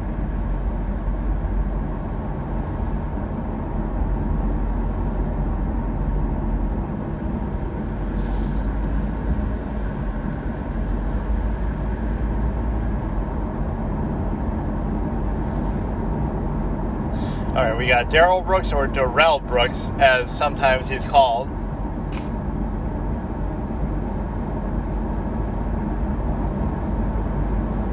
There should almost be that feature, like, what haven't I seen? But let's watch this. But then I'll have to keep skipping through it is the problem.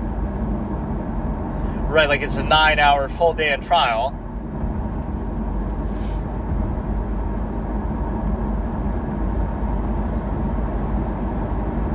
So maybe I won't even tell you the timestamp, but I'll just do, I'll just kind of tell you what's happening, I guess. What were you doing prior to the alleged something meeting So we get an asked and answered objection within like 5 seconds. So I just kind of skimmed ahead. I guess I'll try to tell you the timestamp, but I can't even see it right now, so hang on. I saw him get a number of good objections in, though, where they were actually sustained with, like, some other detective. Or he keeps asking, like, do you know who the plaintiff is in this matter? And, or yeah, like, how do you even determine, like, defense witnesses? Like, who would want to be a defense witness as if, like, you're in their favor? So we're at 2:15:57 in the video called Watch Live, Wisconsin versus Darrell Brooks, I think trial part 12, day 12. So we're starting in 3, 2, 1. Ground for the sustained.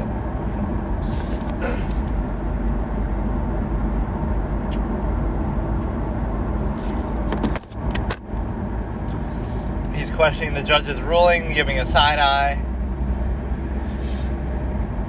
I'm not saying she's always correct either, but I mean, you don't get much credibility when you act like this guy.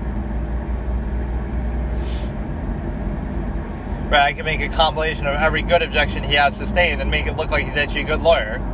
I'll do that, like Darrell Brooks, ace attorney, and it'll be all the great arguments that he made, the judge being impressed that he made some of them.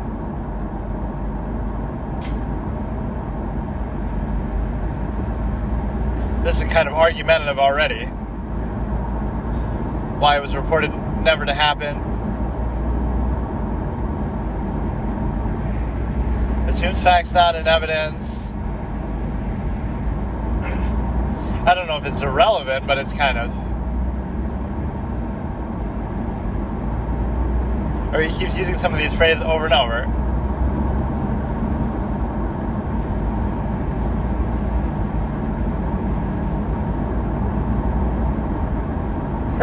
He just goes on these little commentary things. Interesting, he keeps saying, like, to... This is more interesting than what I was watching before. The best comedy movie on the internet. Bro, like, really gets into it, too. He tries to role play. Be fair to say, count 1 million. You have a child in common with the alleged defendant.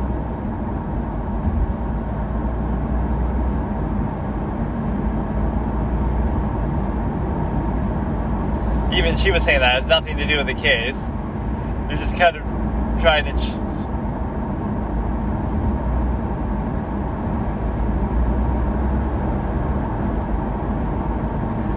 You can't keep arguing. How is it not relevant? That's what the judge is there for. It's more like, how is it relevant?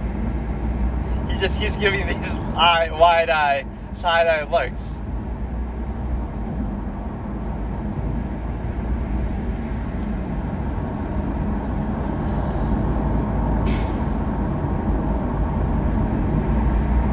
Some of his catchphrases belong on a t-shirt. That the money goes to the victims of the families, though, not... Or the families of the victims, not to this clown in jail. That's arguably not relevant either. Why does it matter how old?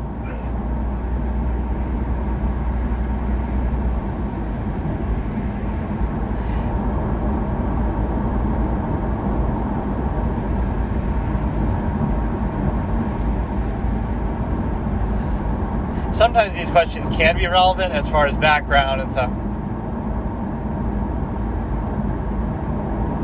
Yeah, it's not relevant, but you answer it anyway. So sometimes stuff can come in like that. If they overrule it, but it's already been answered, you could say, oh, well, because they answered it, now I get to dig into that deeper. Under their sworn testimony, they said something like,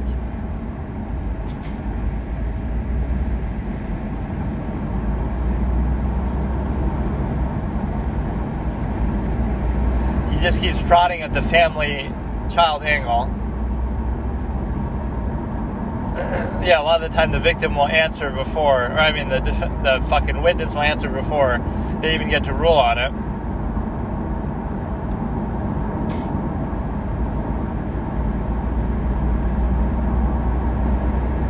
says grounds before, like, they even gives him a chance to say anything. Like, I don't know what exact part of the everything is not relevant that you're asking, so ask something fucking relevant.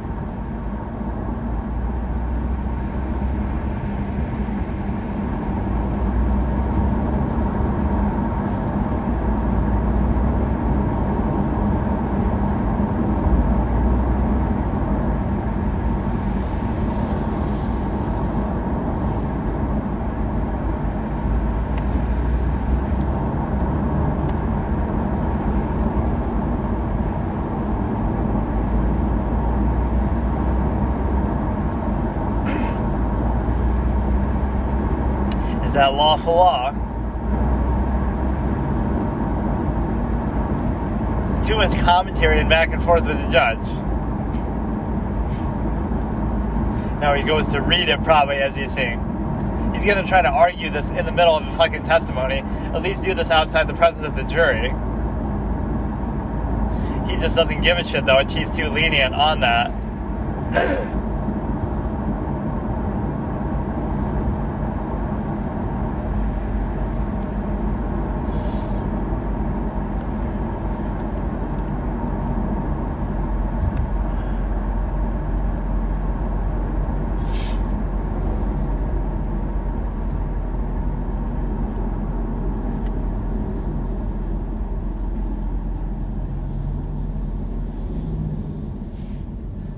Middle of Nevada, just the middle of the desert. Is that what she said? Like, just the middle of the state.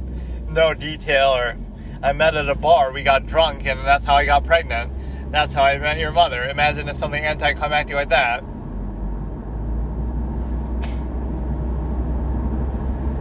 I like how they used that Tracy joke in How I Met Your Mother. The stripper is Tracy, and that's your mom, and they were shocked. And so the mom's name actually ends up being Tracy.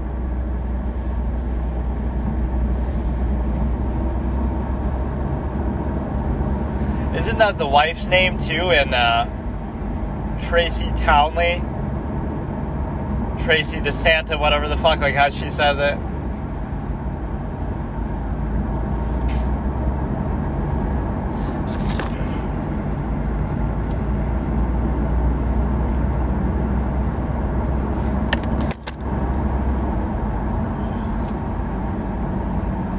So no contact from the day of the crime and now, which I think is probably unlikely. They probably have, he's at least tried to contact her, but that's a form of contact. He sent me mean messages and this and that. Right? He would have tried to call you from the jail phone. In fact, that's a lie. How could there be no contact? You're contacting with him right fucking now as I'm talking.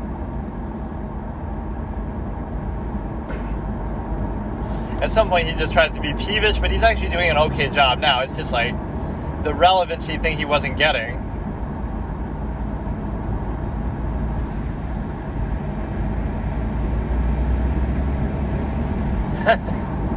I'd love to hear what point he thinks he's making though. Like, what is your great defense from this?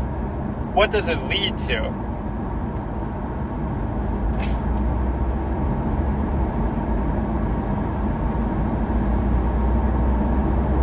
You can't just do this. It's like his Perry Mason moment.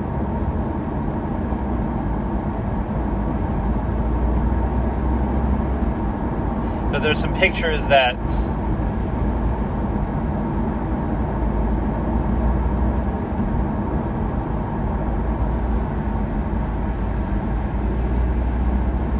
now, how did she sustain that without even seeing them?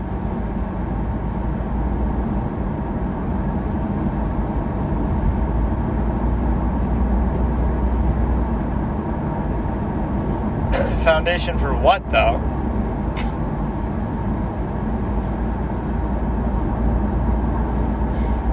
But the way you held those out was so suave. Like, do you recognize these?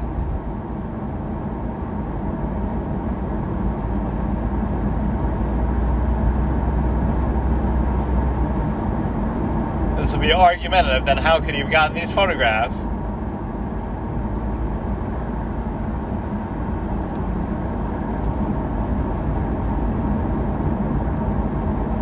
This is kind of like you're testifying that I obtained photographs. just keep saying grounds over and over.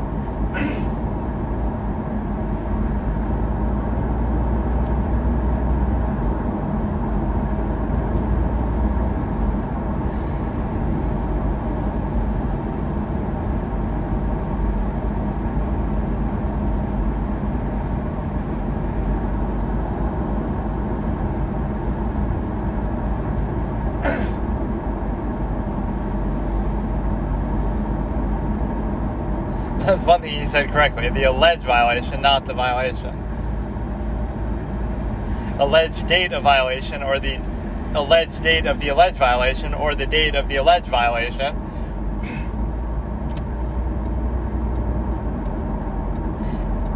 He felt good about that one. +1 character point for Daryl Brooks.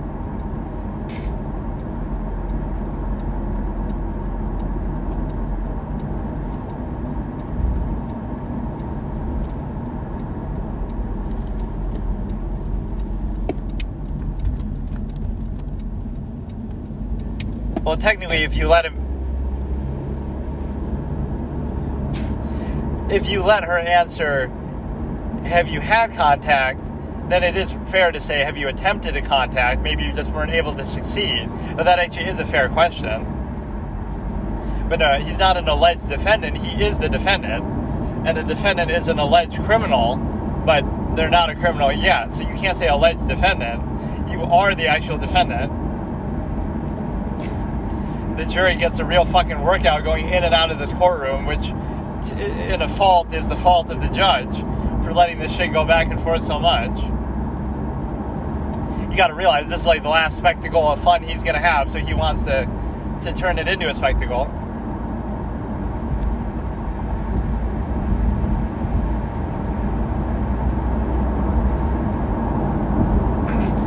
That had nothing to do with the question, actually.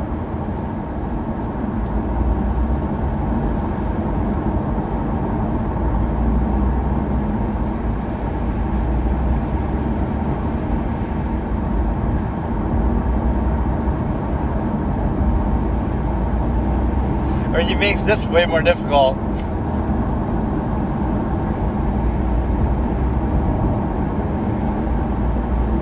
It is like a perjury thing, that we didn't have contact, but then you did.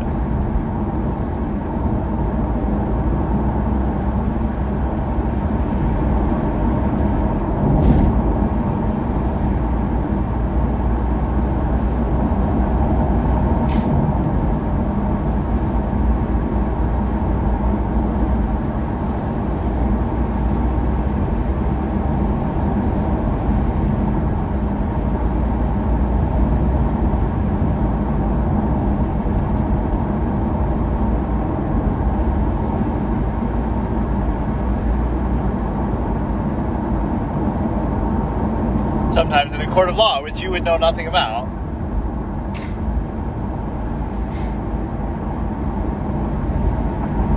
Why does my mic thing seem so fucked up?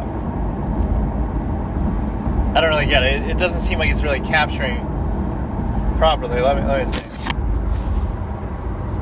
Like, for example, now, is it better, or I really can't tell.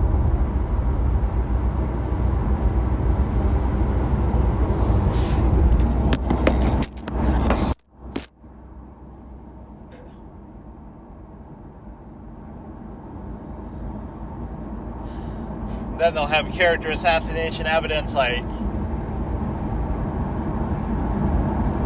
because then they'll do character that she's afraid for this reason.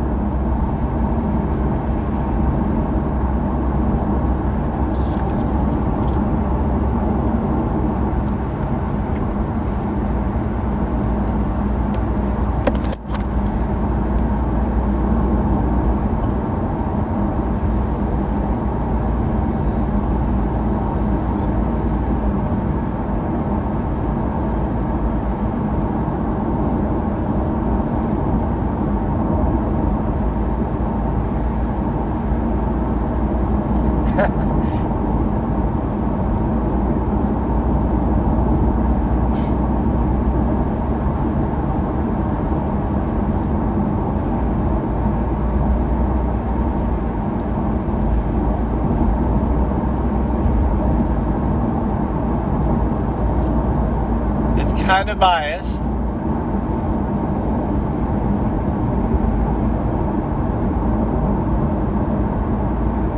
They just pull it out of their bag and mark it as an exhibit.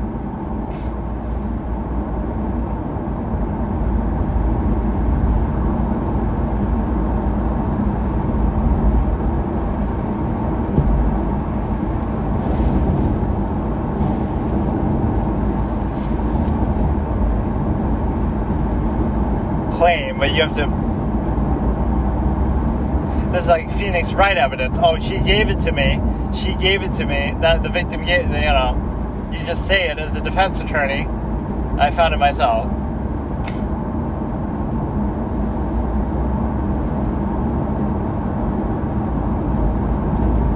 Maybe because you don't know how the procedure of evidence works.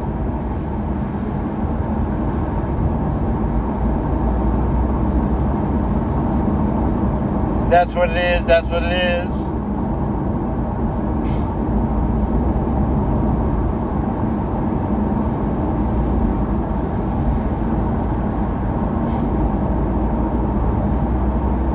You said you're yourself, you're the umpire, you're the referee.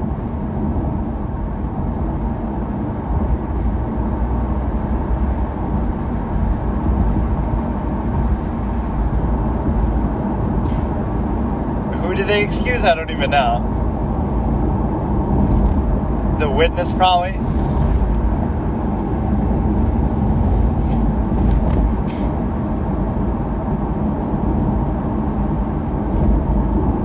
She got.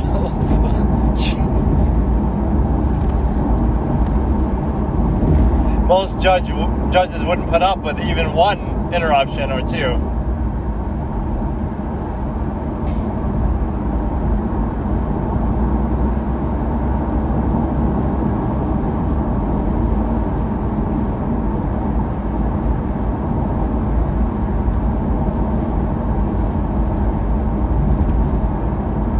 I don't interrupt you as I interrupt you to say that.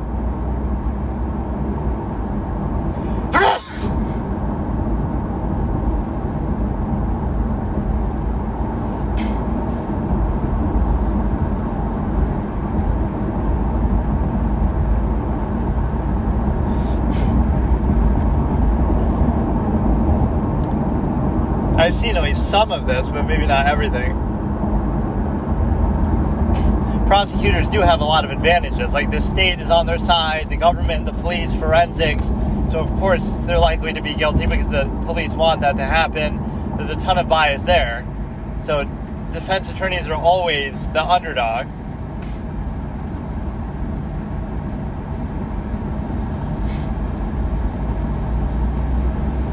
Now, if she indulges him and says, okay,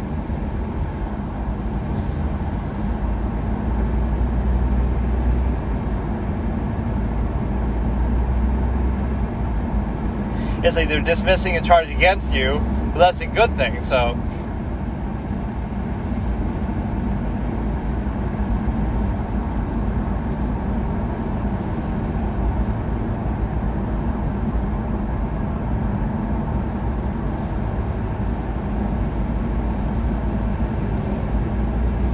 A battery, the way she said that.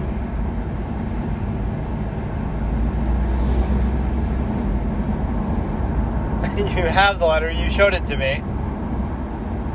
What does the letter read? I don't even know that he was making up the letter. He might have been telling the truth, but then he...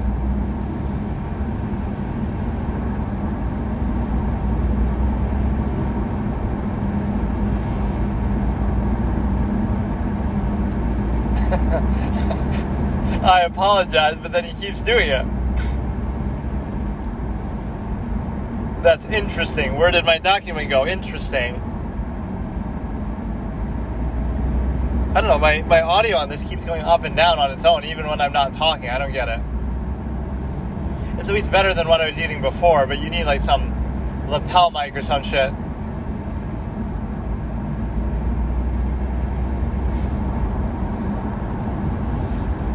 You stated it implicitly.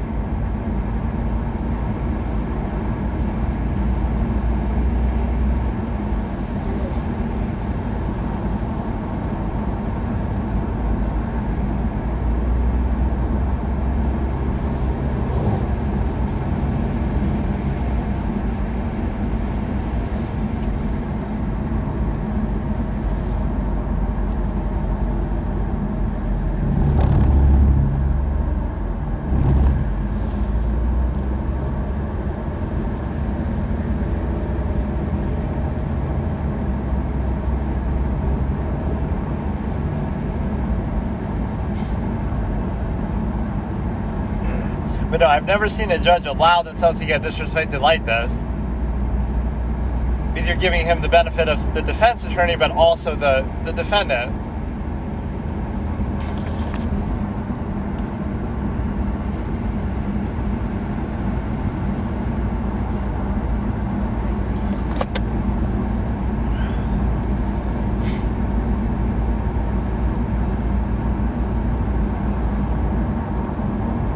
And what I don't like too is he keeps saying the same thing over and over. Is it admiralty law?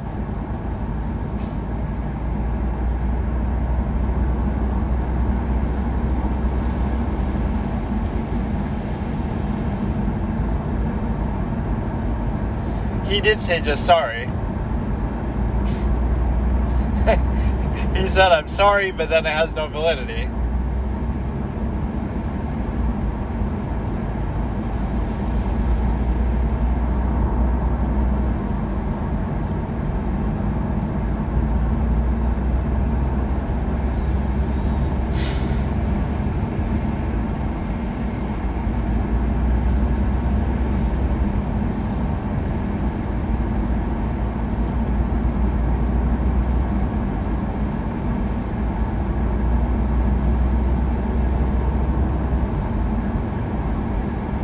Yeah, like if they lied in the past or lied to detectives or something.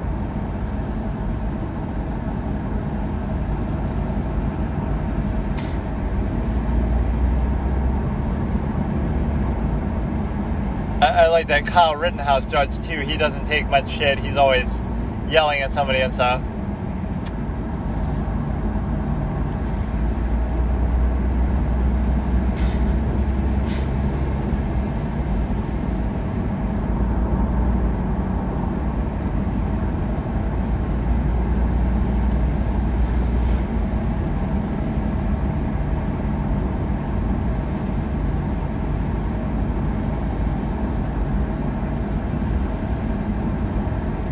But the state always can deny evidence or object to it, but the defense can't. Like, you have to show me your evidence, but to some extent you don't have to do that sometimes.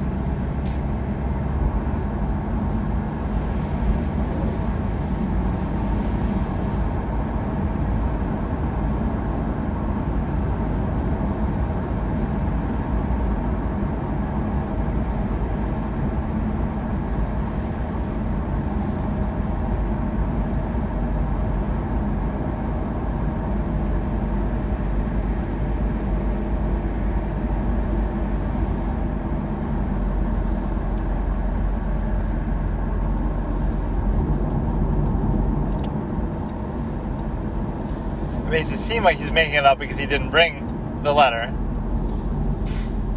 I don't get it. She was even saying you showed it to me, but maybe she just thought it was just a piece of paper.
I guess it would depend what the letter says to prove relevance of it. It could be from yourself. You just had them with you. Now he gets mad about whether it's signed or not. Who signs a letter?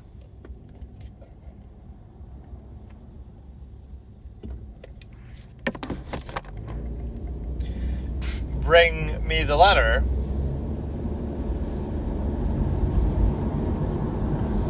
Or does it have her name on, like, the address?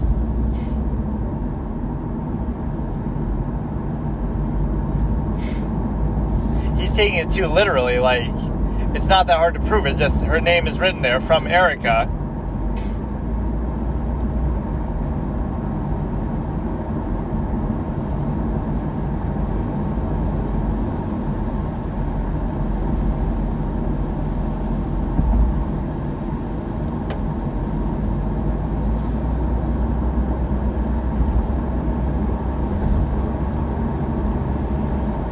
No one's going to sign a letter to somebody in jail, but is it her handwriting?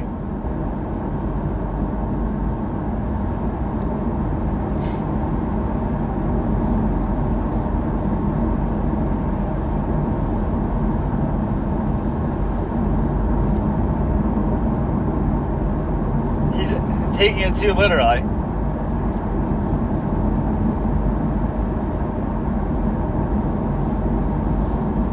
Just say, okay, I recognize her penmanship, and then show it.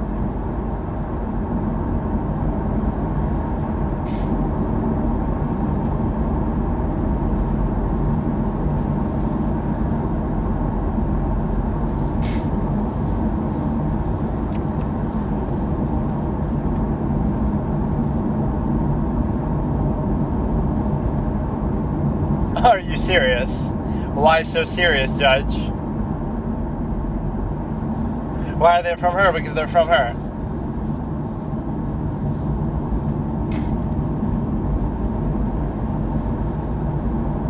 Wouldn't you have to put his address or whatever, his name on there, and your name from Erica, from Daryl to Daryl Brooks?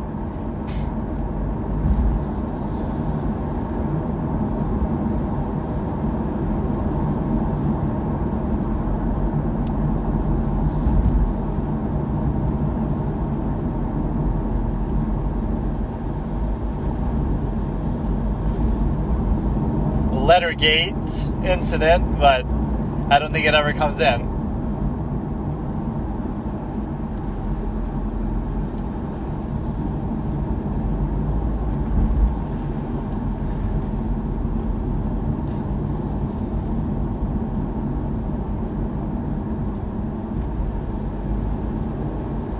You know, sometimes I don't listen to you because you're a clown. I don't think answering quietly is...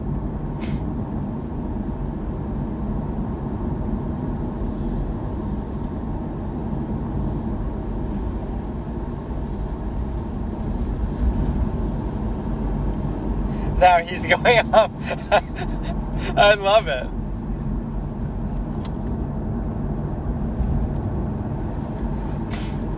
You let him have too much freedom. You can't interrupt a judge.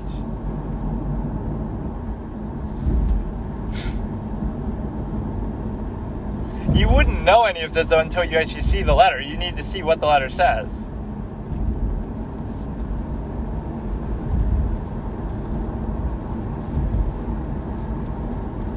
Yeah, somebody pretended to be her and sent them. You could say that he claims this from there.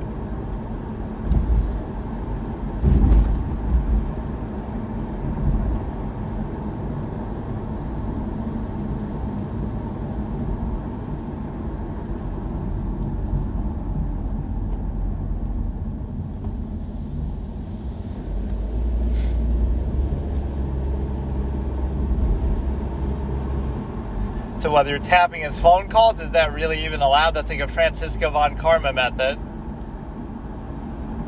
Now he brings up that he's a sex offender and then he gets mad.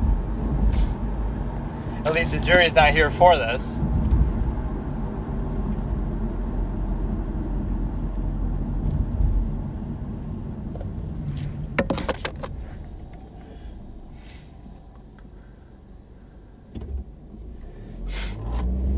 How many children does he even have?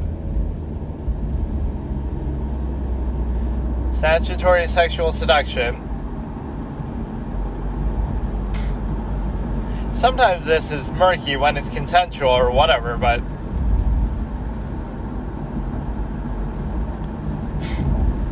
yeah, see, this is what you mean by opening the door.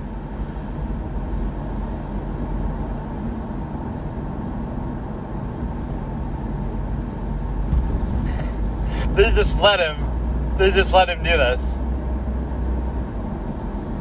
Since you think you know so much, how old did she say she was when I met her?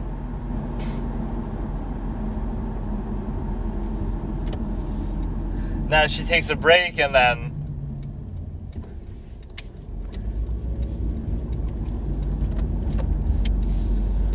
even here she takes it soft.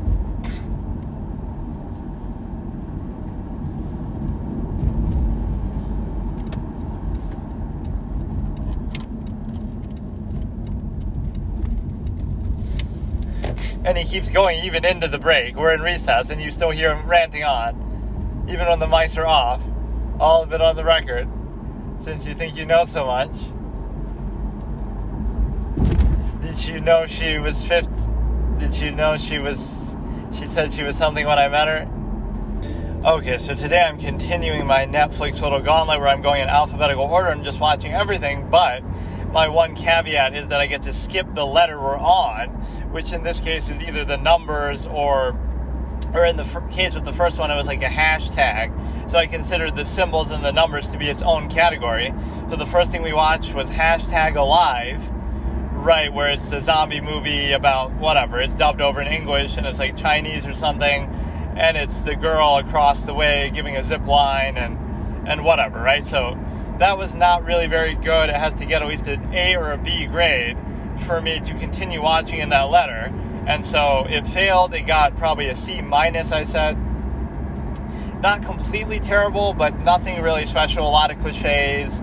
That one scene almost ruined it. If they had replaced that with some other better story arc towards the end where it's actually a human, like a good, like a seemingly good neighborly person who's trying to help you, and then he drugs them. That's such a cliche, right? Every story has that. Like it's some other, I don't know, like David from The Last of Us, or this dude from the fucking The Walking Dead, the guy who kidnaps you, kidnaps Clementine.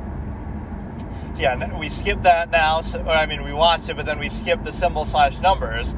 I was thinking of splitting those up in two, but it didn't really seem. It's fine, right? Like, that's just annoying, kind of. Then there'll be brackets instead of a hashtag, so whatever. There's too many weird ones like that. So now we get into the letter A. So the first one we see here is a 3-minute hug. And so based on when you're watching these two, it'll obviously be different what's on here and in what order. So 3-minute hug, except it's a 30-minute hug because it's like a 28-minute video. So it's not really a full movie. But I'll give this a shot. I'll watch this. Only if it gets an A or a B grade, then we can continue with the letter A. Otherwise, I'll go to letter B. And so what we also have is, there were two other things I was watching. The thing with Mehdi and the guy, the Gao guy, the lawyer. So that interview was kind of semi-interesting at least. So I watched some of that. Maybe I can watch the rest of that. And then I can also do something I was watching, like a trial, like Daryl Brooks moments and stuff.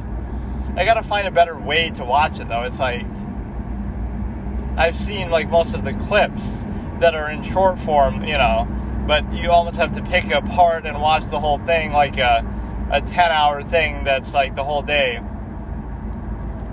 of trial, but then it's a little harder to do the timestamp. I'll just say like where in it I am at. So with this, it's 28 minutes long, and so we're starting in 3, 2, 1. 28, 17, 16, 15, 14, 13, 12, 11, 10. So there's like is how much is left. But it's got like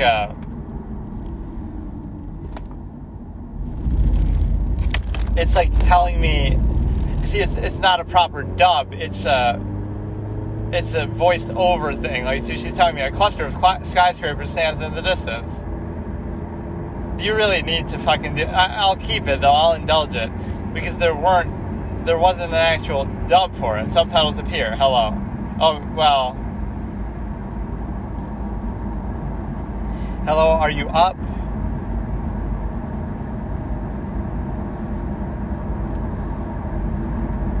No way. But it says really. Really, she took her.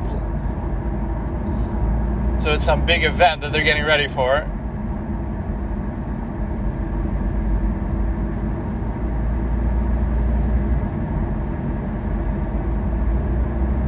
I don't like this kind of dubbing over, though. It's not really dubbing, it's just...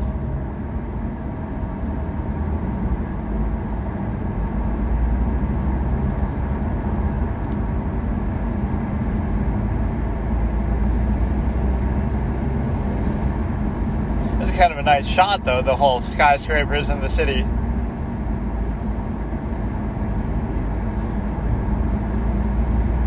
So they're going to end up being about to die, and they'll have a 3-minute hug before they fall off a cliff because they're going on some skyscraper adventure.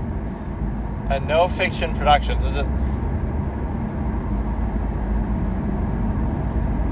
I love how she's describing like how the cars are driving and stuff. Or is the whole thing going to be like this? Just this one shot?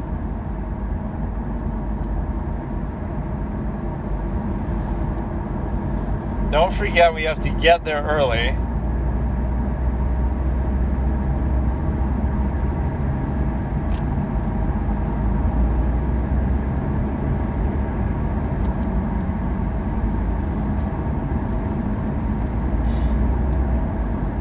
See you, bro. Okay, then Camilla. Like, it's different. What he's saying is different than the subtitles. This is what you would watch, with all due respect. Like, if you were blind, you could hear it like that. But...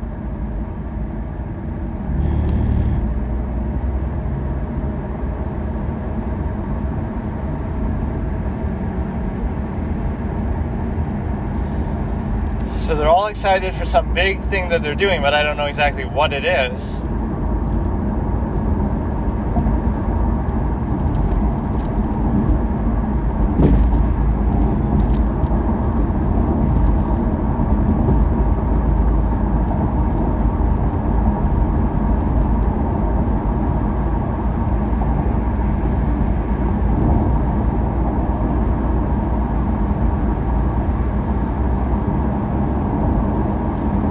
Yes, the stimuli acme argument. Like, I love this sort of perception of romance. Like, oh, it's not all about sex, but what you're doing is sort of flirting with the idea of it anyway. Like, oh, hugging or holding hands or kissing. Like, it's still the same.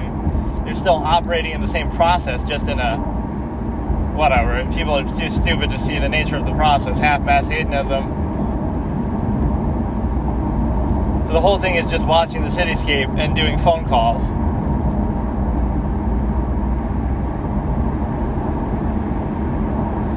1 minute, 2 minutes, or maybe 3 minutes, a 3-minute hug.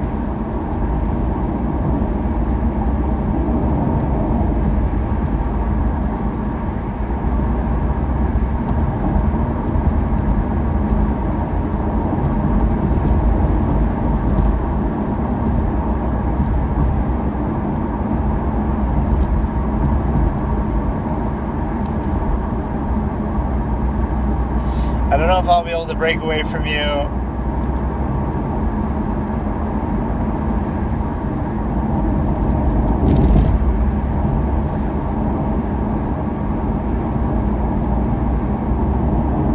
This might be better if you weren't just listening to this bad dub, but still, it's kind of too much. I thought this would just be the intro, but this will be the whole thing.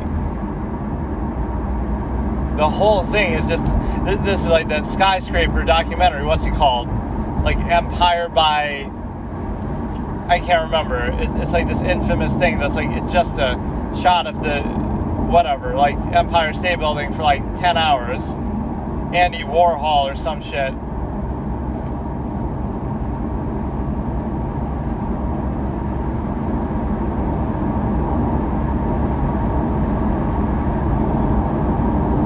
Oh, this is like okay.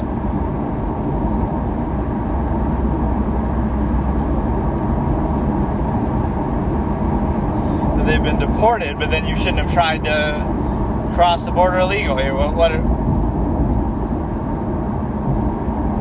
horizontal line divides the letters. Nice one.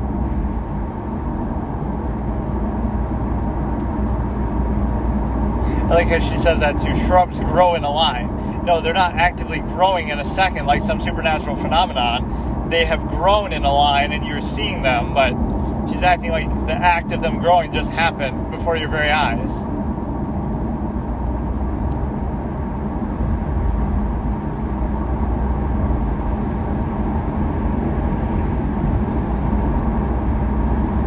This is like the subtext that you would get in like a book. This is good to teach you how to write a book. Look at the amount of detail that she's giving. Right. But she's not doing it with as much nuance and color as you would like.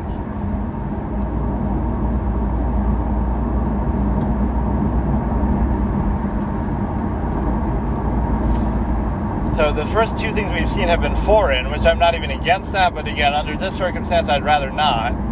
So, the red-shirted people.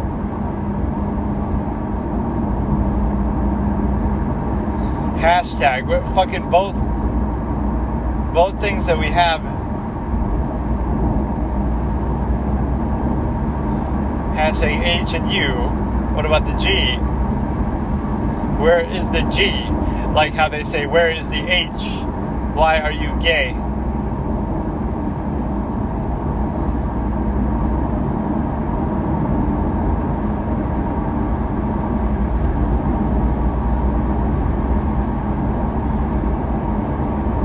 Hashtag hugs not wanted or what?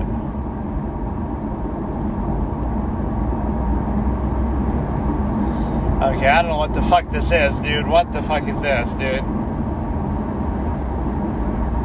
I can almost guarantee you this is not going to be good enough to do the letter A, so we'll go to the letter B. We can also watch those two other categories of stuff. Courtroom type drama, courtroom real life stuff, and then the fucking interview with the guy Mehdi. At least we get some variety.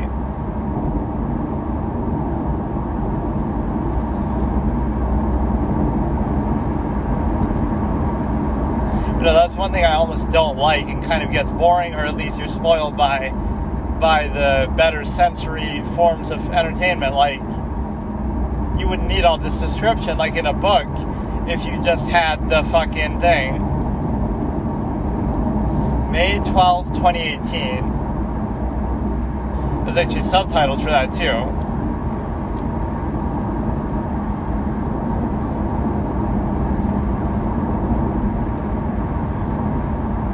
Honestly, there's not a whole lot of dialogue, so that this isn't really too important that you have the voiceover. I guess at the beginning there was a lot, so we get it. They're reuniting. Just don't get deported in the first place, and you won't have to worry about this.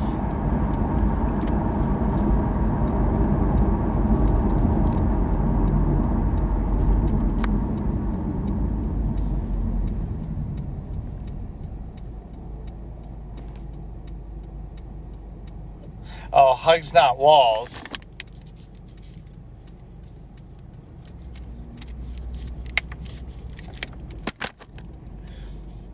I mean, you can just try to go through a legal port of entry. It's not that big of a fucking deal.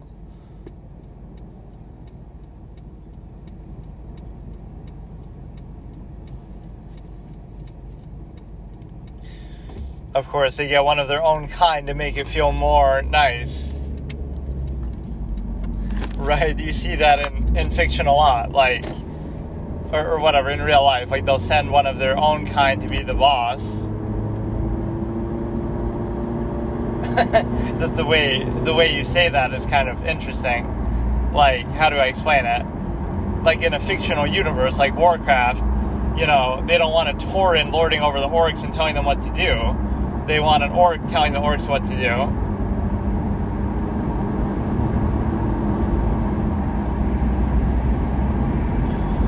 His music is kind of annoying in the background, too. But no, I love how it's turned from, this country lets you come in, and you have a reason to want to come in the first place. Just come in through a port of entry, just come in legally. Instead, oh no, we're entitled to come in. And if you don't let us in exactly the way we want, then you're the bad guy. It's like, you can't do that anywhere else. Like, you can't just do that in China or India or Russia. You'll get shot or something.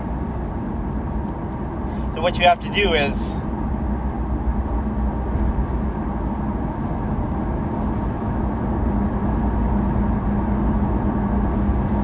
you have the ability to basically say that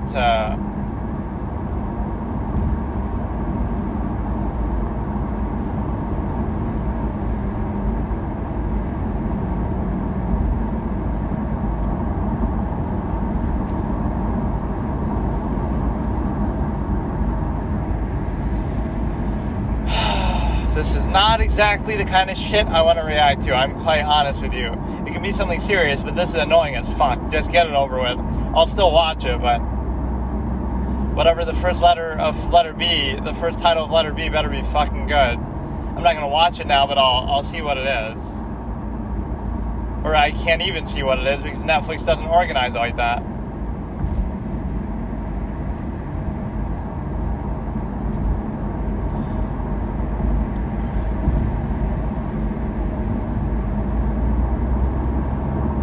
That's what I don't like, though. Yeah, again, we're letting you in through a port of entry. Just do that. Right? No country is entitled to just let you do whatever you want, and no other country does that. But oh no, the U.S. is racist and evil for not letting anybody in with no proper process. Or even better, like Obama deported more people than Trump, right, in his presidency, but yet, oh, Trump is anti-this, anti-that. It shows you how stupid and misrepresented everything is. And now look at the disaster we have now. We need that bro with the marbles to come back out and explain it. You have like 1,000 marbles to represent all the people living in poverty around the world. So whatever you let in through the southern border in the U.S. isn't going to make any difference at all.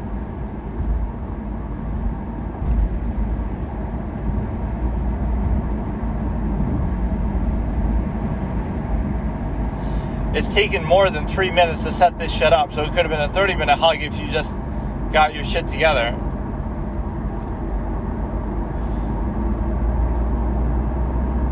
Wait, the subtitle said, I think I feel a little sad from all the people I'm going to leave behind. But the voiceover said, I think I feel happy.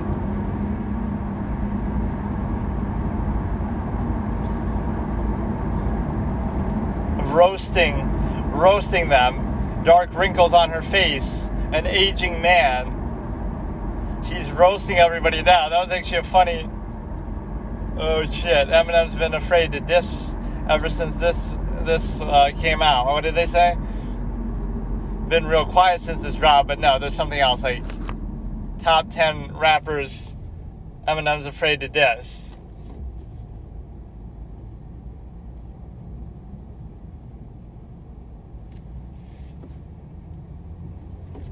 There's frankly too much on the screen to even describe. Because you have, you're showing, she's describing the main actor, like, whatever, but there's like 5 people there. You can't possibly describe everybody. This is so fucking stupid. What if I wasn't listening to the voiceover? Then what the fuck am I watching?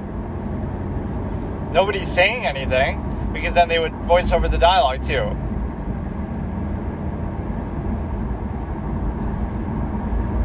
Boo-hoo, you're victims of a country that you... I love that. We're victims. Like, there was some headline like that. Like, victims of something like that. I can't remember. It was, like, really weirdly phrased. It's like, you're the one who chose to come in that country, and now, oh, you're a victim of something. Victims of immigration. Like... then don't immigrate, just stay where you are. And you'll say, oh, but it's worse there. So whose fault is that? It's not it's not the United States' fault that Mexico has issues and we're willing to let you come in. All you have to do is come in through a legal process, which is not that hard to do. If you want to make it easier, then make it easier. But don't do this shit like, oh, I'm going to sneak in illegally. You don't get to do that. You don't get to be entitled and say, oh, I'm going to break the law as my first step. I don't care. You have to come in legally. That's it. You can seek asylum, you gotta deal with that. You can't just do whatever the fuck you want. And you try to do that in China or India, you'll get shot.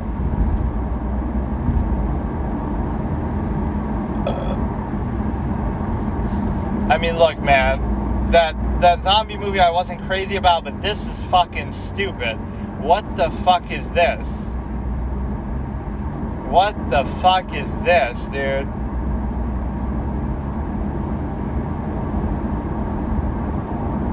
So my hope for the next letter is that we get something that's not a foreign movie, number one, and that's also not a fucking, I guess, documentary shit like this. The only good thing about this is I guess it's not too long. Man, imagine if this was 2 hours of the same shit. There's no dialogue or anything. It's just all fucking... Like, really, I'd love to see this without the commentary in the background. There's nothing going on. I mean, these reactions are arguably authentic. The nearness postulate is at work.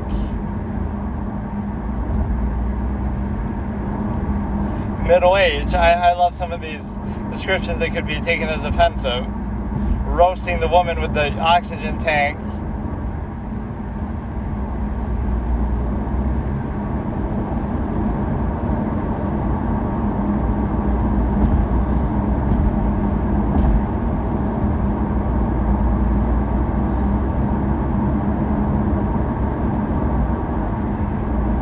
This might have been some propaganda piece to tell you that, oh, walls are bad, even though every civilized country in the world has proper border security. So they're not really making much of a point. Nobody's saying don't come in, right? Nobody's ever saying that. It's like what they do with abortion. If you say that we should have good border security, it must mean you're against people coming in through the border. But you just want them to come in the proper way. The same thing with abortion, like, it doesn't mean, oh, you want to ban it in all forms. You just want to, again, either give power back to the states or ban it in certain scenarios, like how many weeks in and stuff like that. It's just turned into a sensationalized thing. Or even like voting rights, voter ID. If you ask for voter ID, that's racist somehow. Even though, you know, it has nothing to do with that. If you want to buy liquor in a liquor store, you have to show your ID, but not...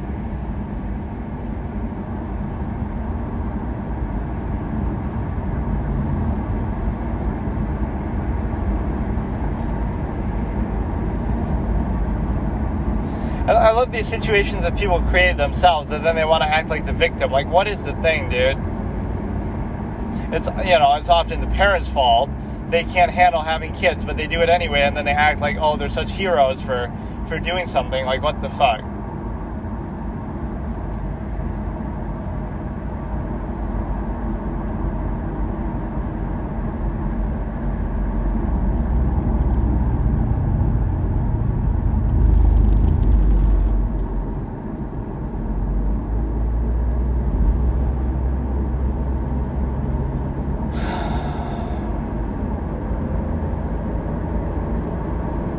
Time's up. Was that exactly 3 minutes? It felt longer than that.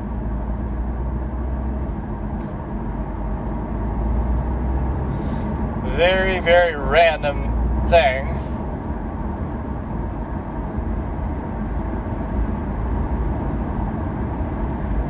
Look how they're following the law here and not trying to sneak over. Right? You could easily do that. Right, you use the opportunity to try to sneak over.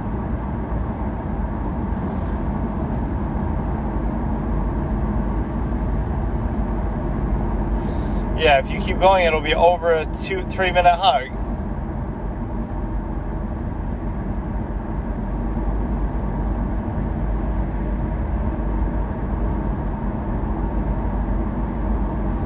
Three minutes could have had a conjugal visit in that much time, even if you were in jail for border hopping. But no, I love to see that compared. Like, yeah, try to go across the border just in India or Russia or China or anywhere. You can't just do that. Right? You'll get shot, you'll get arrested.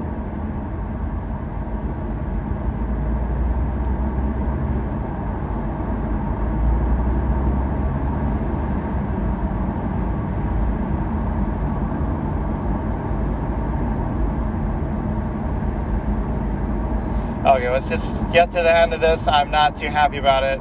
I might have some discretion to skip stuff if it's going to be stupid like this. I don't know what the fuck to tell you. What the fuck is the point of this? Like, we get it, okay? It should have been 3 minutes. Just show us the hug and we get it. Like, fuck.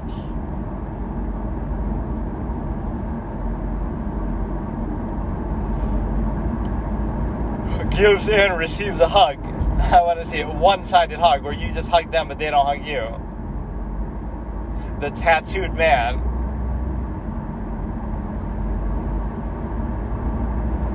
The man with the dragon tattoo.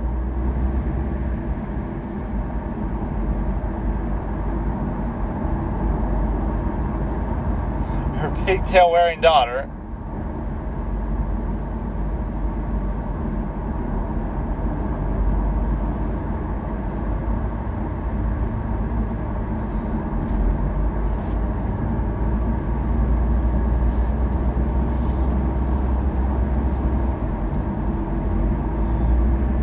Again, I'm not even counting this thing against or for it. The only thing we're missing is the dialogue being understandable maybe in Mexican, but in Spanish, but you have all this stuff that she's describing what's happening, but that wouldn't happen. So really there is very little dialogue, so you're just watching these people hug for the whole thing.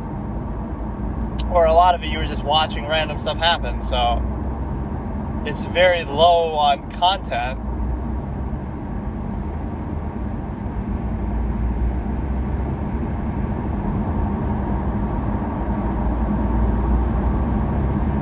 Parted lips, filthy mouth breather.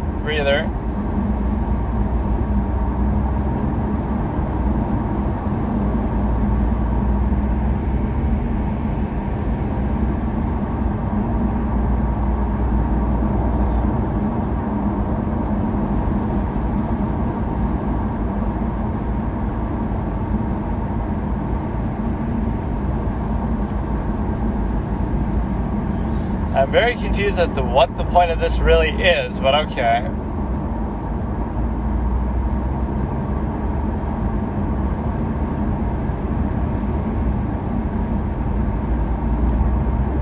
Normally I talk more than this, but there's nothing to really talk about.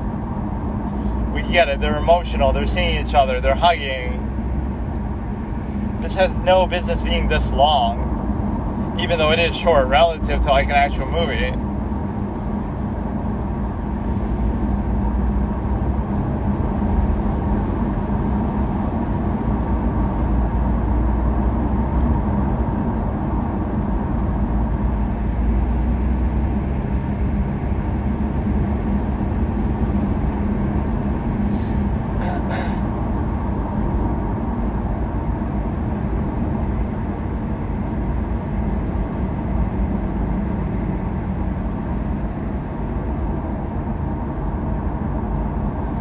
They had radios, they did all that shit just for that. This is like some stupid little photo op thing, but it's so contrived. Or everybody's losing their mind now. Trump goes to some, the 13 victims memorial, and then they're acting like he's doing something wrong because he's taking pictures or something. So the headline isn't that Biden's the reason why this happened and why those people are dead. That's not a big deal. Nobody cares about that. But the headline is, Trump's exploiting it for a photo op. Even though everywhere a politician goes is always like that.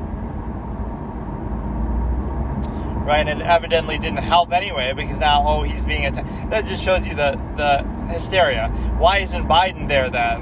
Why did Biden allow that to happen in the first place? But no, the story isn't any of that. It's, that Trump is just bad for going there. And you catch it with a couple cameras and use it in an ad, which maybe you shouldn't have done, but you could have just mentioned that you went there, but not used actual footage from it. Right, but still, it's not that big of a deal. But that just shows you how biased everything is. It's not Biden's fault that they died, even though it is. It's not making Biden look bad that he's chilling at a beach somewhere on vacation, even though he should be doing this himself, even though Trump was invited and Biden wasn't.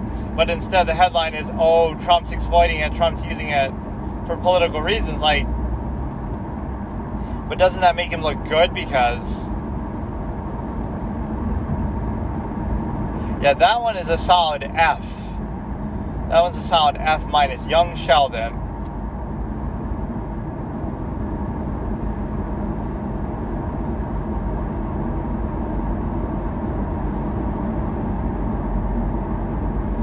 So we get young Sheldon over here, the last airbender. But no, that's the movie by M. Night Shyamalan, I'm pretty sure. But they should, or maybe it's some newer movie that they made that I never heard about. But I wouldn't mind watching the actual cartoon of it that is actually very highly well received. Right, The Last Airbender, the show. So what do I want to watch now? That was fucking dog shit. First of all, I want to see what it is that we're doing. Like, what is it that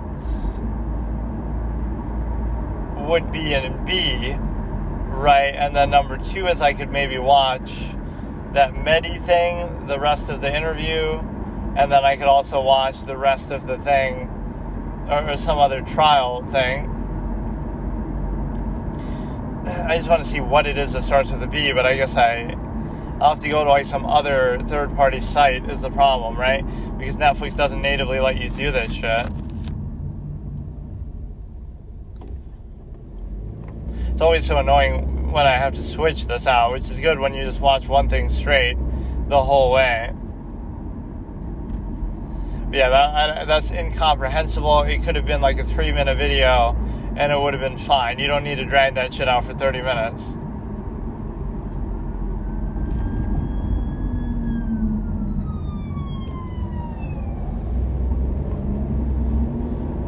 Seems like we see at least one cop almost every day on my drive.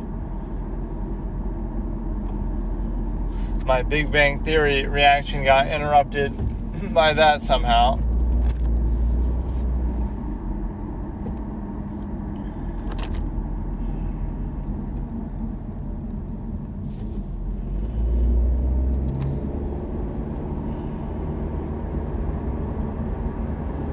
Okay, let me try to see if I can find that thing, so I'll have to just save the timestamp because we're like in the middle of it, which I guess isn't that unusual. I do that all the time with movies if you're going to watch them in like 2 parts anyway.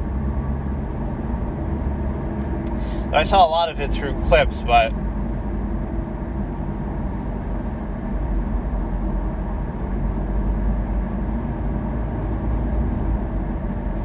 what is this comment here? If John attempts to murder Gary, but the bullet misses, it is fine. Should we let John walk free? That's your logic. This is like a friend's response to a friend's comment.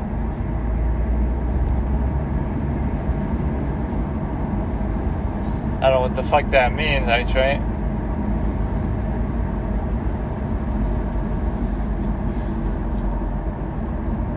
Let me try to find that Medi versus something Gao. I forget his first name. It's a very American sounding name.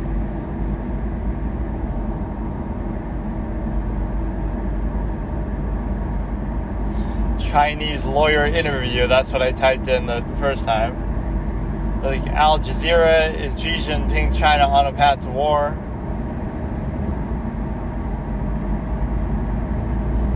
A lot of this I'd already seen is kind of the problem. So we're at roughly, I can't even see the timestamp, so you'll have to bear with me here. Hang on. Victor Gao, Mehdi Hassan and Victor Gao, or that's like a good bit. Like you have one guy who's Chinese or whatever, right? And then you have one guy who's white, but the white guy's name is like Hassan or something, or something that sounds Chinese, like Mao or whatever. And then the Chinese guy has a very American name, like Michael or something. So you would never guess which is which, and that could be an ongoing trope or whatever, like a good little bit. So here I can't actually see the timestamp, so I guess we'll just wait. But no, the courtroom thing we can also take a look at, so I kind of like the variety of what I'm trying to do. So I have to see what the first episode or the first thing to watch for the letter B is. I have to see what is going to happen with this, what the timestamp is for this, and then I have to see also what is going to happen with respect to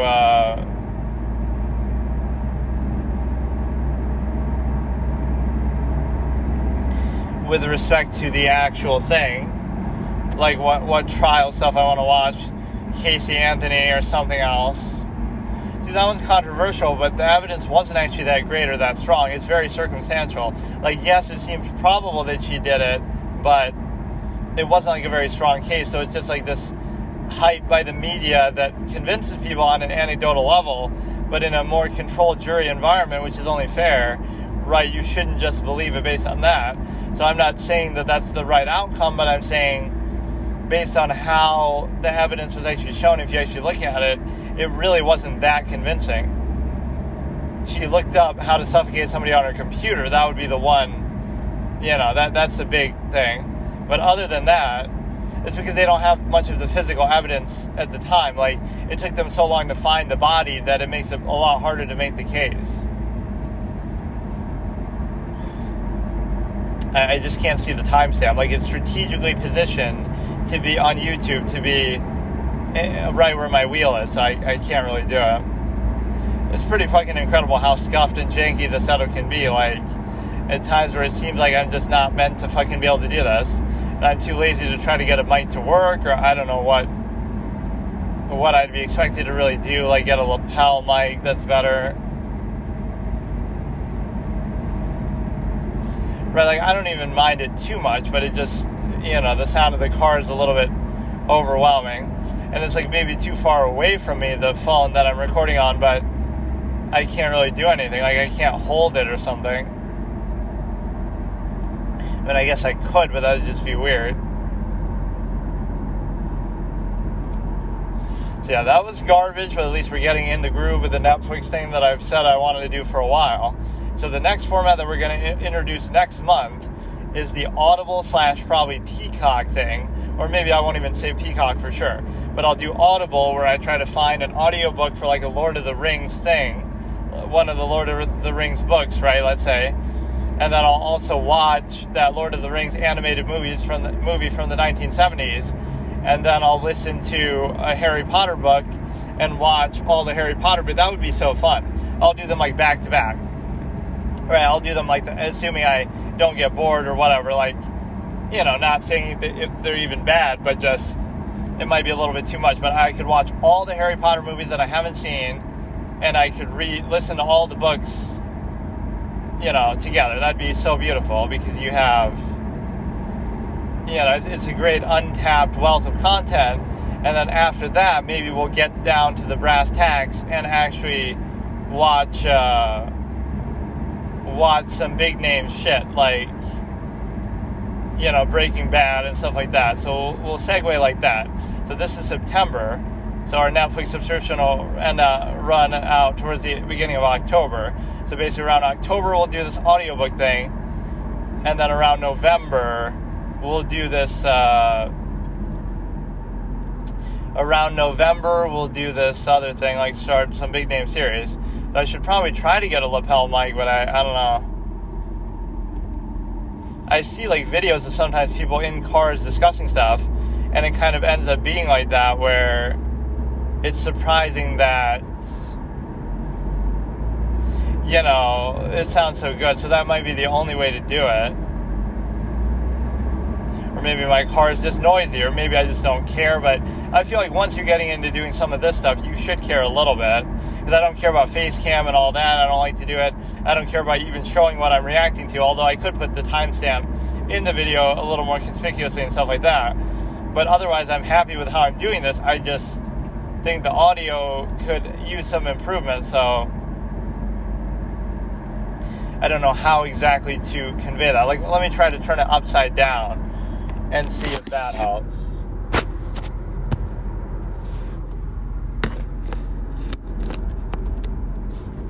So now I can't see it as well, whether it's working or not, but I always hold it like, I always have it sitting in the other way, so now it's like upside down.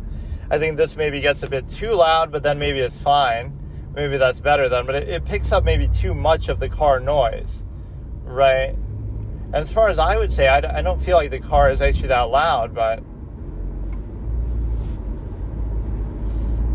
this fucking timestamp is just ruining me. Because I won't have a chance to fucking try to do it.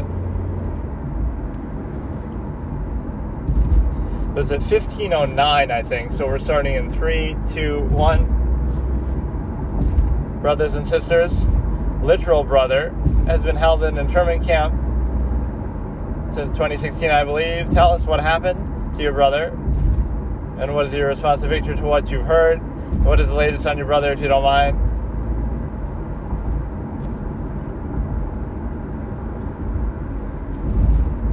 So I've seen this clip, like when she's describing her brother.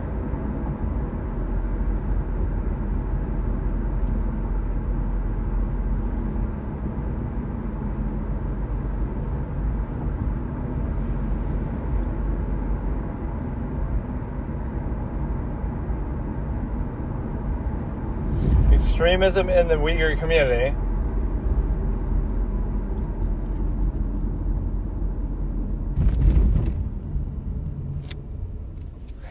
CIA conspiracy.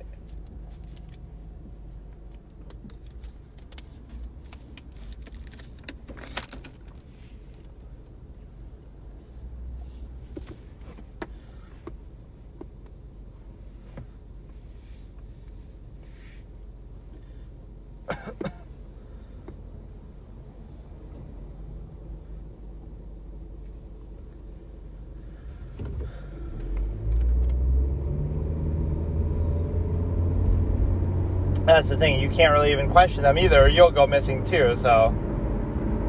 It's pretty impressive that people can be that stupid, though. You have over 1 billion people, like power in numbers, but how do you control that many people? You really can't. They can only control themselves, so it's amazing that that works. I can't question how good their economy is and stuff, but Augusta body? What does that even mean?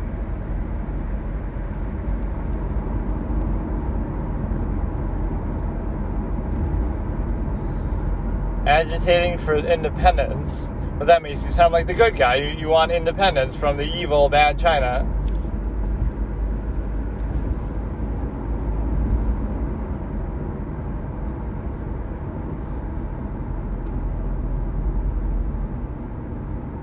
Look at the case, but there wasn't even a trial.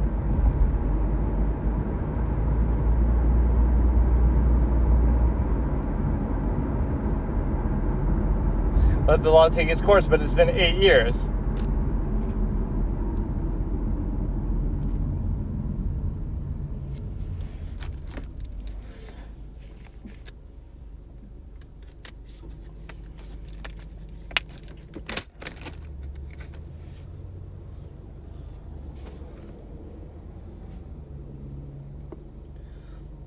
Now he brings up Iraq, that there was torture, which is true. George Bush, Guantanamo Bay.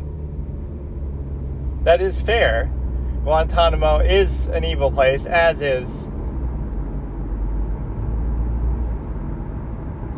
just like the Iraq War. I forget the name of the place now, but, war crimes. But again, one doesn't justify the other.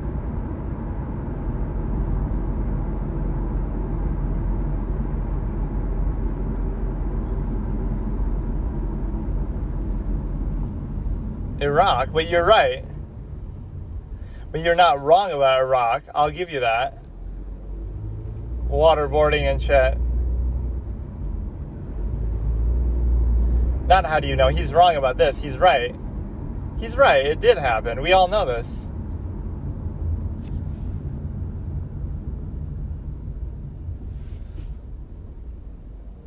But he's right about Iraq. There's no question about that.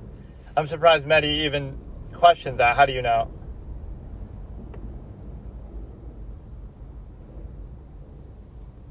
That's what China does a lot. They deny access to a lot of things. The Wuhan lab, to Xinjiang.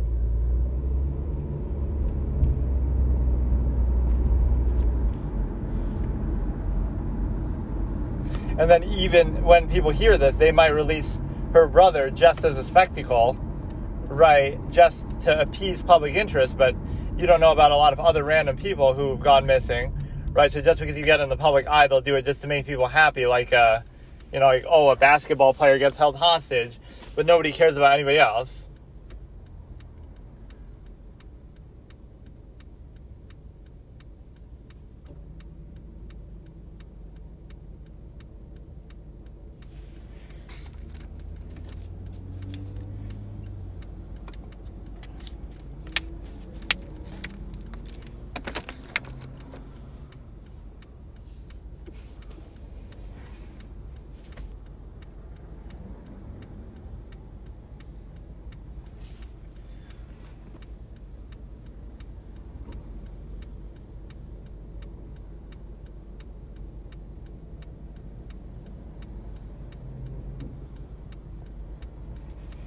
30 million out of a billion, though.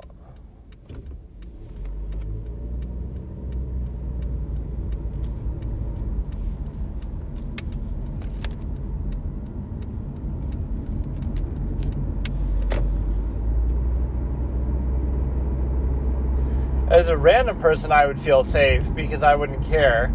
They wouldn't care about me, but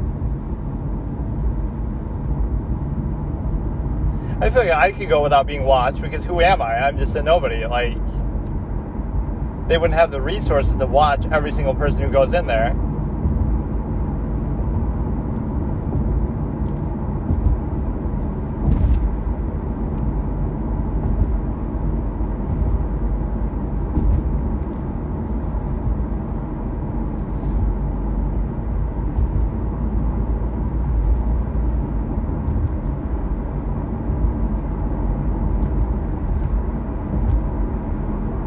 Okay, I've seen this part too. I've seen maybe most of this just through fucking orange face.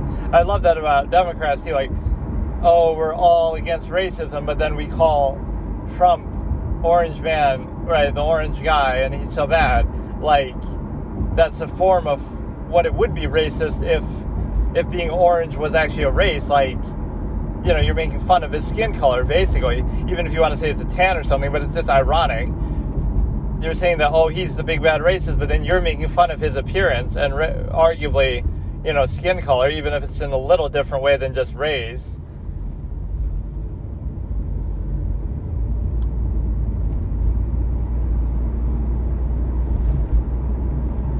Straw man fallacy.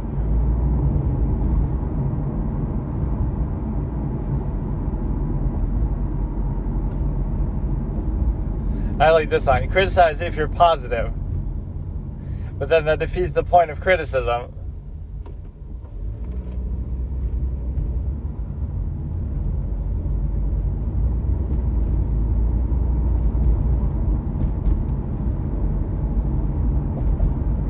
What should we do with the aging population? Create a virus in a lab called COVID-19 that far mainly kills older people.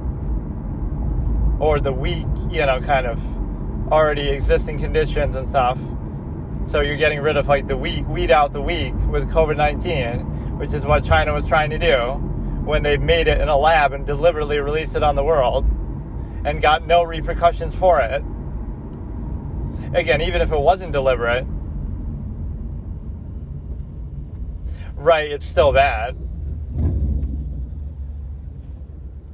Right, that's my logical razor that I always use. Whether through error or ulterior motive, something that's bad is still bad. So either they were so incompetent and careless and reckless that they let it happen without knowing, and it's such a disastrous accident, or they did it on purpose and it's evil and ulterior motives or whatever. But either way, it's bad.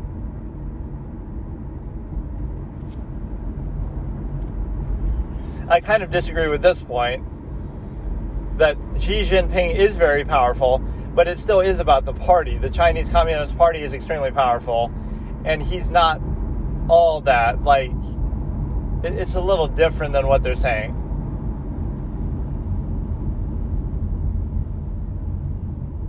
How can you say somebody's not president for life, though? Like, what if he dies tomorrow? Then he was president for life. Like, you don't know when his life ends.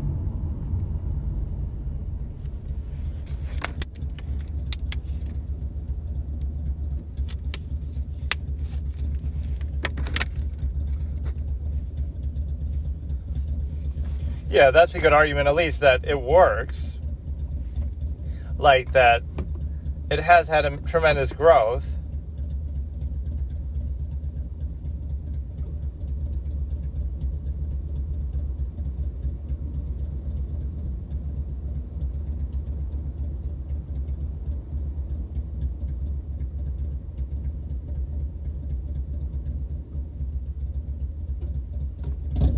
I wouldn't even entirely say that, though. He's more a figurehead, even if a very powerful one, for a very powerful body in the party sense, right? Like, it's a step above still, like Joe Biden being a figurehead for the Democratic Party, but he's more of an authoritative figure there.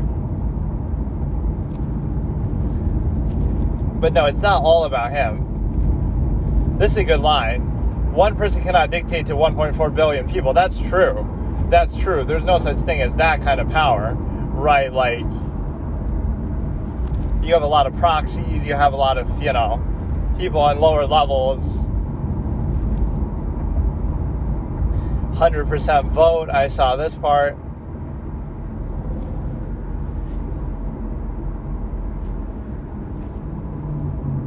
"100% vote."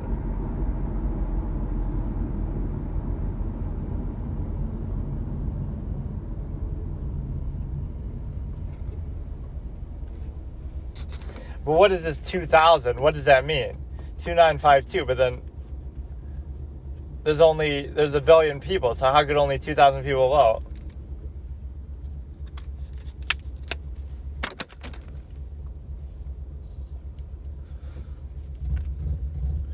But no one votes against the party, basically.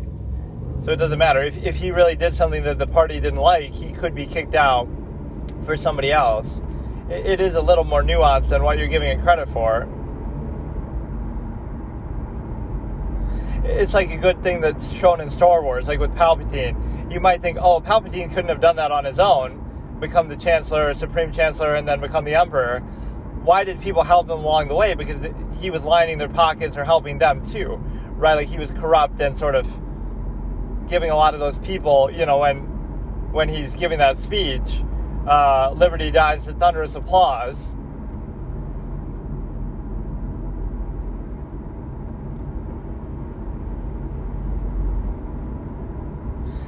Six prime ministers in 8 years.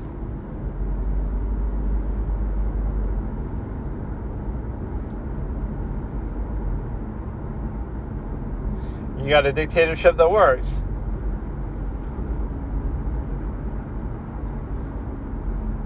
It's a one-party state. It's a one-party state. That's what matters, which is still not good.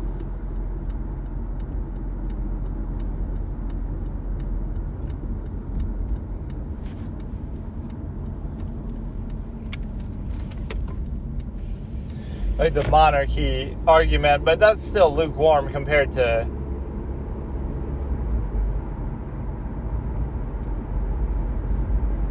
he's a British Republican. Yeah, you can't even post a meme online or you'll get arrested. But at least we have outrage about that. But then people still mindlessly defend it, like, oh, hate speech.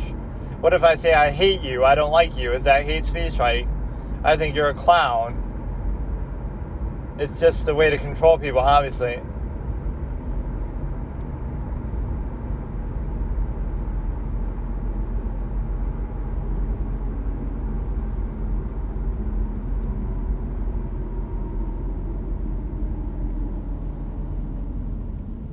You end up with your mini budget.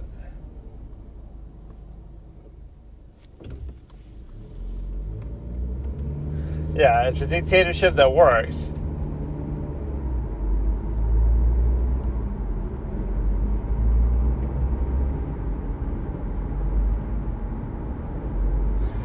It's sort of true, though, yeah. If Xi Jinping does something really outrageous, the party would deal with him and possibly succeed him. Like, there is a party power that people don't get. People like to turn it into a figurehead argument. Even like with the Nazis or something, right? Hitler had tremendous power, but it was the Nazi party. It was collective. Like, you really think it's just Hitler? You don't think Goebbels had a hand in it? You don't think Himmler, other people? They had their own agendas too. Even if they were afraid of him, even if they did what he said, they were loyal to him. There's more to it than what it seems, but especially here where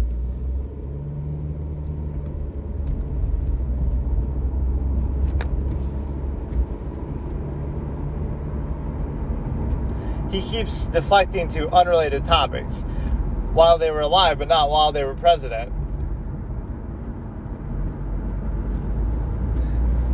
This guy's an anti-Trumper over here.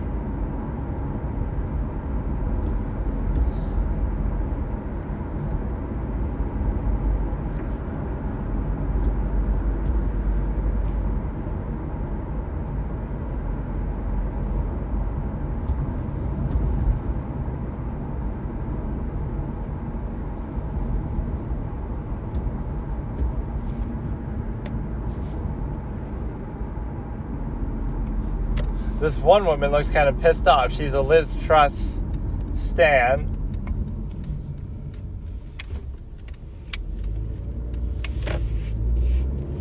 I like this analogy. A vehicle with 4 wheels going in the same direction.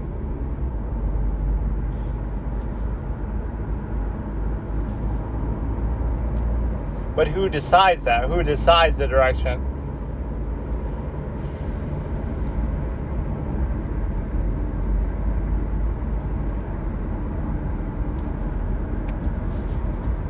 They say he's sick, and then they say he's corrupt.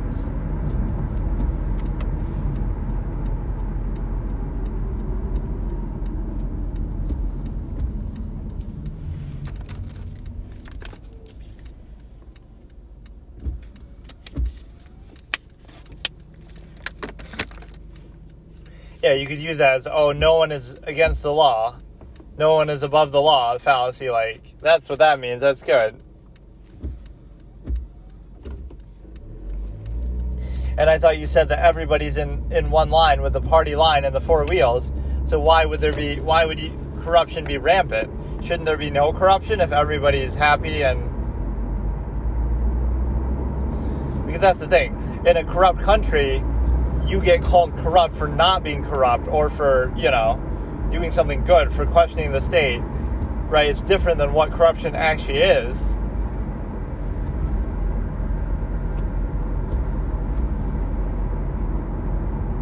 You'll never see him, he says too.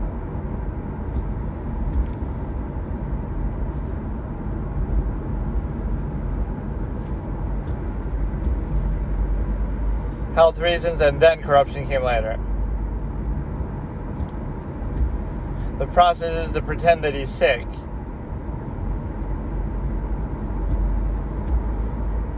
He may be ill. He keeps giving them the benefit of the doubt, like...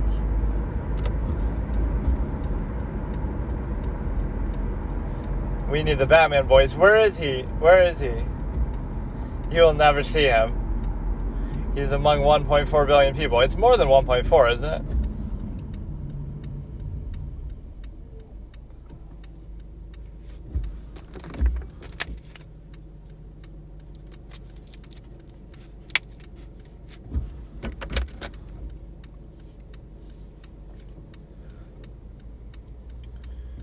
When they come for them, that you don't worry, but then they come for you and nobody's left. Kind of that expression.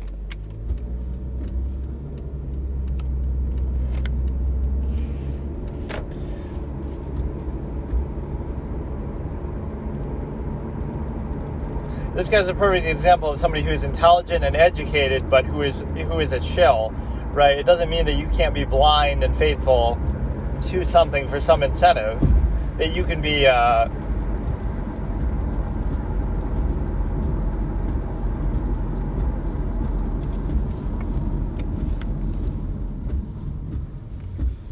right, you know who's in power by saying who you can insult or make fun of or whatever. So, like, for anybody else, oh, it's just a joke, right? You can make that shows you, like, Donald Trump wasn't truly that powerful because you could say whatever you want about him, and the media is talking shit about him every day. You can't do that with Xi Jinping. You can't do that apparently with Democrats even, because you saw a lot of defense being played for it.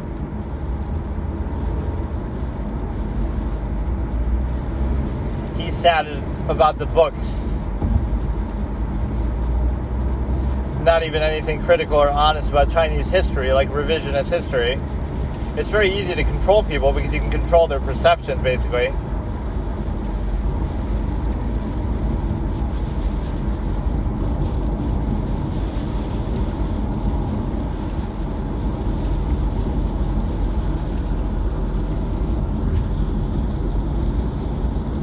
I mean, obviously he's responsible. He's the figurehead, but...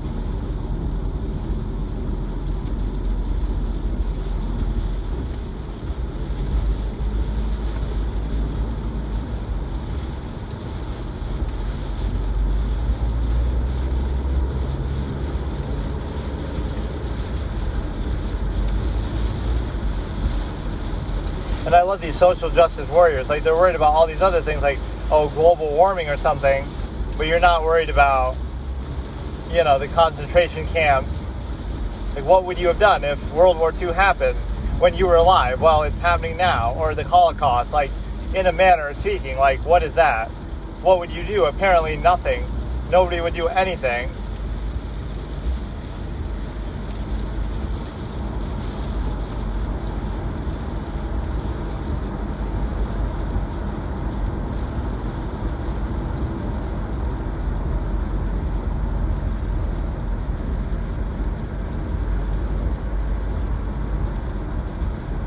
Over 1 million, 2 million deaths isn't even that bad out of 1.4 billion people. So sometimes the absolutist draconian way it works because, well, to conflate those two is even wrong, but it's like,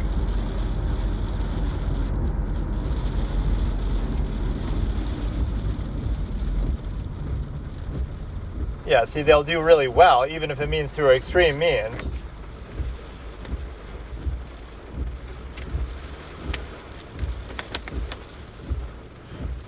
Right, like the most ruthless country will actually be the most successful, but it comes at a cost of freedom.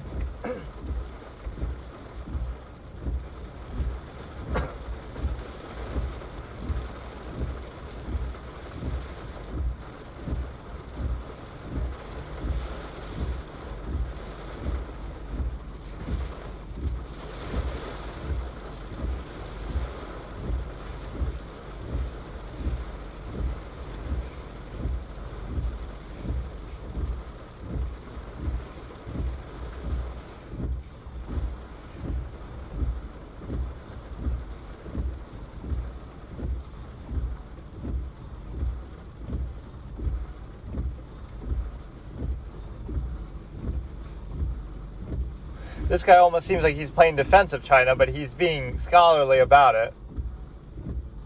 I have this expression like, you can be the most moral empire, but you won't last long because the immoral one will be willing to do things you're not and therefore leapfrog you in progress because of it or beat you because of it too in a direct war, etc. So, oh shit.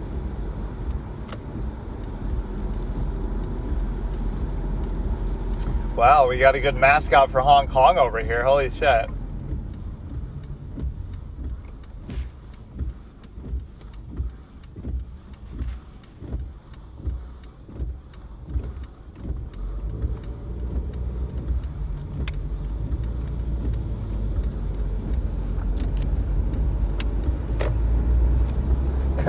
Winnie the Pooh.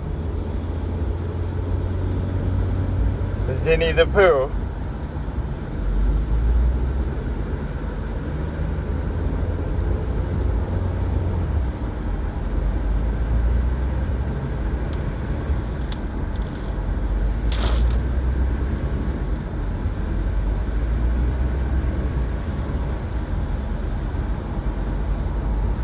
At least he is being critical.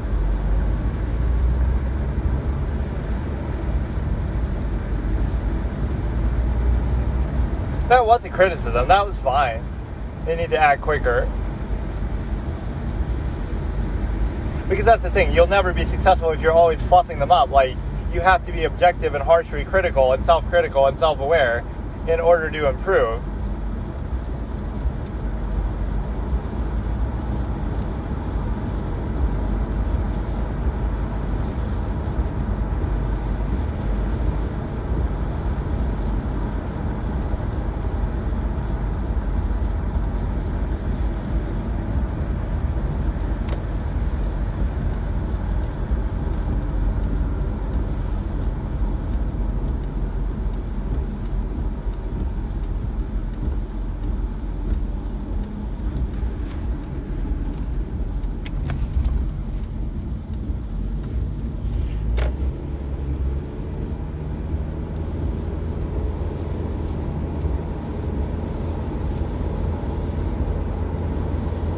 Death trap, what is that?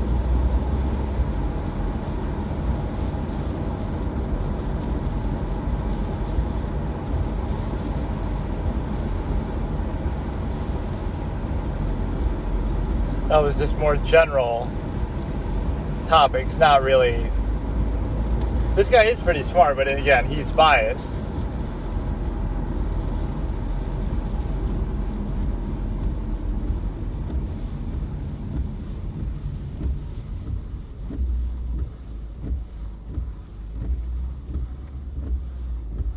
Died from what? Just from the Chinese influence alone, or just period? Like, you can't just say died. Yeah, we've died from natural causes since then.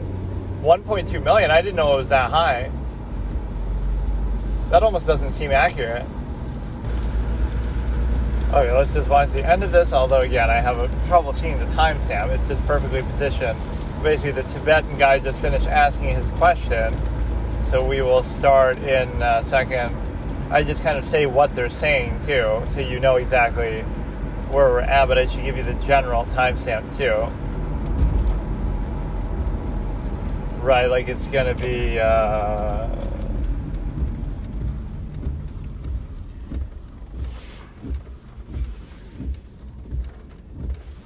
It's like 41:13 and 3, 2, 1. Takes a second. Is such an inhumane existence in our own country. Ever since the U.S. Yuan dynasty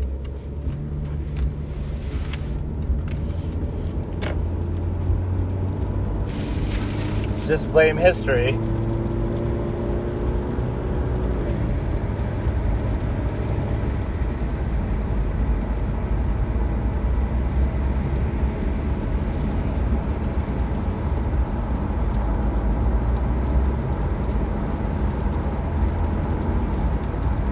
That's an interesting term, mega trend.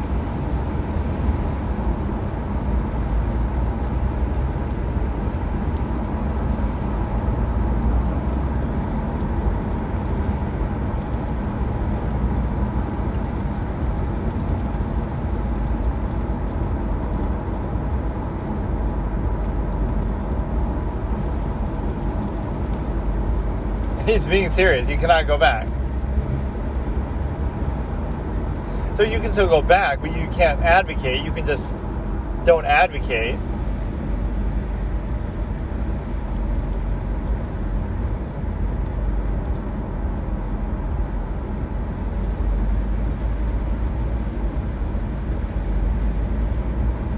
I mean, it is their interest, like, this is part of how they consolidate their power, though. If they let these things go,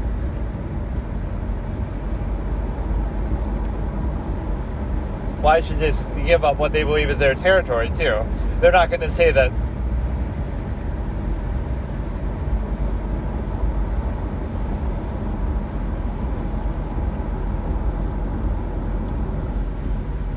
the woman in the back is dying. That was funny. She's like tapping herself.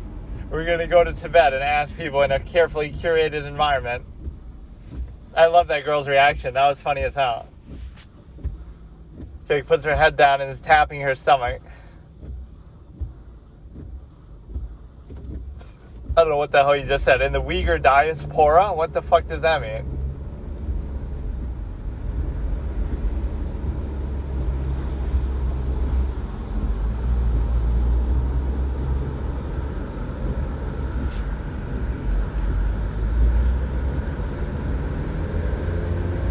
Yeah, concentration camp. It looks like he was about to sit down after saying that.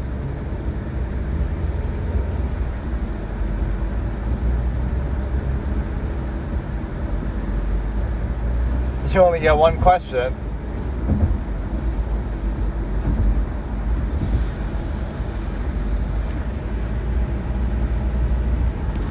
I'm happy to see Uyghurs. I like to see their suffering.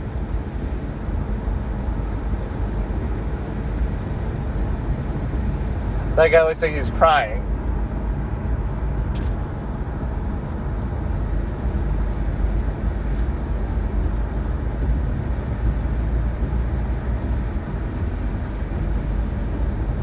He's actually crying.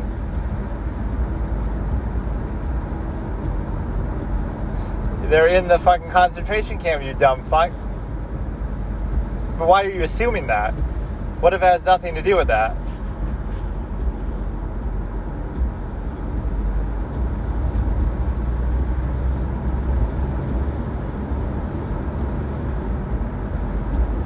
Yeah, let me talk on the phone and I'll tell them to stick to a one China policy.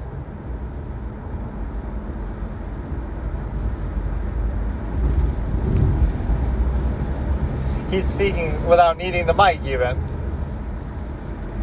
You're assuming that he doesn't support that. Maybe he does.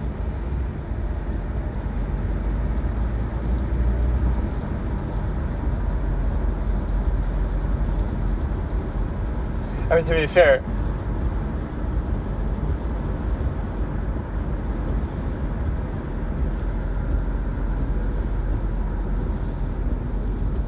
I hope she's not. At least he's blunt about it. He's actually crying. That's like the guy, he came there this day just for this moment. Similar to, like George trying to come to that party to say, you did something to me at your show, or whatever. Like the woman who burns Jerry's face off, like Mary Cantardi, that's that thing. Like,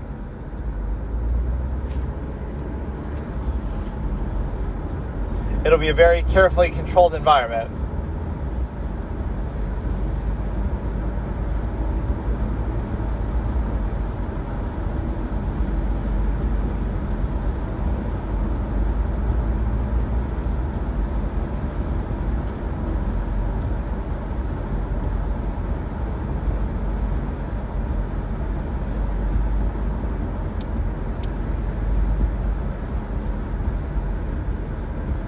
There's a lot of constructive proposals to make, though.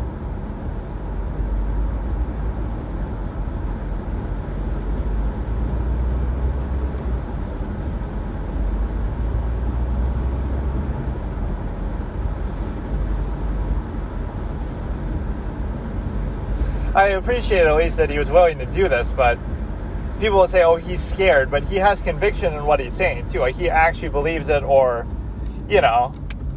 if he's scared, he just wouldn't even have this conversation at all. Like, oh, I'm afraid to say the wrong thing. No, he's, like, proud of it. He's, like, happy about it, right? Like, he's either brainwashed or, again, his whole mindset is tied to this whole devotion to China.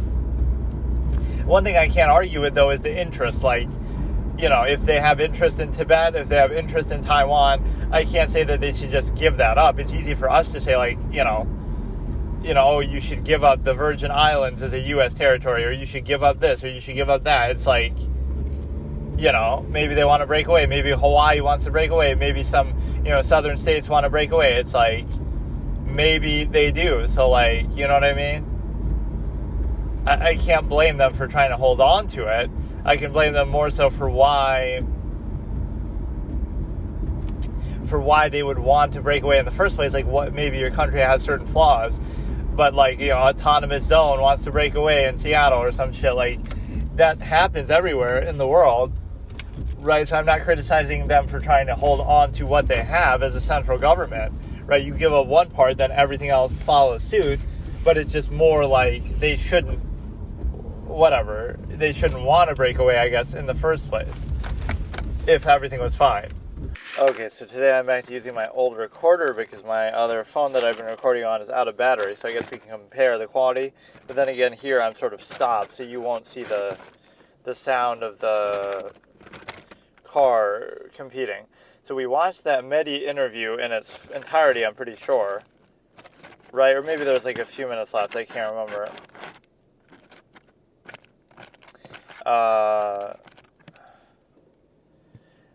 But whatever, we pretty much saw the whole thing of that. Let me actually try to find it again. I just keep looking up Chinese lawyer interview and it shows up. Victor Gao. Either it was finished or there was like 5 minutes left.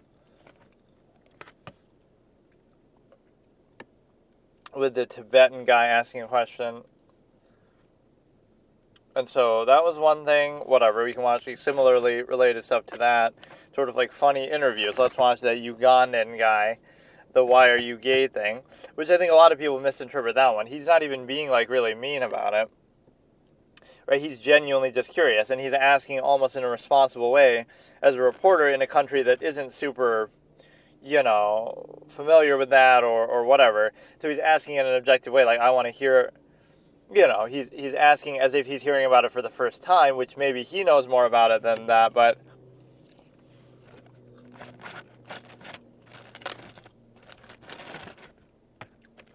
like, I'll actually react to it in full and sort of explain how it's actually not as much of a meme as people make it out to be. Well, let me see. We saw the Tibetan guy here who was like actually crying. No, I think I did see the end of it. I think I saw the end, and then I So the other things I would like is the Daryl Brooks thing or something related to trials, and then so interviews, trials, and obviously the Netflix Gauntlet thing. Oh yeah, this is a good thing. Okay, let me double check that I did watch the end of it though, since I watched the whole thing. It wasn't really that enjoyable. Or you know what I did? I ruined it by like spoiling myself. I already had seen a lot of it in clips. Tibet, Taiwan.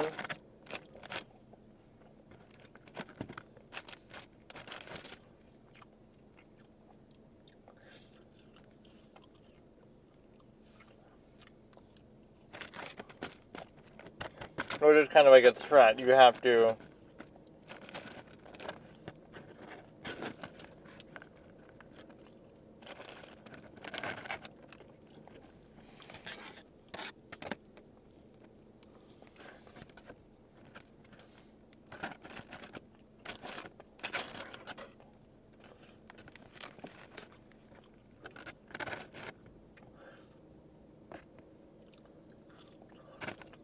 But there's a difference between just believing it and advocating it.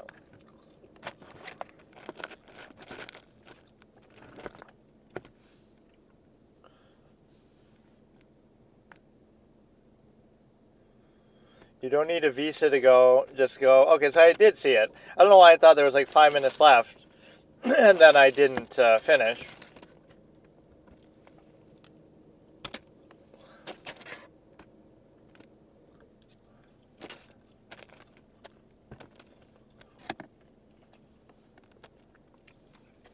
Unless you are positive.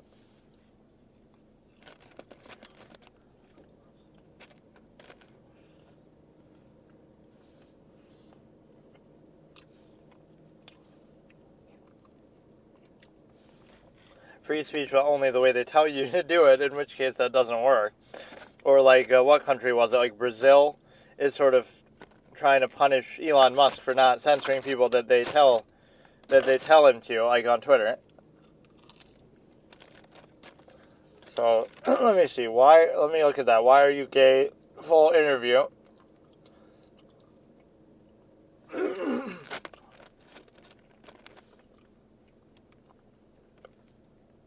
The point with it is there's nothing wrong with even saying that. Like, you know, it's not like being gay is itself an insult, or unless you consider it to be that, right? So, oh, can I not find the full thing? Or here, like an hour.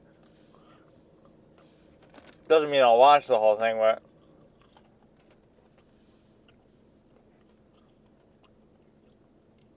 Let's be honest. The reason why people find it funny is, first of all, because of the accent, which has nothing to do with anything, right? That doesn't have to do with the subject matter. And the fact that, oh, it seems so, like, unfamiliar and outlandish, but, again, he's doing his job as somebody who's speaking to a country, regardless of his individual basis, that is against it, against homosexuality, and is unfamiliar with it.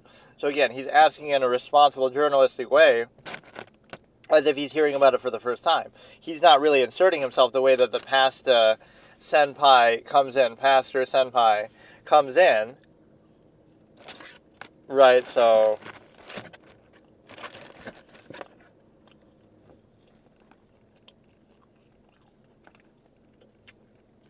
yeah, let's see from the horse's mouth. Why are you gay? Full interview, unedited. It's an hour and 10 minutes and 42 seconds by, like, I can't see the full channel name, SEPREWA or something like that. Who are starting in 3, 2, 1.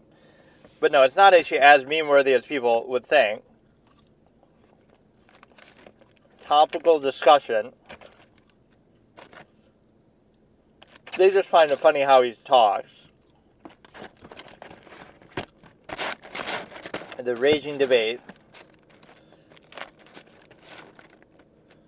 Or they're blaming Obama for trying to force it onto them.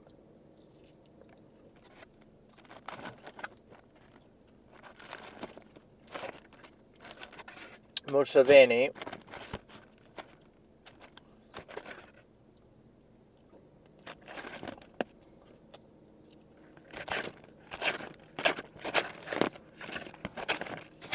They can't promote the practice, but can they do the practice?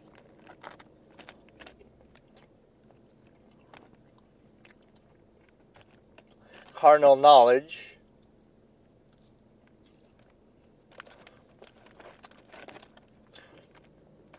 Should I call you Mister? He's very respectful, actually.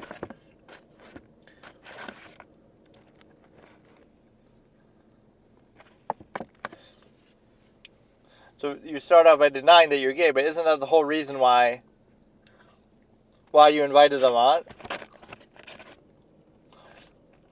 He's really being genuine, though. He's not trying to be...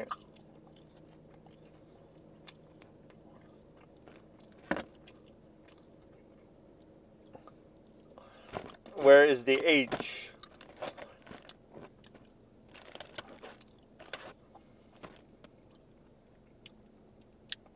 Even that, I think people misunderstand. He's saying for heterosexual, not for... Because you'd say, oh, lesbian and gay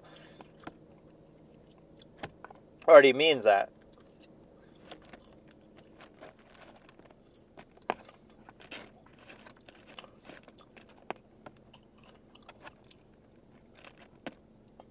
Yeah, see, that's even kind of redundant. Lesbian and gay kind of means the same thing. You wouldn't need to separate it.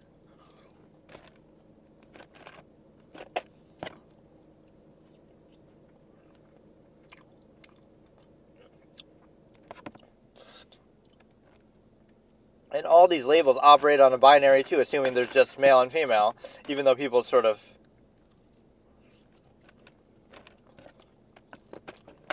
It doesn't have to be one at a time.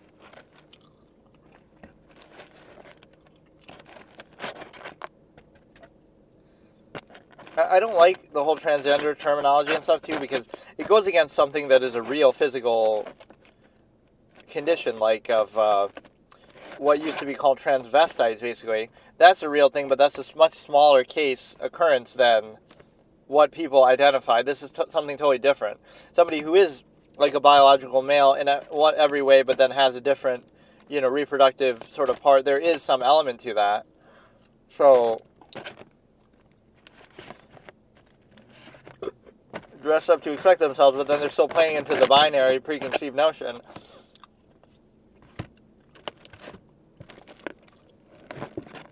Why can't it just be that...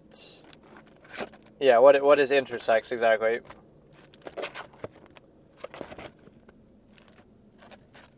Yeah, like this. This is more like... That's kind of what you've hijacked. But again, dressing, why can't you just acknowledge anybody can dress however they want, and it doesn't have to do with gender? That's just a societal stereotype. You're not an expert, but you're advocating for it.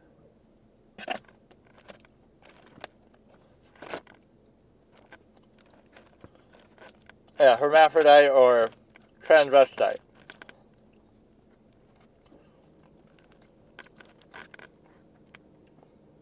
But then he said male attracted to a female.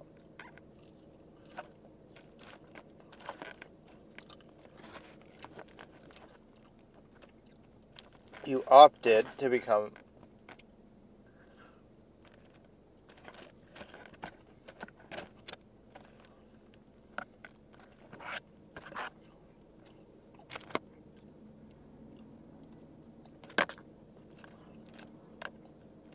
meant to be.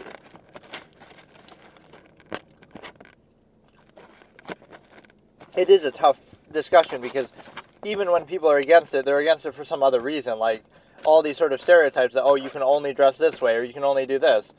That doesn't actually have to do with biological gender, even if that's the premise of your argument. So,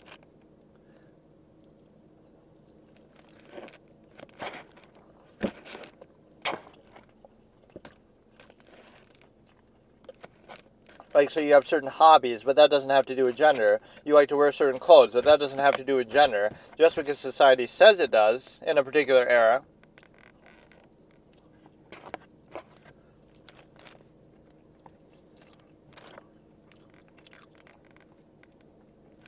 Within transition, so it's just a way to excuse, like, oh, I can dress a certain way because I identify this way. But what if you just say you can dress that way regardless? Why should someone be gay?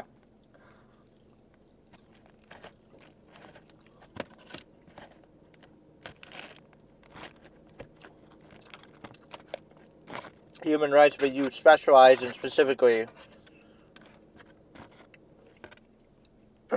is the H?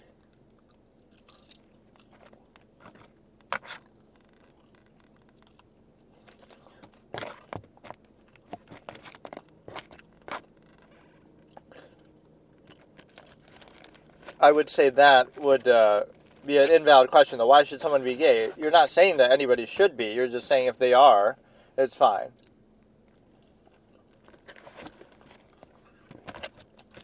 Natural obligations, that's kind of a funny term that people like.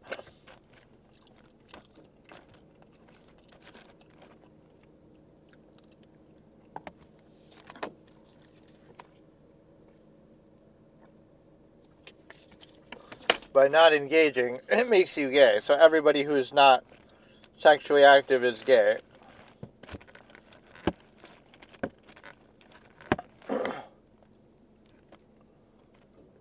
Because the same sex, or even men,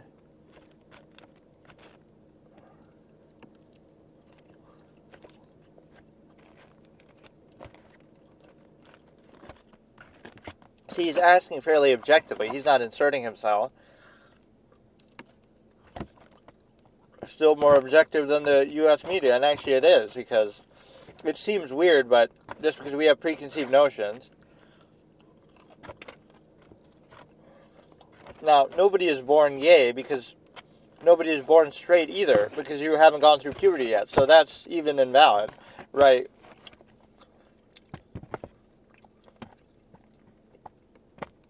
Right, you still have to develop into that, so one is just more common than the other.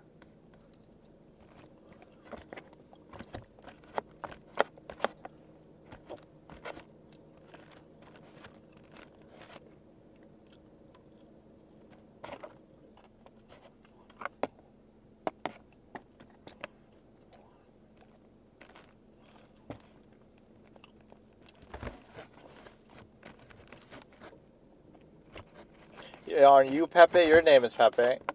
Or that would be a meme too, because it's Pepe the Frog, like, whatever.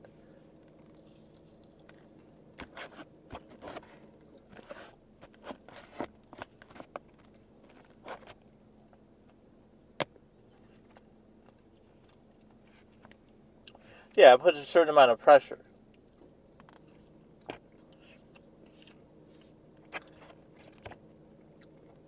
I mean, it is a choice in the sense that, in a certain manner, speaking of Ben Carson,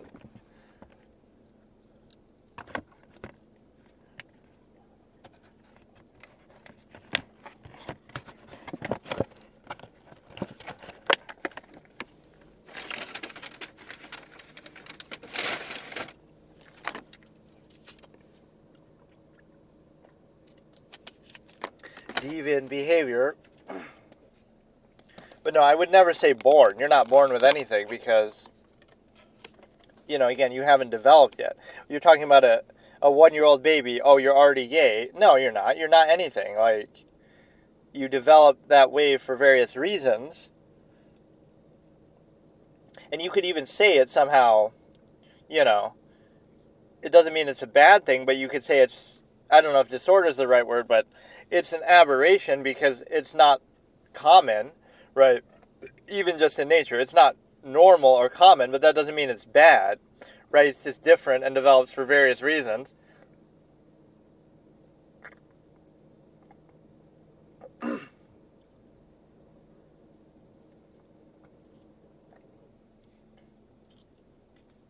But now you just said you were transgender. She's saying now she's a lesbian, but not transgender.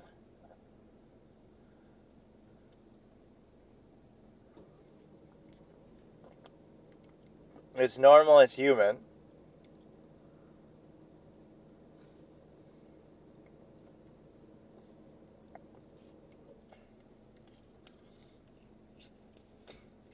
That is true. People fear the unknown. Or the historical basis is just, if everybody was gay, then we'd go extinct because we won't have kids anymore. That would be the only, historical basis, or again, just that it's different.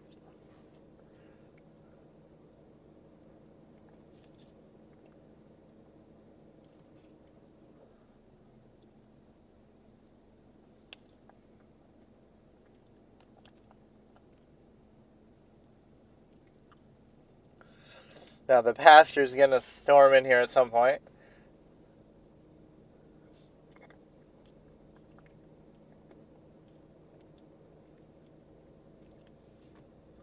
But no, that's the only societal basis that you would say.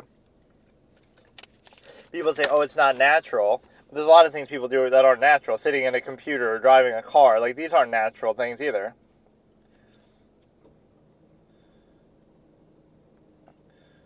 But no, it's objectively unnatural because it's meant to inspire reproduction, and therefore it doesn't. But that doesn't mean you can't do it.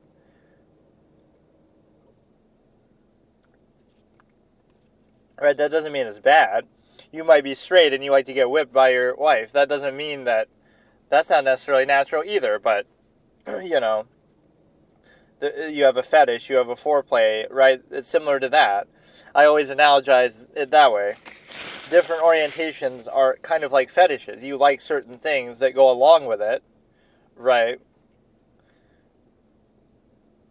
So it's often, you will find, actually, in my psychology expertise, that's often what it is, right? Regardless of the supposed physical attraction and stuff like that, it is more about, speaking as a Uganda,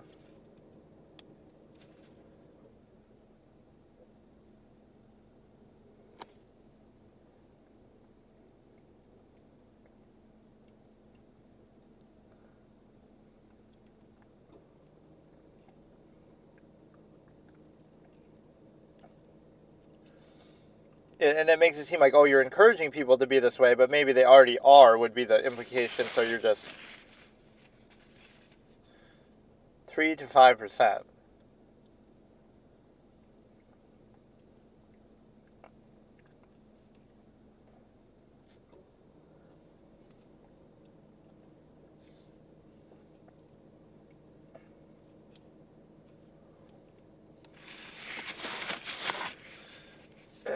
You want attention or recognition?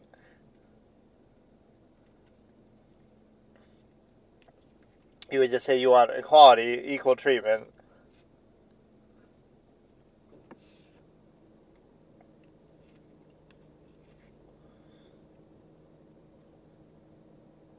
This is a good back and forth conversation.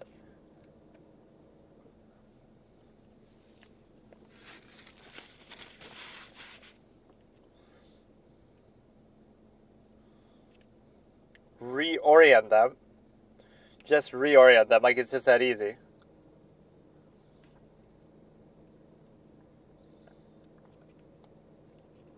It is sort of deviant behavior.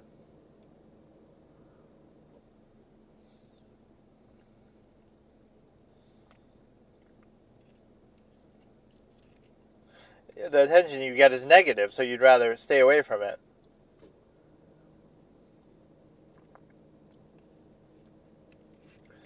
That's true. Like, objectively in nature, yes, it is unnatural, although there are some examples you can cite.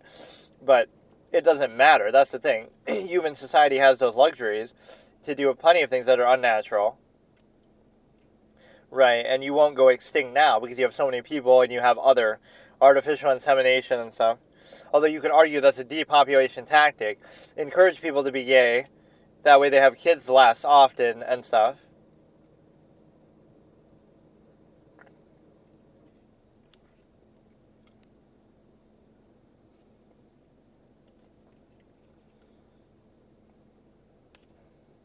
This really isn't as bad and meme-worthy as people make it out to be, though. It just sounds like it at the surface level.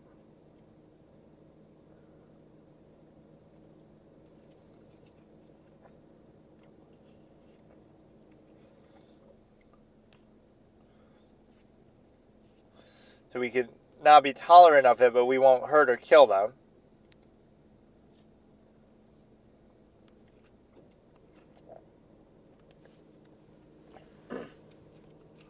Like, it's simply practicing it, promoting it.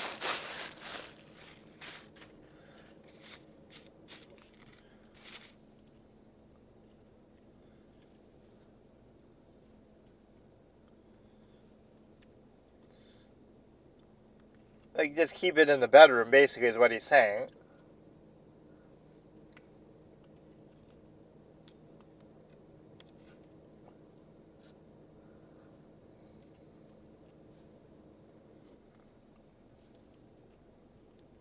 Yeah, the promotion term is very broad.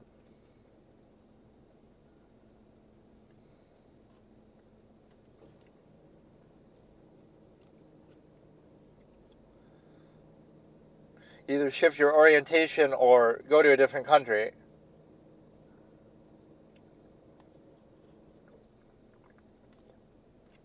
No, just live in a place that is more tolerant of it then. Go to America or something.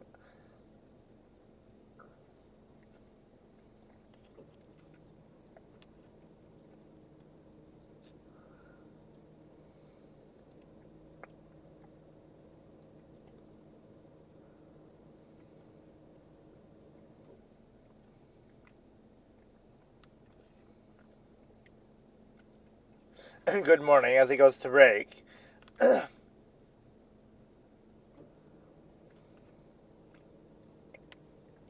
I like his, because he is so controversial, but he's being still very objective about it.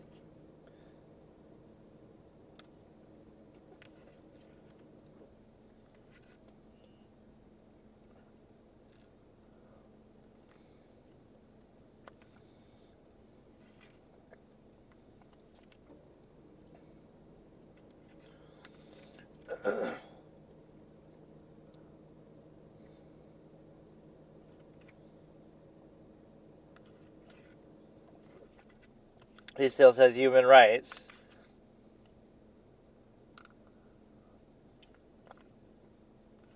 And then he storms in. If he storms in, I storm out.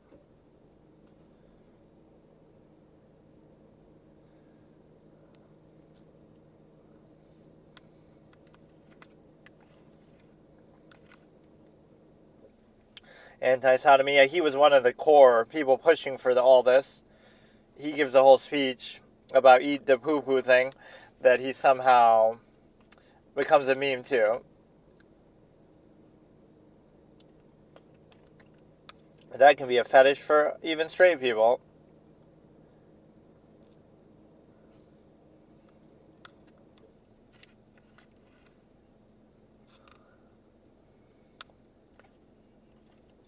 Gender dysphoria.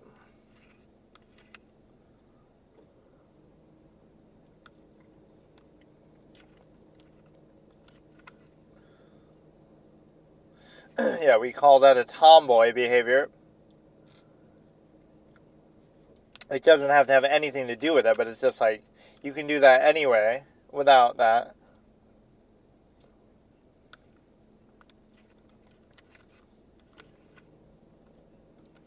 Yeah, a lot of these surgeries are true, but if the surgery was perfect, then would that make it okay just because they're flawed now?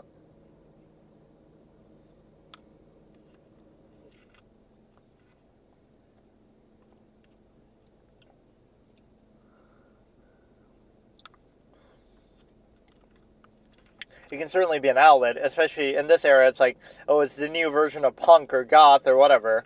That it's just a movement or something to be unique.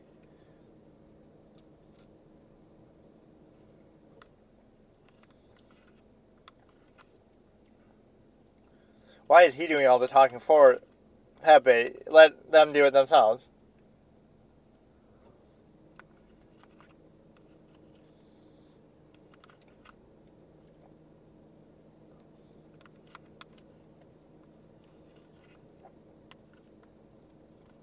So he's saying deviant behaviors, but what if you like that anyway? What is natural about putting a genitalia inside a woman's backside the same way? Like, that's just something that people like.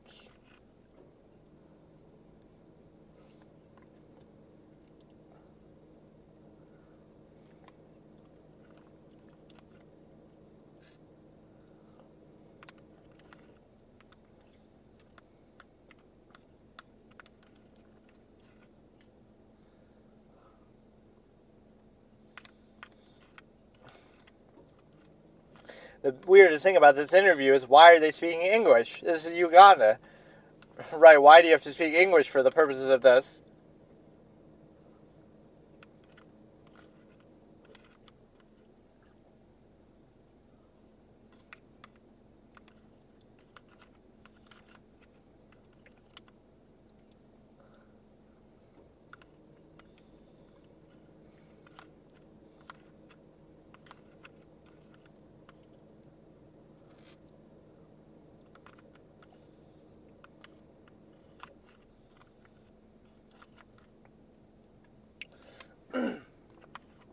So he's not even acknowledging it?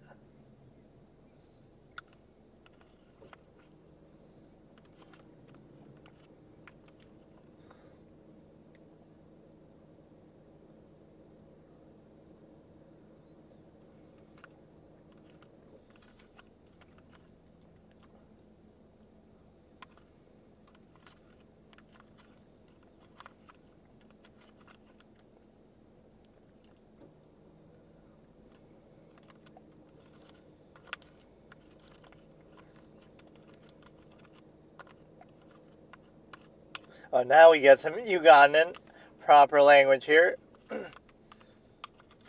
The weirdest thing about this interview is that it's in English.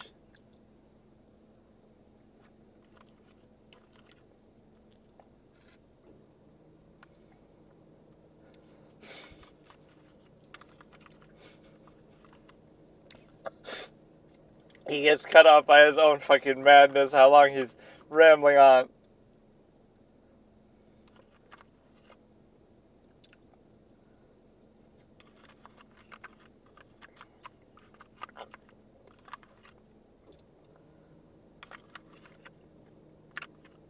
It's a fallacy that, like, oh, you need society's permission for this. It's like,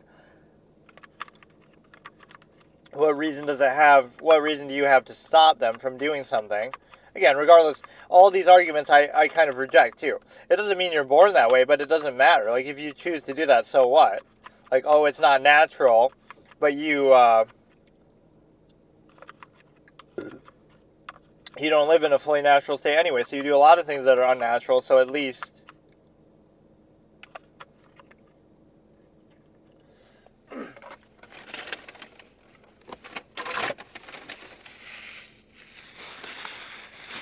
Sodomy and homosexuality doesn't have to be, though.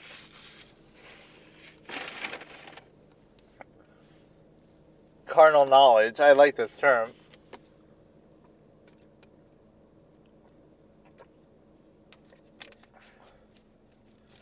But yeah, anybody can engage in that.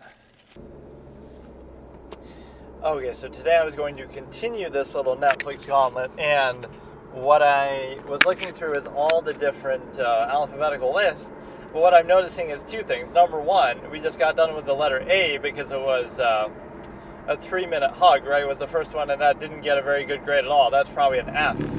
F minus trash, right? Like, we got the point. It could have just been 3 minutes long, but it's like half an hour, and there's not even much dialogue or talking. It's just all like looking at them hugging and walking around.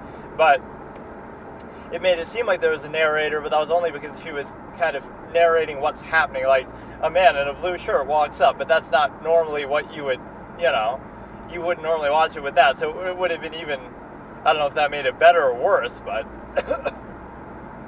what I realized in doing this is that the category of A could be just the letter A in front of a title, like A little place or A quiet place or whatever, like A 3-minute hug. So that alone went on for a super long time. Never mind just anything to do with A, like,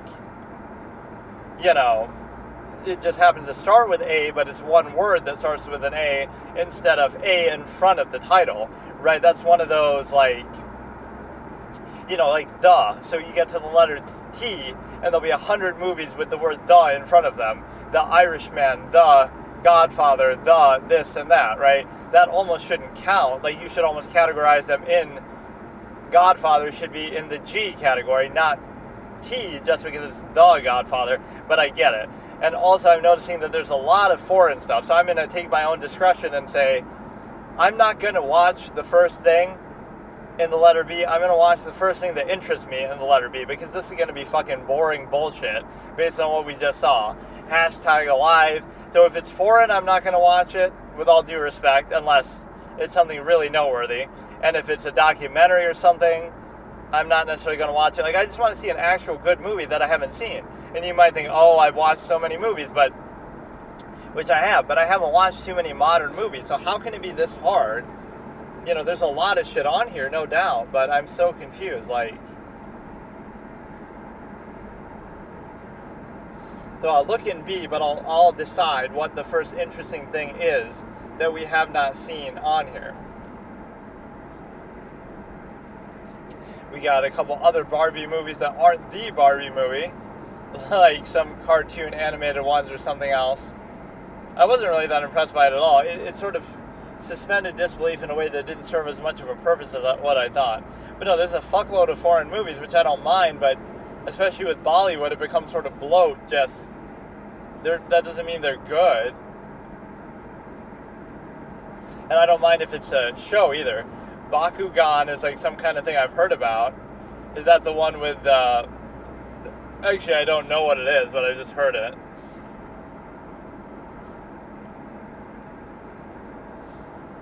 Bad Trip. Quite frankly, with some of these, I don't know whether they're even, I don't know whether they are foreign or not, right? Just because the title's in English doesn't mean that the movie's in English. Case in point, #alive. You might think, oh, they're doing that just to translate it for you, but how do they know? How do they know that I'm English or, American? Right? There's plenty of other things are written in Japanese or whatever, something else here. Bad Dinosaurs. Like, what the fuck am I looking at, dude? Why is this so hard? Baby Mamas. So you start at B and you have,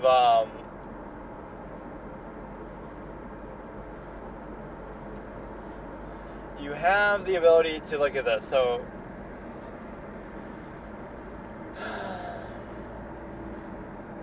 you have Ahsoka, which is a different one than the actual Ahsoka from Star Wars, right? It's definitely not that. So this is the end of A, so I have to look through this. I probably shouldn't do this while driving, but I couldn't decide. I got kind of pissed off that so much of this just looks like something I don't want to watch. You might think, oh, you're discriminating against foreign movies, but it doesn't fucking matter. Like, I can't do it while driving if I'm reading subtitles, and I also don't like these shitty dubs that sometimes happen. So it's not even any, bias. My bias would be that, of course, foreign movies are collectively better even than Hollywood, despite its immense advantages, because that's every country in the world combined, right? That's not even a fair thing. It's like, obviously, no matter what country you're in, right, like foreign would mean every single other country, unless you speak like 20 languages or something, but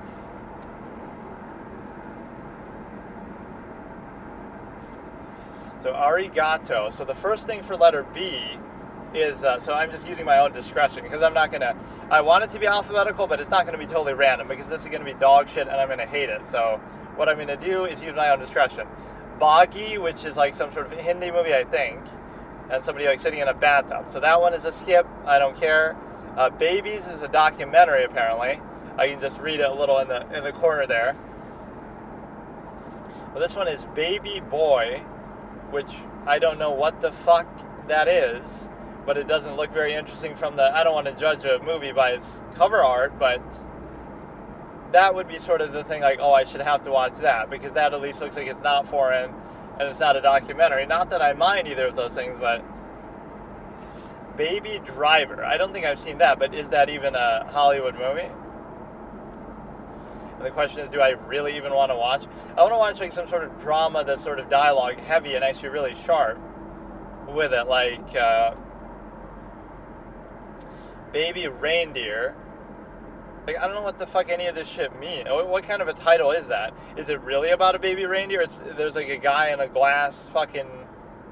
I don't know what any of this shit is. What's that one Christmas movie they play like all the fucking time? It's a Wonderful Life or something like that. I can't even remember.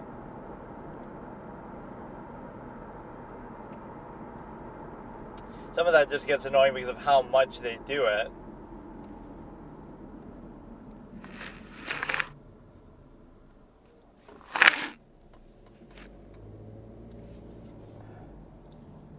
Okay. I'm gonna spend the whole time just fucking trying to find something. I hate this. I don't want to watch. I don't know. I don't want to watch any of this. Like, I'll watch what I want to watch. It'll still be in the letter B. Back to the Future. Back to School. Backstreet Girls is like a spin-off of the Backstreet Boys, but as a fucking, there's something in Japanese or something that I can't read.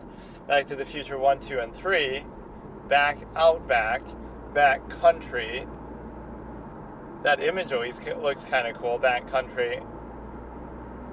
But I don't know if these are actually like stories or if it's just like a documentary or what. Bad Boy, then Bad Boys, then Backyard Wilderness, then Backstreet Rookie, Bad Boys 2, Bad Dinosaurs, this one that I can't read, this one that looks like it starts with an E, like Igor something. What the fuck is that? I'm almost intrigued by what that is, but it looks like it must be foreign then too. Bad Genius, Bad Guys, Bad Lands, Bad Seeds. These all seem like a bad idea to watch. This is fucking stupid. Like, what the fuck, man? Bad Vegan, Bad Trip.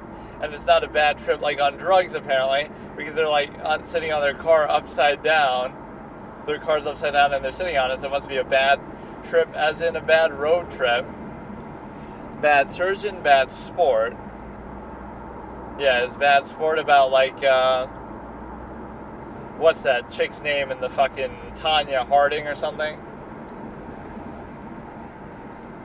I watched that like on TV a little bit, the movie about her, I guess, and it's like this, it must be by Joel and Ethan Coen, because it has all these weird passages of dialogue where it's like they're trying, I never really found their writing style all that funny or interesting. Like, they're talking back and forth and you act like, oh, it's so funny, but like Fargo is case in point. A lot of the dialogue is just sort of repetitive and not that special. You could say it's sort of realistic, like how people actually talk at some degree, but there's nothing really profound or that special about it. Bad Sport, Bad Surgeon, Bad Words, ABC, which I don't know why that starts with a B, like Backyard, and then I can't even read what this is, probably something in Hindi. I see Amitabh Bachchan's face here too. Another Indian movie, like it looks like 3 Indian movies in a row. Badlands Hunters, Big Squad. Some of these are going to be like reality TV shows too. Bakugan, Battle, I can't read, but Battle Planet? Ballerina. Okay, that looks interesting, although it's still chick with a gun. Whatever happened to just good high drama type stuff? Like where it's not... That actually looks like, you know what? Let's see, a strong female character. I'll do that one then. Fuck it. I should maybe screen stuff for reviews. Like if it's not at least a 75 on Rotten Tomatoes, I'm going to have to be more selective. I'll do this one, but I'm not too happy about the way this is going. Right, I thought I would do alphabetical, then I said, okay, if the letter is bad, then I'll skip to the next letter. And then I said, if I have,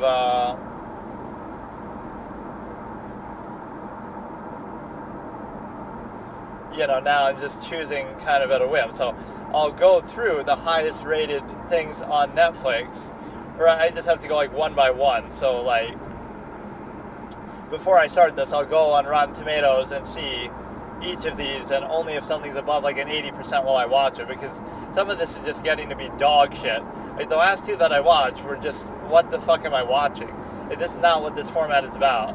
If I want to go get a lapel mic or some shit, I'll do it, and then I'll start doing some of the high-end series like Breaking Bad and stuff. That's really the only way. The thing I don't get with the lapel mic is like, what am I using it in? Am I using it in a recorder? Because maybe this recorder itself is kind of shitty, because how am I supposed to know? Like, I don't know. I bought this recorder specifically for that, but then none of my mics ever work with it. And so, I don't know, like I'm just too lazy to figure that shit out, and I almost don't care, but whatever. Let's do the stupid ass ballerina, and I just won't even worry about it.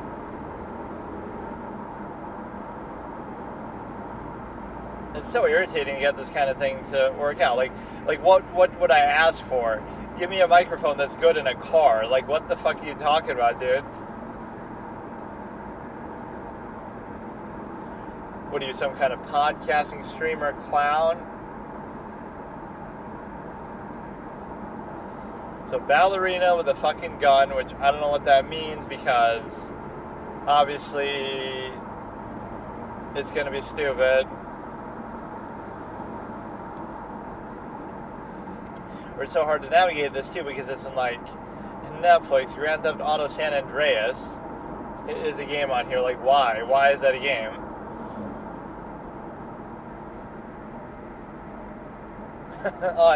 I thought some of these, like, Slither.io. What the fuck does that have to do with Netflix? And first of all, it's free anyway, isn't it? So, like, why? I guess it would be for mobile purposes. You can play it on your phone through this. Or, I don't know, like, you can just do that in, like, a web browser for free anyway. Agario, right, or whatever other shit they have. There's a whole bunch of .io games, so that's just like a site that hosts them, right?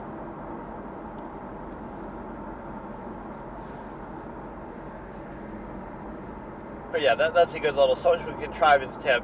Never, like, ask somebody something, as a courtesy, because then they, you got to put on, like, this false certainty thing. Like, I don't know. It's, like, all performative, so don't ask them, like, oh, is that what you want, or something like that.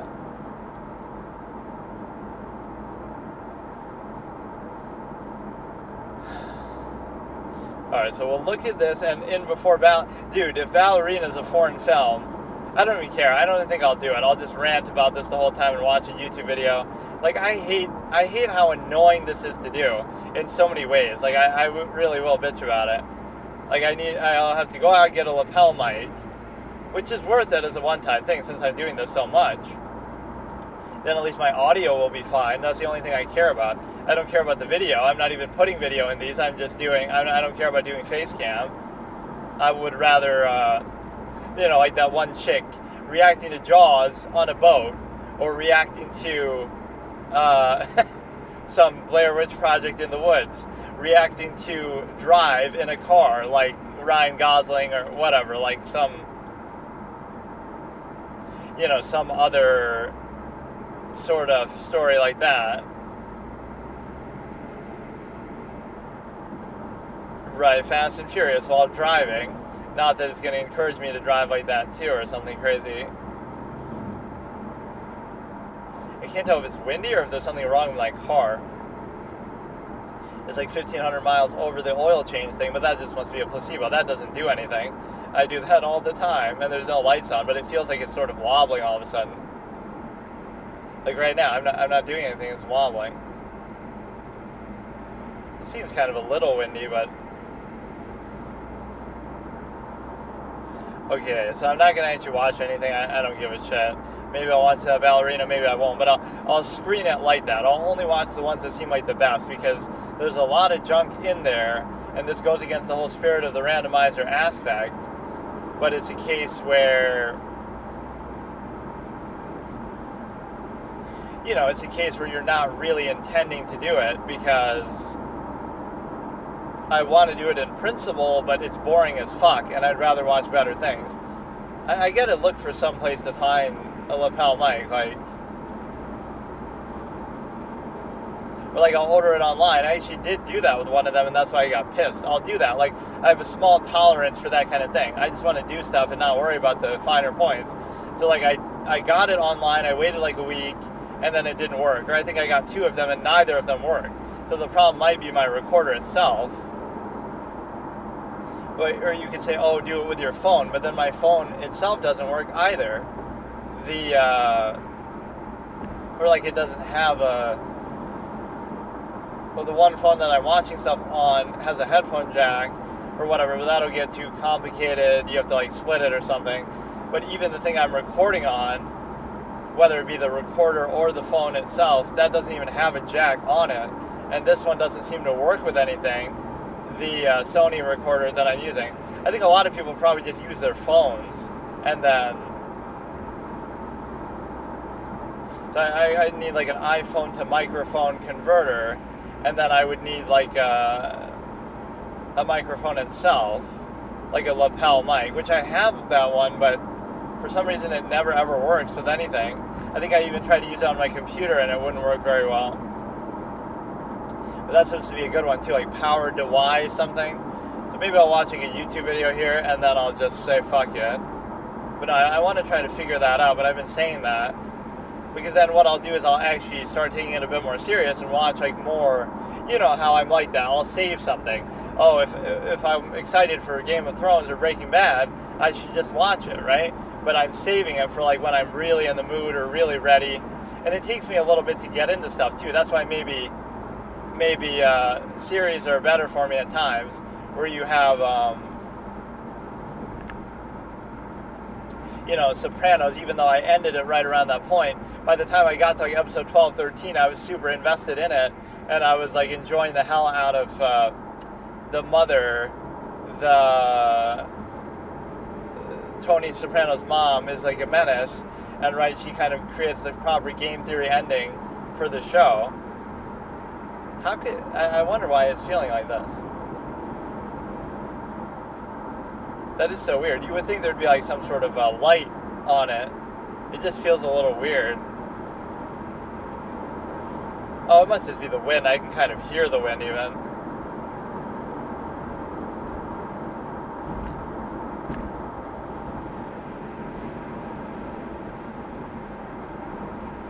So yeah, we'll decide what to watch next in this, and this will go on for like the rest of the month. And then at that point, you have the ability to basically do it like you have the ability to, you know how it is. You get to just do it like this. Next month will be Audible into Lord of the Rings movie, into Harry Potter, into Peacock, or whatever the fuck. I think I saw an ad for Harry Potter on HBO Max though now. Like, that it's on HBO Max. Or is it on Peacock or that? I don't even know. Or like people are getting mad at Peacock, or I've just been seeing clips. This could be from a while ago, but like there's a Casey Anthony documentary that's sort of telling her side of what she's doing after the whole thing, since the trial, and it's like, oh, people are getting mad that, oh, how could Peacock give her a platform? Like, it's not Peacock's fault that she fucking was declared not guilty. So you have to respect the outcome, and, you know, as far as you know, she is innocent, even if you don't believe it, right? But what's wrong at looking at her life and her story? That might be the best way to gather more clues or something, but it is a rightful double jeopardy standard still, because you would say to yourself that if you can do that, then you realize,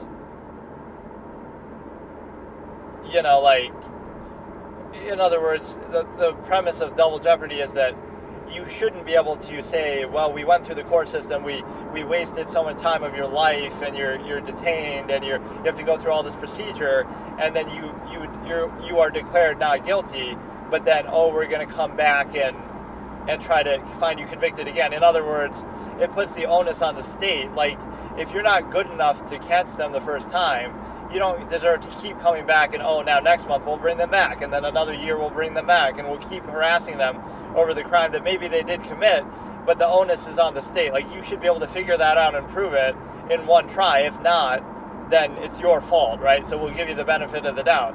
So it doesn't mean she didn't do it, but not only can you not prove it, and, you know, not only did they fail to prove it, but now they can never go back and prove it again. So there's nothing you can do, right? You just have to accept it. She should have just had an abortion. Then she'd be a prognosticator of women's rights instead of a fucking, you know, bloodthirsty killer. This is the standard that I hate in society. If she had just had an abortion, oh, she's fine, nobody cares.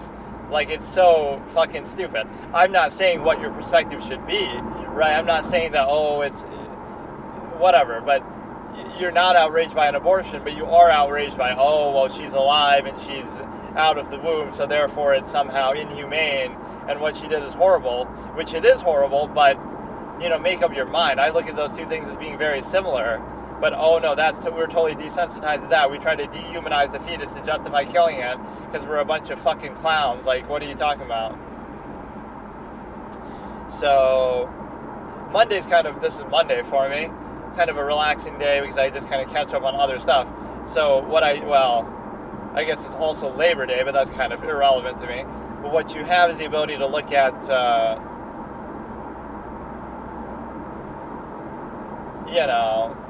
I would almost be tempted to try to do that, to try to find a mic today, but I won't worry about it. I don't know. I just don't have the time to do that. That's why I was thinking today is a good day. Like, I don't know. This is kind of pissing me off how I couldn't find something decent to watch, though, just like that on a whim. Netflix does have a lot of stuff on there, but a lot of it's going to be throwaway garbage. A lot of it's going to be Netflix originals, which aren't always the greatest. A lot of it's going to be foreign movies, which a lot of them are garbage too, like Bollywood stuff. So you're left with only a handful of things that are probably going to be actually pretty good and sought after. But no, those would be three big things to react to that would require a better mic. Would be like the Harry Potter series. That deserves a little better of a look. The Breaking Bad. Also the Better Call Saul. Why do I feel like there's some sort of weird tie-in between those two universes that people always talk about? I don't know, it must just be like a joke, but I feel like I read in some YouTube comment or something that, this guy appears in Breaking Bad, so they should have a crossover series or something. But whatever, maybe it's just the same actor and they're just making a joke, but Better Call Saul, Breaking Bad, and Game of Thrones. Maybe The Walking Dead, maybe some other kind of shit here, like a fucking...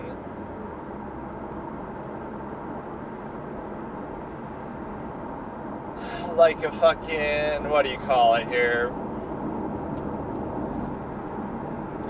There are times where I almost want to read through some of these YouTube comments. Some of these are funny, like that my friend posts, or some of these dumb things, debates about like Trump and stuff.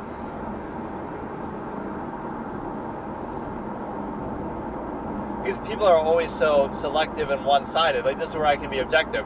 They'll say, oh, look at all, like, for example, this is a good example of hypocrisy, right? Oh, people say all these Republicans hated Trump, right, at the beginning, and now they're kowtowing to him and stuff, right? But what does that tell you? That tells you that, in other words, the political establishment was all against Trump, which means he's an outsider, which means that would make him look good, right? In other words, Republicans and Democrats aren't that different. So they were offended that, an outsider came to embarrass them. Not that, he's a bad guy and he's not on the side of American people. Even if that's true, right, their reason for going after him was very different, right? So just because, if he can do it as an outsider, then, you know what I mean, then anybody can be emboldened to feel like they can do that, and it makes everybody else look bad. Like, just think about it from their perspective. These people have been in politics for decades, but this guy just comes in and just beats them at their own game. Like, that makes them look like a bunch of clowns. And also the media establishment doesn't like that either. Certainly a good argument also for war industrial complex, like Donald Trump didn't start any new wars and even stopped other wars arguably from happening. And so now they don't like him for that reason. And you also have, so that would be one example of hypocrisy, though, that people say. The other example, Republicans not liking him, but what are they supposed to do then? He wins the Republican nomination, and the voters are with him despite that. So what does that tell you? Like, you have to go with the voters now. You can't just say, we're going to just hate Trump out of spite, despite the fact that the American people voted for him. And then you have, I love that sort of high-nose thing. Even though he won the presidency and the American people voted him in, we're going to just be pouty about it and say, we don't like the guy, right? Like, what do you mean, dude? So that'll be looked at in history as a very seminal, powerful moment. That it's not about, him being a bad guy or something like that. It's about how, that's an example of ordinary people doing something that is outside of the establishment political structure's intention, because you have the ability to, you have the ability to do it a certain way that you don't have to do otherwise. Like, it shows you that, you think you have a choice, but you really don't. And then when you finally do, it's somehow an unacceptable choice, right? That shows you. oh, you vote for Obama or Romney, it's not because, oh, they're both good, decent people. It's because they're establishment politicians, so nobody really cares who you vote for. It's still going to be the same status quo. With Trump, it doesn't mean it's always for the best either. But with Trump, oh, it's going to be either, it's going to be for the better or whatever. But that's not why they oppose him, right? It's because, oh, he's not one of these vetted establishment people. So that could mean he could be really bad for you, but it could mean he could be really good for you. But that's not the reason for being against him, right? And so now what you have is a simple ability to look at it like hypocrisy on the other side looks like, Harris saying that Biden is opposed busing and stuff like that, but then, oh, haha, it's just a debate. Or it's saying like a lot of these people, Biden and Obama were against gay marriage apparently at the time. He said that around the 2008 campaign, that, oh, we believe marriage is between a man and a woman. And now, oh, that party is a party. That was only 16 years ago. That party is a party of, oh, the LGBT and this and that. And then, oh, supposedly Trump is a racist. Also, Biden gave a eulogy for a KKK member and looked up to them and was, considered them mentors and bragged about working in government with them, and we got things done. It's like, this isn't like a hypothetical, like, oh, me using some sort of charged language. No, these were actual, literal segregationists who were trying to hold on to that even after it was, prominent members in government, Robert Byrd, etc. Like, this is not hyperbole. This is actually real. But with Trump, a lot of it's hyperbole. Like, they'll say, well, he's just, because he wants to close out the border and have some border security, he's a racist, right? That's an extrapolation. Some of the things Biden did were on the nose, like the Biden crime bill had tremendous harm done. Like, it's just weird. There is some double standard, and even, again, Harris only got 1% of the vote, like in her own party's primary, so now you have to wonder and question what that means, because you,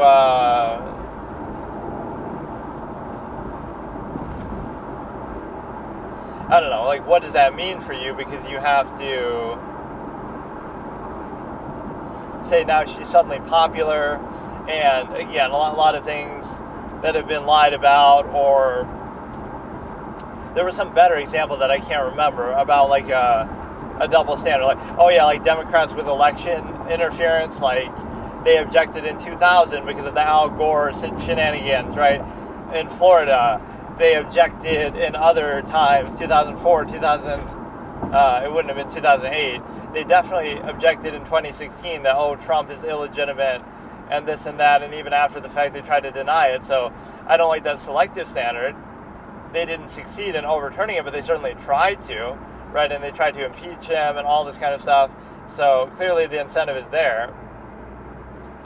Or there's a quote of Jerry Nadler saying, oh, it mustn't be an impeachment that is opposed by one party, because then it'll just turn into a partisan tool. But yeah, that's exactly what happened, like in 2016 and especially in 2020. And that 2021 makes Democrats look really bad, because he's already, about to leave office anyway, and he's already lost, and he's already,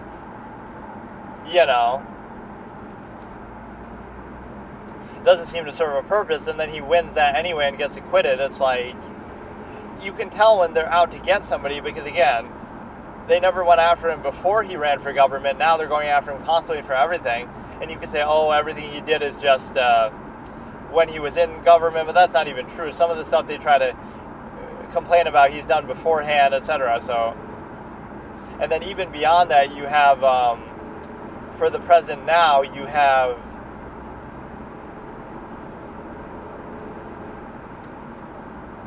what do you call it? I forgot what I was saying. You have a situation where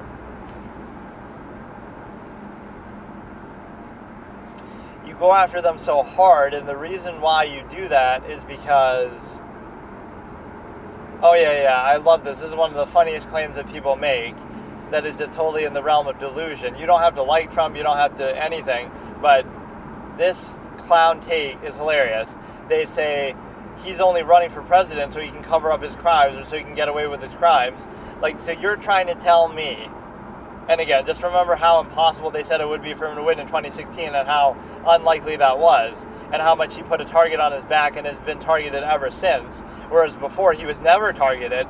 Everybody was best buddies with him. All these same media talking heads would give him glowing interviews. You could just look up Trump interviews from before he ran for president or before he won.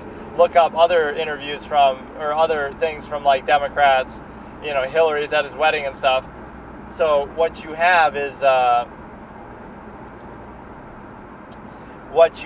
the ability to do, you realize that it put a target on his back. But no, it's like Trump wins, and then you're like, he would try in order to cover up his crimes, he would run for president and win. So you're trying to tell me it would be easier to run for the president of the country and win that than to try to defend your crimes in court and try to get away with them. Are you serious right now? That is probably the dumbest, most laughable argument I've ever heard in my life. And quite frankly, it's so impressive. I committed a crime in a country, let's say, and my solution isn't to run away or escape the country or try to defend myself or try to bribe them or just win the case or try to stay out of court or whatever. Right? No, I would put myself in the spotlight, in the public eye. I would upset a lot of people, and I would try to win the presidency just to get away with my crimes. In a way, I would almost say that's kind of impressive then, and you almost deserve it, because what would be easier to do? Win a court case or win a presidency? Becoming president's no big deal. That's just something people do every day. What do you mean? Even in 2016, you say it's impossible. Now you say, he's just doing it to try to get away with his crimes. No big deal. What kind of an argument is that? So you're trying to do one of the most insanely difficult things to do possible, right? And again, putting more of a target on your back just to, get away with your crimes that nobody was even pursuing until you ran in the first place. Look, man, you can dislike this guy all you want, but that is a non-argument clown show if I've ever seen one. So you have,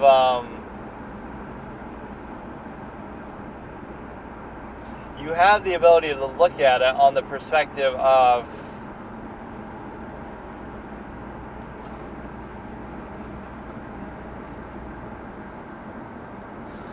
you're trying to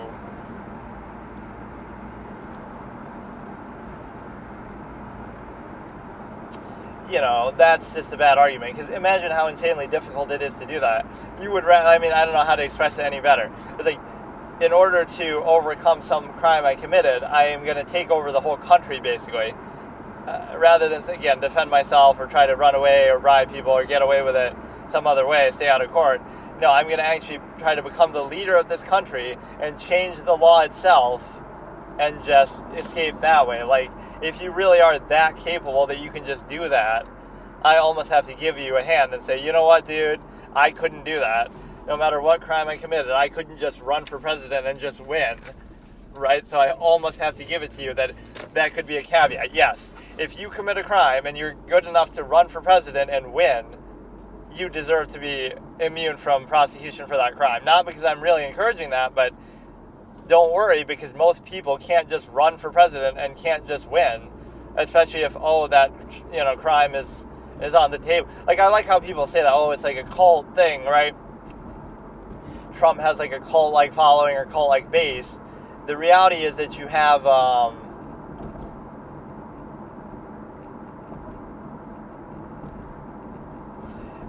this, you don't see the other side of it. It's more based on, they feel like they're bucking the system or something, that, everybody hates him for a reason, so that's a reason to support him, that kind of thing. I'm not even saying that's entirely the best idea, or the best basis to try to support somebody. However, you can't just say him getting convicted of a felony, nothing will convince people he's bad. But they see the bigger picture, right? If it was a normal circumstance, okay, fine, he's convicted, that's bad. But when you see they were trying to impeach him in 2016, then they were saying something else, then they said, okay, let's impeach him for January 6th. When you have all these boy who cried wolf moments, now you do lose your credibility. So I don't feel bad if people don't take that seriously and see it as political persecution. And just remember, two things can always be true with that. Like, you could really have done something wrong, but the reason why they're suddenly and selectively going after you now, everyone has skeletons in their closet, so the reason why they're going after you now is because you, are a threat to their power or whatever, right? Because now you're in politics. So just remember that, like, everybody in a position of power or in government could have something wrong that they did, right? But